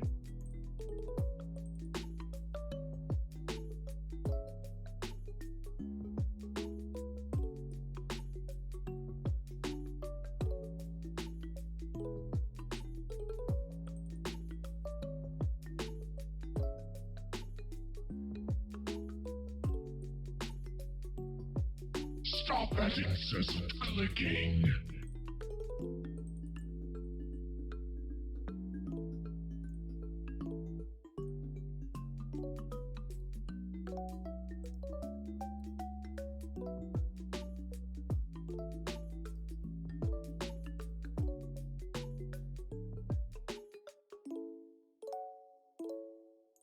Stop that incessant clicking.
Hello, hello. How goes the translations? Friends, little Cleona, our Lady Nug, and our youngest addition to the Nuggets, has the cutest habit of any time she hears the fridge open or hears like the rustle of plastic, she immediately assumes that it's salad for her, and she sings the song of her people. Weep, weep, weep, weep, weep. It is the cutest feckin' thing, and I love it. Captain on the bridge. Falcon Punch. Falcon Puncher! Baron Sheep, you fecking legend. 20 months at a tier 3. Not only are you running West Hollow, Memnol, and drinking with my dumb ass when we're allowed, and using a brolly as a shield while people shot tear gas at us. You fecking legend.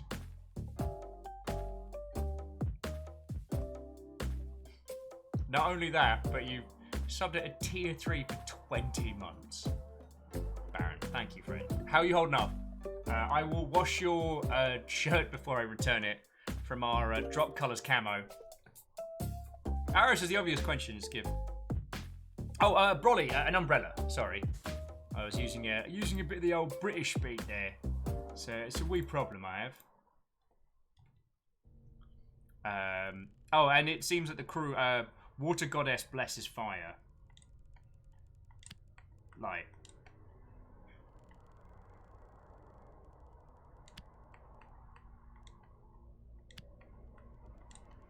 Yeah, like we know this one for sure. I believe I remember the word for fire, mistress. Yes! Look at us winning at translations. Okay, the water goddess blesses the fire.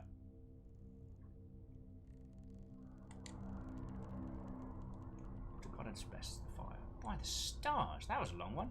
Not as long as the one outside. I mean, it is a fireplace. So yeah, Baron, how are you feeling after yesterday? My back's starting to hurt a little bit, just from all of the standing, but like physically and mentally, doing great. Rank S plus. So we had a workbench here.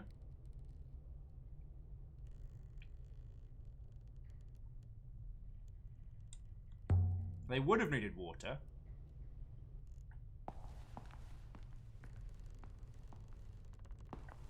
A lot of axes. Just gonna say it out loud. A lot of axes. Aha! Something up here.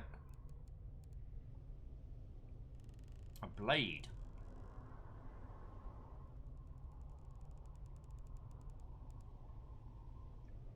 A little corroded, but beautifully restored, and it's got an inscription. Precision required for this. Bloody hell. Oh! What have you got there? A knife! No! Thank you. Thank you, Ems. Glad we're going. God, that one at the end. Okay, so that's definitely unit. Sorry, that's definitely until. And I don't know what that one in the middle is. Something until death and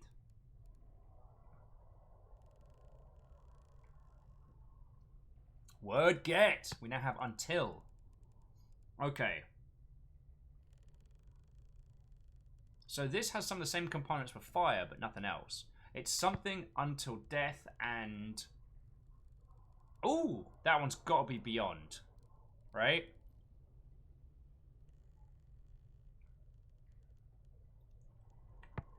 Fight until death and beyond. Because, I mean, getting fighty, similar components to fire, that makes sense. Yeah, Austin.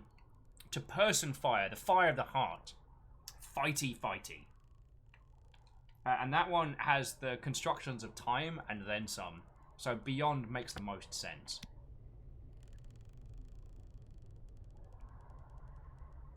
Fight until death and beyond. It's plucky, I'll give it that. And yes, for those of you wondering, I do currently have an ice lolly addiction. No, I will not be apologising for it. All the speculation is fascinating, Mistress, but we should not be at least attempting to locate Master Rimba. Alright, so I can slip out through there later. We open that door. And back up the stairs, but you cannot go up. I'll wait for you down here. I cannot climb stairs.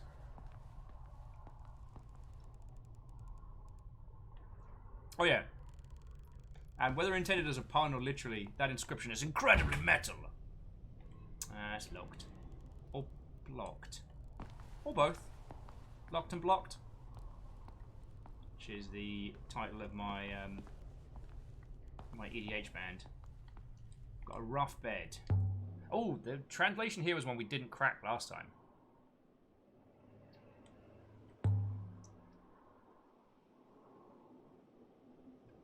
The translation here is old and barely visible, scratched into the plaster. Oh. I've got a few of these words in my notebook, but I can take a chance on what's left. Alright, so stranger something. But I fear...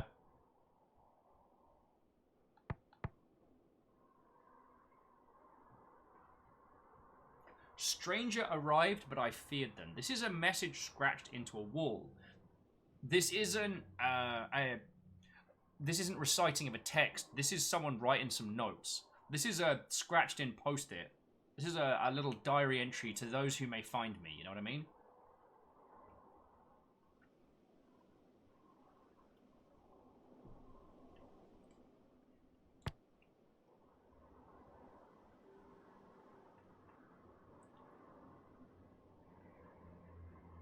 And this is a combination of their and goddess. Well, I mean, it's the personage of. So it's the disambiguation of person. So it's him, they, them. Yeah. If you find me dead, it was no accident. Stranger arrived, but I fear him. That will do for now. Someone was living here and someone else arrived. The angle is interesting too. It was scratched by someone lying down.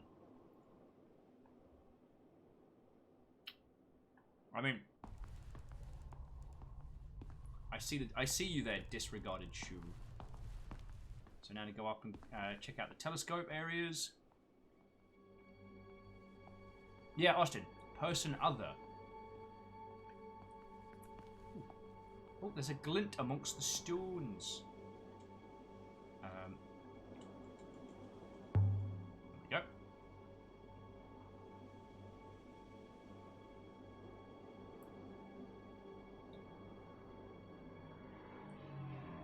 So Shackle, I'll have another look on the way down.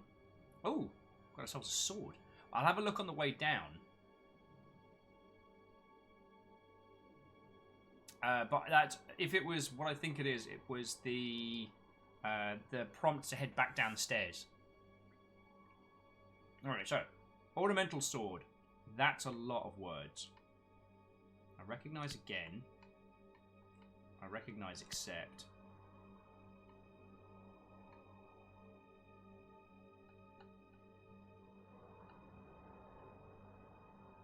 Doesn't give us a lot to work with here.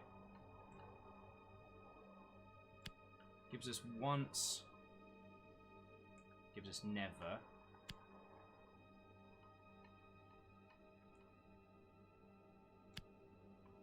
See, we know that word at the end. It's always weird when it doesn't give us titles that we when it doesn't give us stuff we know. What am I missing here? What am I missing?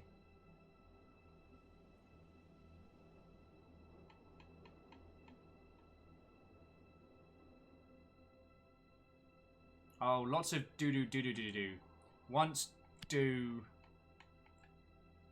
Do.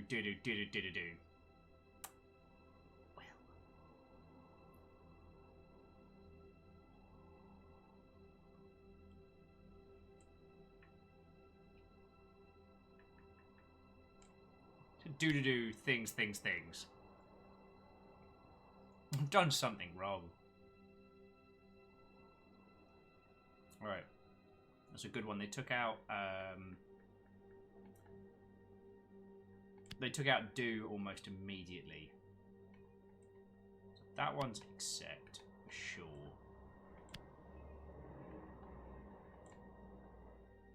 Accept in.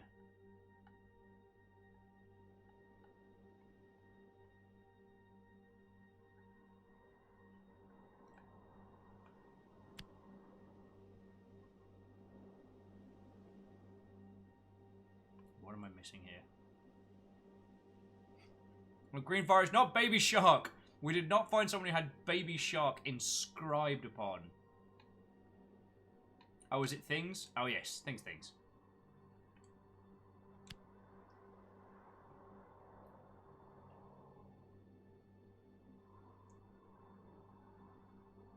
Alright, so it's not more. Okay. That's good.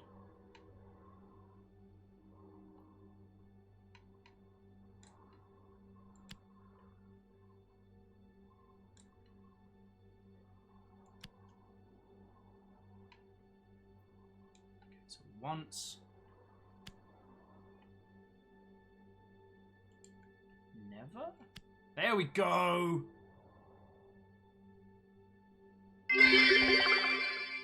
William Shark do. So feckin' help me. So feckin' help me.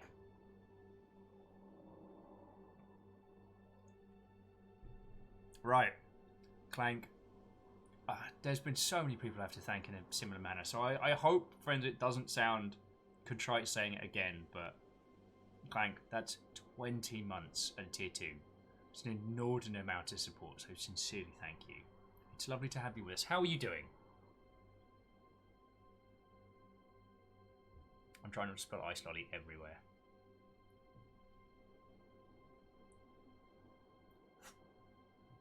Uh-oh. Oh, it's very cold.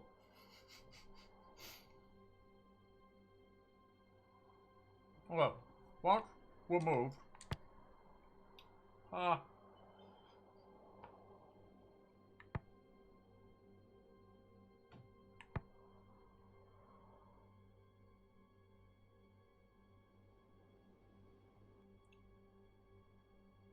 don't know what that is.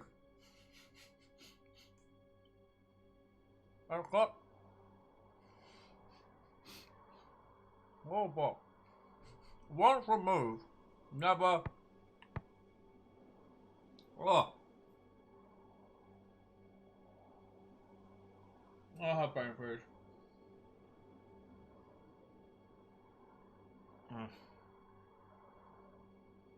Classy, I know. Never give up. Never surrender.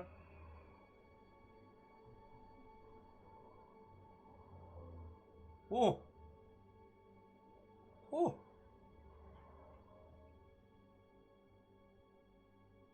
Oh. Woo. Worth it. Kroby, I've watched some of the Galaxy Quest documentary. It still makes me super happy. Oh. Welcome to Brain Freeze. Well, that's an odd inscription.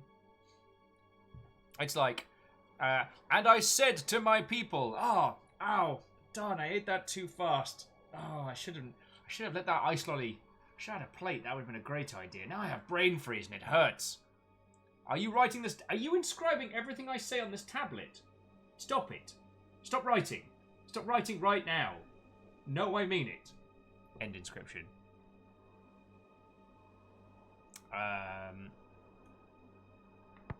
So once, so this is an ornamental sword.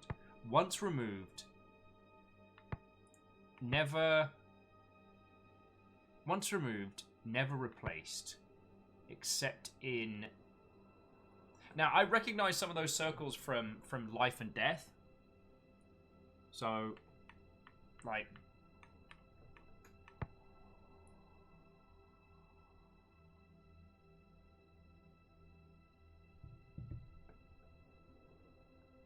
So surrender or replaced. Once removed, never surrender, except in blood, as in Spiller. What ho? It's been a while. It's 20 months to be precise.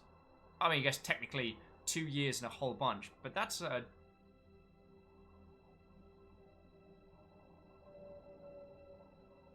Oh, okay. So everyone's agreeing on blood being life water, but also once removed, never replaced except in blood. Once the sword is drawn, it can't be put away until it has drawn blood. I used to know...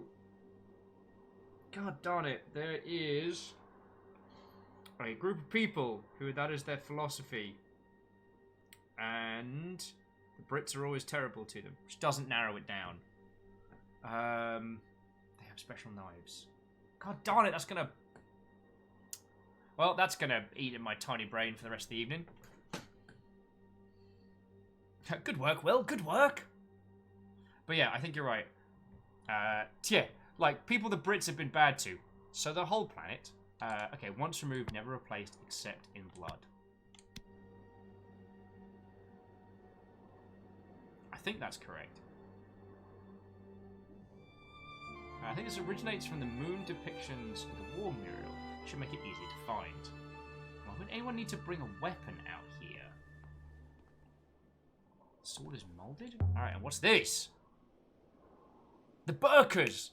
Thank you, Greenfire. Yes.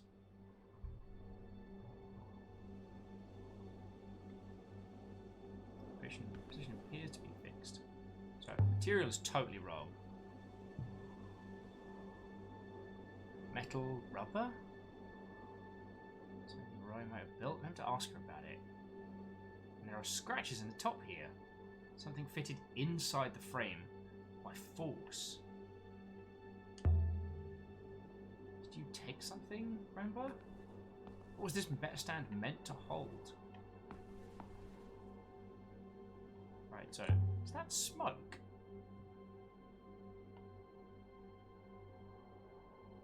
Rainbow, that's your ship, isn't it? That bloody jet engine.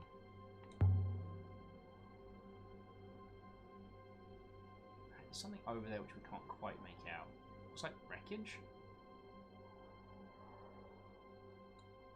As long as it's not the Nightingale.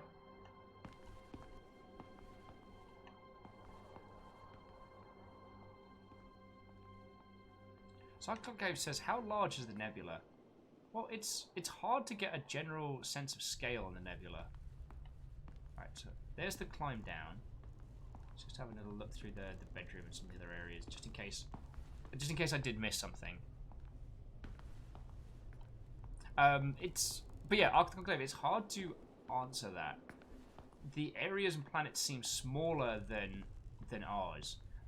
Like, most of the habitable places in this universe are... What's the word? Moons. smaller, like, orbiting bodies. And what... I can slip through here.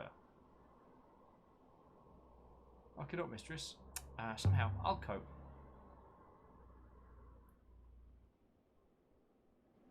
In the yard behind the house, there were tools.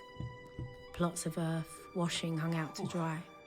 It was like the owner had slipped inside for a quick rucker before they came back to chop more wood.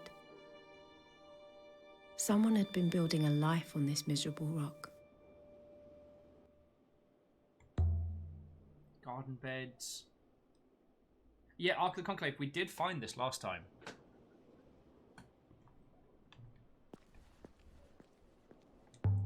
Cloth. Which is bone dry. And here, most important of all, there's some kind of marker. It's definitely not natural. There's something hanging from it. A necklace. What are these things?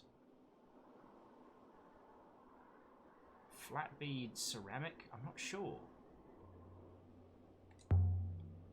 The sticks are all but petrified. Can't even rot out here. But there's something cut into it. This one we know. This one is a fractured fragment from a longer phrase. Okie dokie. Oh, let's crack some words. Oh. Whew. Okay.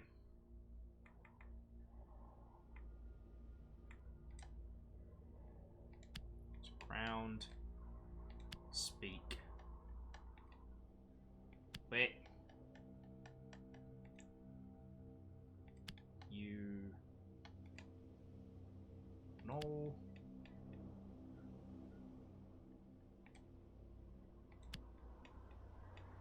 Stay underground.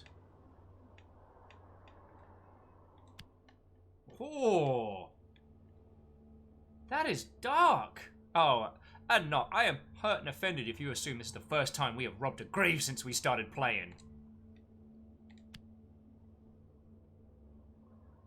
Convinced my translation of the ground is right. Yes! Ba-da-ba-ba-ba-doo! Stay under the ground and do not speak what you know.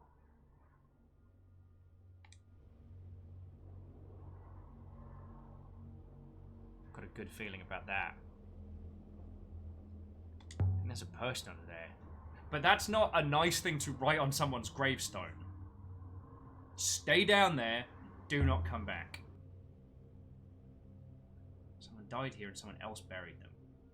But not remember, the wood is far older than that. Somebody came and killed the king. No king, la la la la la la. Idiots! There will be a king.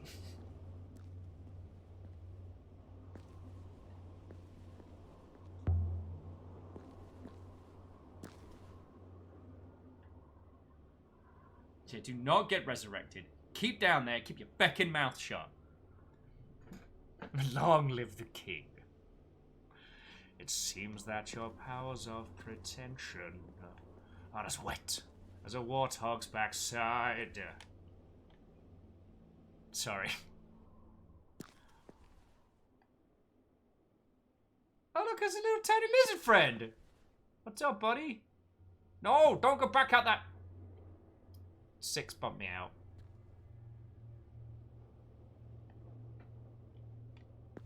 Oh! A shining new era is tiptoeing nearer. But where do we feature? Just listen to teacher. No, sorry. You got me to sing. Shackle was saying this is actually something darker. So we know that the robots were used to resurrect dead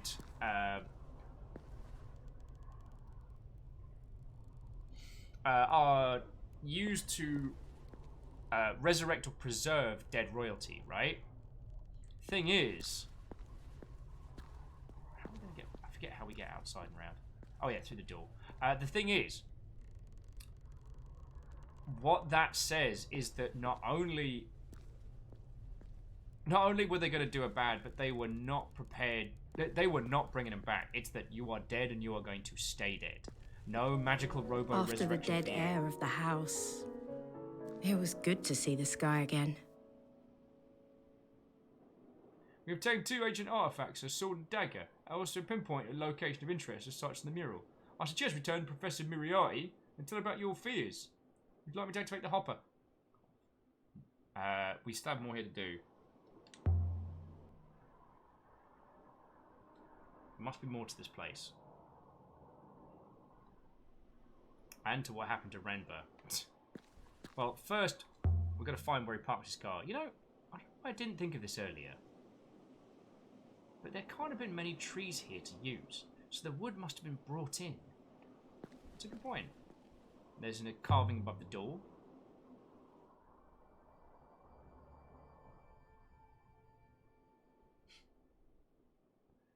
Carving says something like, Derek needs to step off.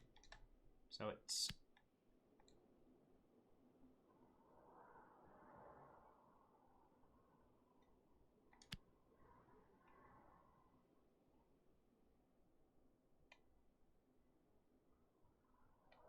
Oh. Something from dark. I'm pretty sure it's gonna be light from darkness. I believe you can come, Trent. We've translated the word dark. Winget. Alright, so we know high.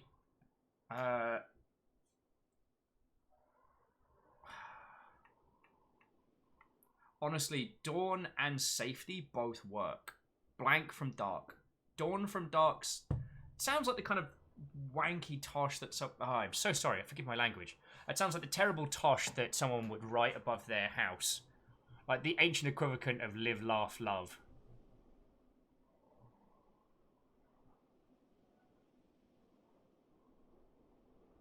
So, I mean, that does work. Safety from darkness also works because this was where, at least by our understanding, at least as we're guessing, that the Emperor, the last Emperor of Iox, booked it out here to hide.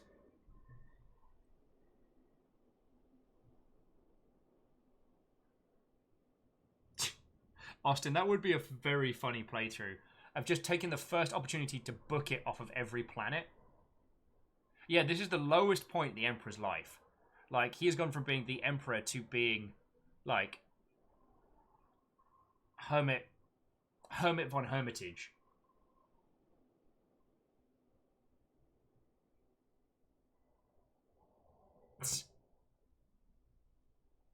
God, that's a prayer I should send to Laughs Last.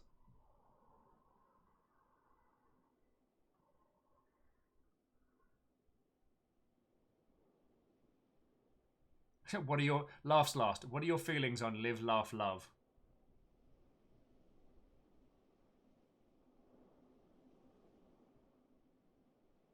Yeah, from Nero to Robinson Crusoe.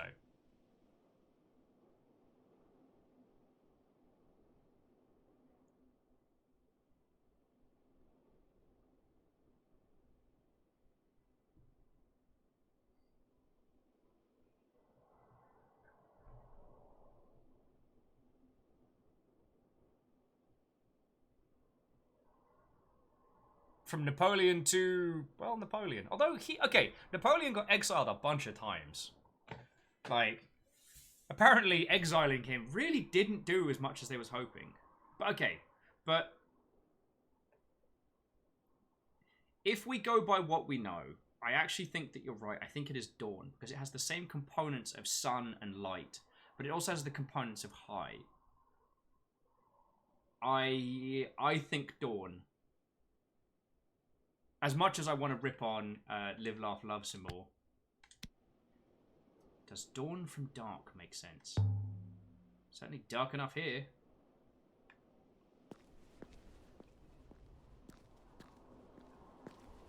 There's another inscription here.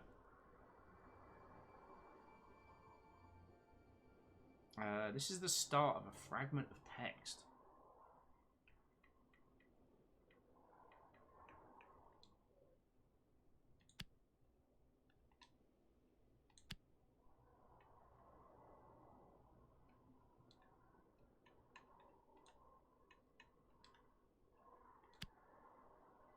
Okay. I'm certain my translation for out is correct now. Yes! We are just banging these words out. And darkness must be correct too. Yes! Okay. So. Something out darkness. I mean, I want to say shut out. Like, the idea of inscribing that beneath a window makes a weird poetic sense. Do you know what I mean? Like, Emperor stranded on this moon for the rest of his natural life. Like, the idea of the shutters being what shuts out the darkness. It does make the most. And currently the only corresponding thing we have is low. Shut out darkness. Shut up, crime!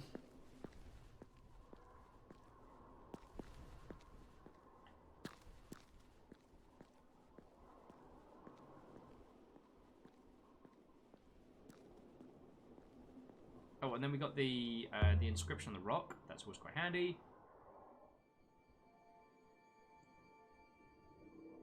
This one is a fractured piece from a longer phrase. But yeah.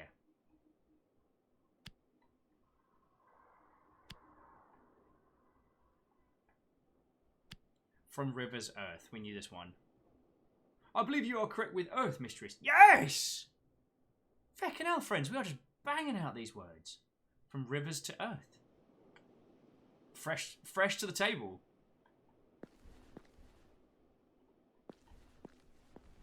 From Rivers to Earth was actually the original subtitle of Cradle to Grave. The seminal DMX adventure. Alright, so there's another inscription here.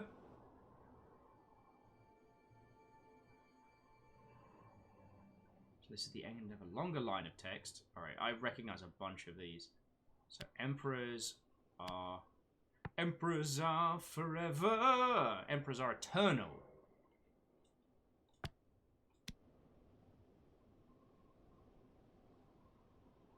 Emperors here? It's more likely than you think. What were emperors doing out here? I mean, the same thing as everybody else, trying to maintain a feck.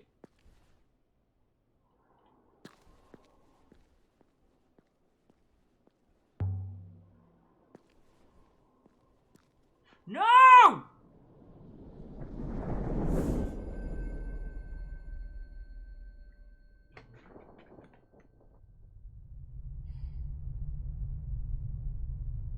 That's the second time this game has done that. And I apologize, you know, negativity is not how I roll. Now, it's going to roll us back into the area we were at, but I pushed A to view that channel, and it took it as, oh, you want to go immediately back to the Nightingale? Okay, here we go. Like, for heck's sake. We're fine, you're right, it's just...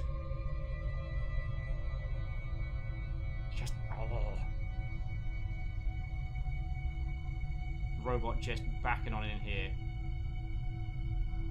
Alright, I think the hug. Right, where is your head?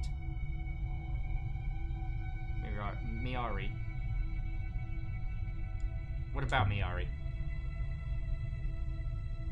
You followed me, Lexi. As I thought you might. Because you knew. Because you've always known. Of course I came. You laid a trail for me, so here I am. Redver.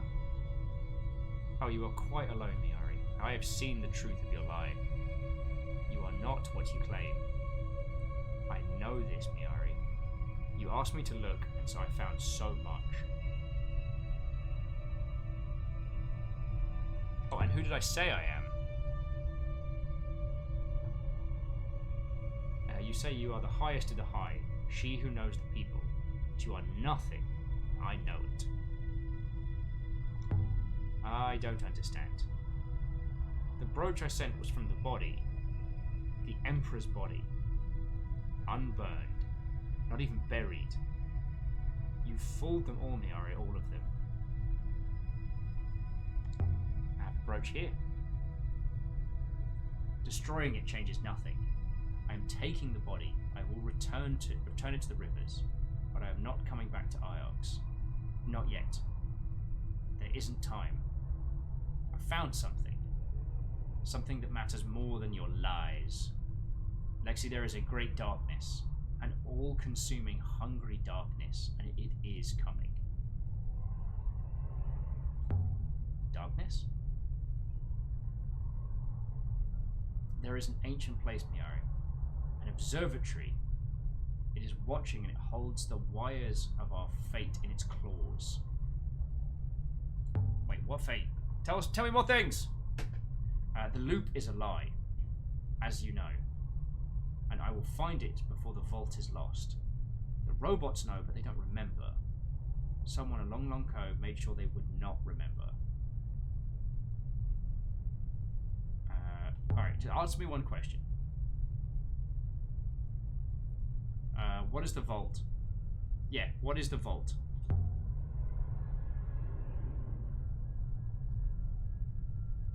It is the source.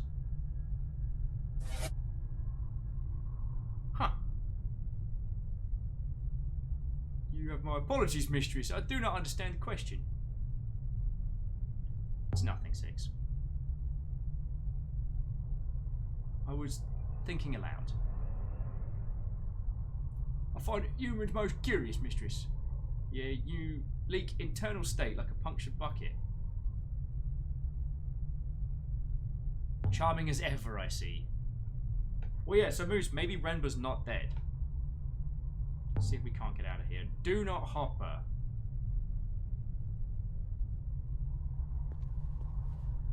I will admit, after the first time of that, I did want to duct tape a bunch of magnets to Six for force ejecting us back to the Nightingale. Ooh.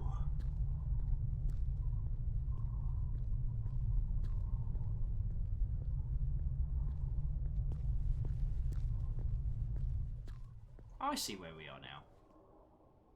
Though I still don't see how we got in there. Are you ready to go now? No! Don't hassle me. Stone pedestal. With someone in it. She seems familiar. It's our local water goddess. Oh, and yes, Spiller, right you are. Turns out the robot's haunted as well. Lovely. Okay, you reckon what? So, firstly, the figurine. Maybe this can tell us a little more about the place. Oh my word! Dear friends, I must apologise for the yawns. This is the end of a broken fragment of text. Alright, many...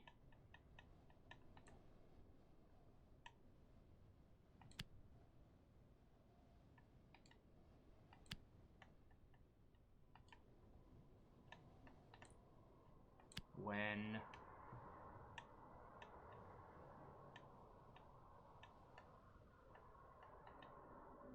Go strong as... You're gonna make me go do. Alright, I can add my translation to grow. Yes! Ooh. Huh.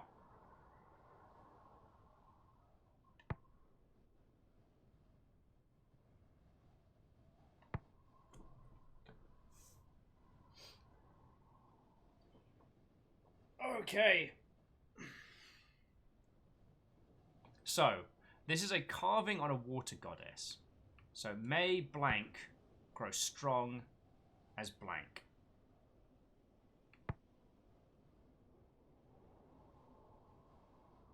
Shackles as plant. It's the only it's the only concept that's simple enough. Oh yeah, and M and Pleep's word there. So, if this is plant, that reinforces that this is trees.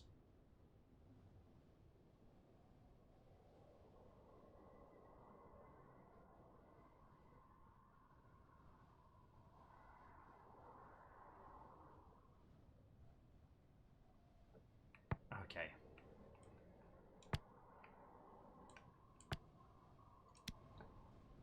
plants grow as strong as trees. And the Shrine of Stone, as we know, if it had charge, would be able to do something.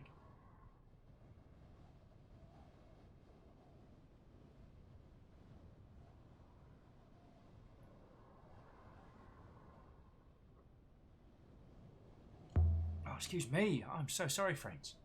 How old would you say the pillar was? Mid to late Empire, mistress. Moving it to this moon must have been difficult. An important... can you tell where it's from? Not immediately, mistress.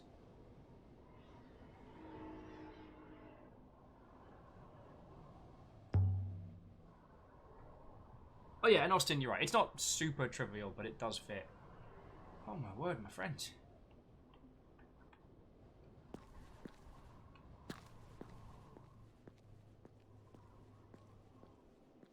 I think I might have to tap out after this one. I might be a little bit more exhausted than I thought I was.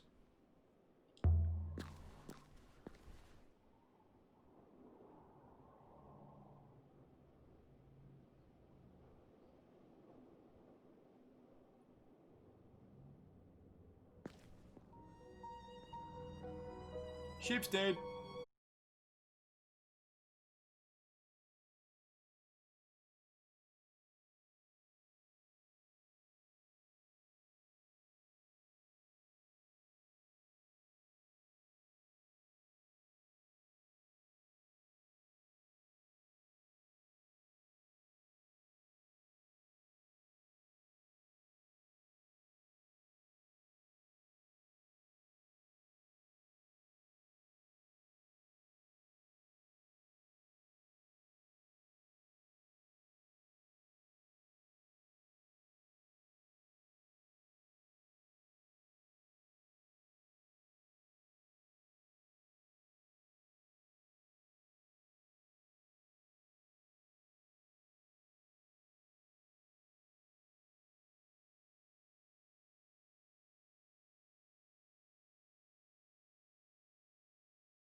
So, you lovely, lovely Mother Hubbards, that was fucking great. I know we spent probably about we spent 3 hours deciphering alien languages. We did story time. This was a wonderful little day. So look, I just want to say thank you to you all. I'm going to do credits properly in a second, and we're going to head over to Fiona. So we're keeping it in the house. We're keeping it in the house, but you know, you don't have to. Oh wow, I'm crashing hard. Look, a lot of you dropped huge sub sprees. Like, the amount of people celebrating 20 months hanging out here was glorious. And I see that alongside so many of you that have come and joined us in the last couple months. And it warms my little heart, because it's not just that we have this wonderful group of people, it's that we've been able to find more and bring more people in. Like, our little digital crew is still growing, and that makes me real happy. Alright? So I want to say a massive thank you. While I am sad I'm stopping early, I'm glad that I got to do some good in the world, so I can nap well. Yeah, I'll probably be on Discords and stuff later. But like I said, I do need to say a massive, massive thank you to people, because like Asari dropped a red bit, feckin' oh my feckin' life, how have I gone blank? Oh my feckin' life. I'm so glad I have my alerts bit. Graphite dropped $50. Earl Koenig dropped a $100 donation to keeping all of this going, which now includes all the nuggies and everything, which is fucking cool. So, all of you that threw bits and stuff in, thank you. And to that end, let me thank you on a name-by-name basis. Also, Spiller, that's on ninjaing the... Happy Pride. And to you, friend, and to you. But congratulations, Spiller, on taking the Eldon. To Earl Koenig and Graphite Sparrow, thank you for the massive donations. Like I said, it goes on food and survival, and I'm very grateful. Now, bits are the main thing that keeps this operation going, so I want to say a huge thank you to Gil, to Asari Greenfire, fucking legend, to Arrow Griffin, to Kimball, to Katros, to Fearless Sun, to Shackle Draconis and Deus, to Aspects Dash, Airprith Eraman, J-Post, Stepagen, Car Red Tiger? Sorry, Scar Red Tiger, Gilmar Greyjoy, Rhymes Moose, Emenhart, Vanderbeast, Hyper Owl, Spence Matt, the League of Spooky Ghost Anonymous Cheerers, and Nathaniel. Right, to all of you, thank you. Your moderator today was not just Rhymes of Moose, but also Caffeine and Lizzie T. Pow. And I think we saw a spot of Tarlicus. To Bisquetti, I'm sorry I butchered your username. To Renganar and to James, I guess. Thank you kindly for the follow, and I do hope we get to hang out with you more, yo. Now, those that resubbed and recipients of Housecarls Hunts! I'd like to thank Gilmar Greyjoy, Stepagen, Katros, Datch, Aaron Feathers, British Beaver, Jack of Traits, Lord Weebit Crabflap, James, I guess, Baxternix, Schwender, EXE, Varbles, Lizzie T. Pow, ET3 Stooge, Captain Stephanie Barnes, Head of House Valkyrie, Petula, Catlin Ray, Meowki Sakura, Iron Imp, Pop Time, BT, Crowbeak, Wizard Robin, Crazy Panda Red. It doesn't work. Vianity, Amberhorn, Shadow Ocarina, Baron Sheep, Clank Crusher, and Spiller. You fucking legend. And also, thank yous to Gilmar Greyjoy, Bart Nender, like all of you that were hunting as part of House Carl. I really wish the credits reflected that. I really wish they did. And sorry, you have absolutely reduced me to a quivering mess. So here's what I'm going to say. Thank you all for a wonderful day. We'll be back on time tomorrow with Prey. And we're going to go from there, alright? It's lovely hanging out with you all, and thank you for being the most wonderful group of people. Like, we talk a lot about...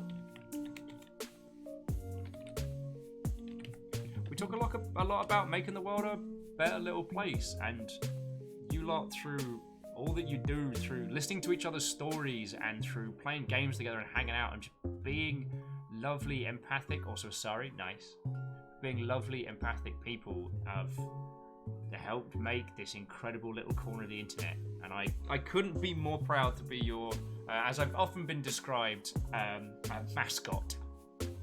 Figurehead seems a little strong. Human megaphone, also valid. Meaty flag waver, another one. So, Fiona is surviving Mars, so let's go on over, let's show the love. Usually I'd lead you in a fully energized raid, but I'm gonna be honest with you, I'm gonna go for a nap. Thank you again. Lovely, lovely humans, alright?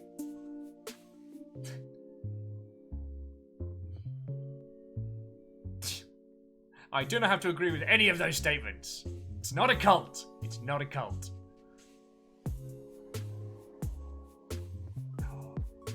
I don't know. Like I say, thanks to all of you lot. Right. Let's head on over.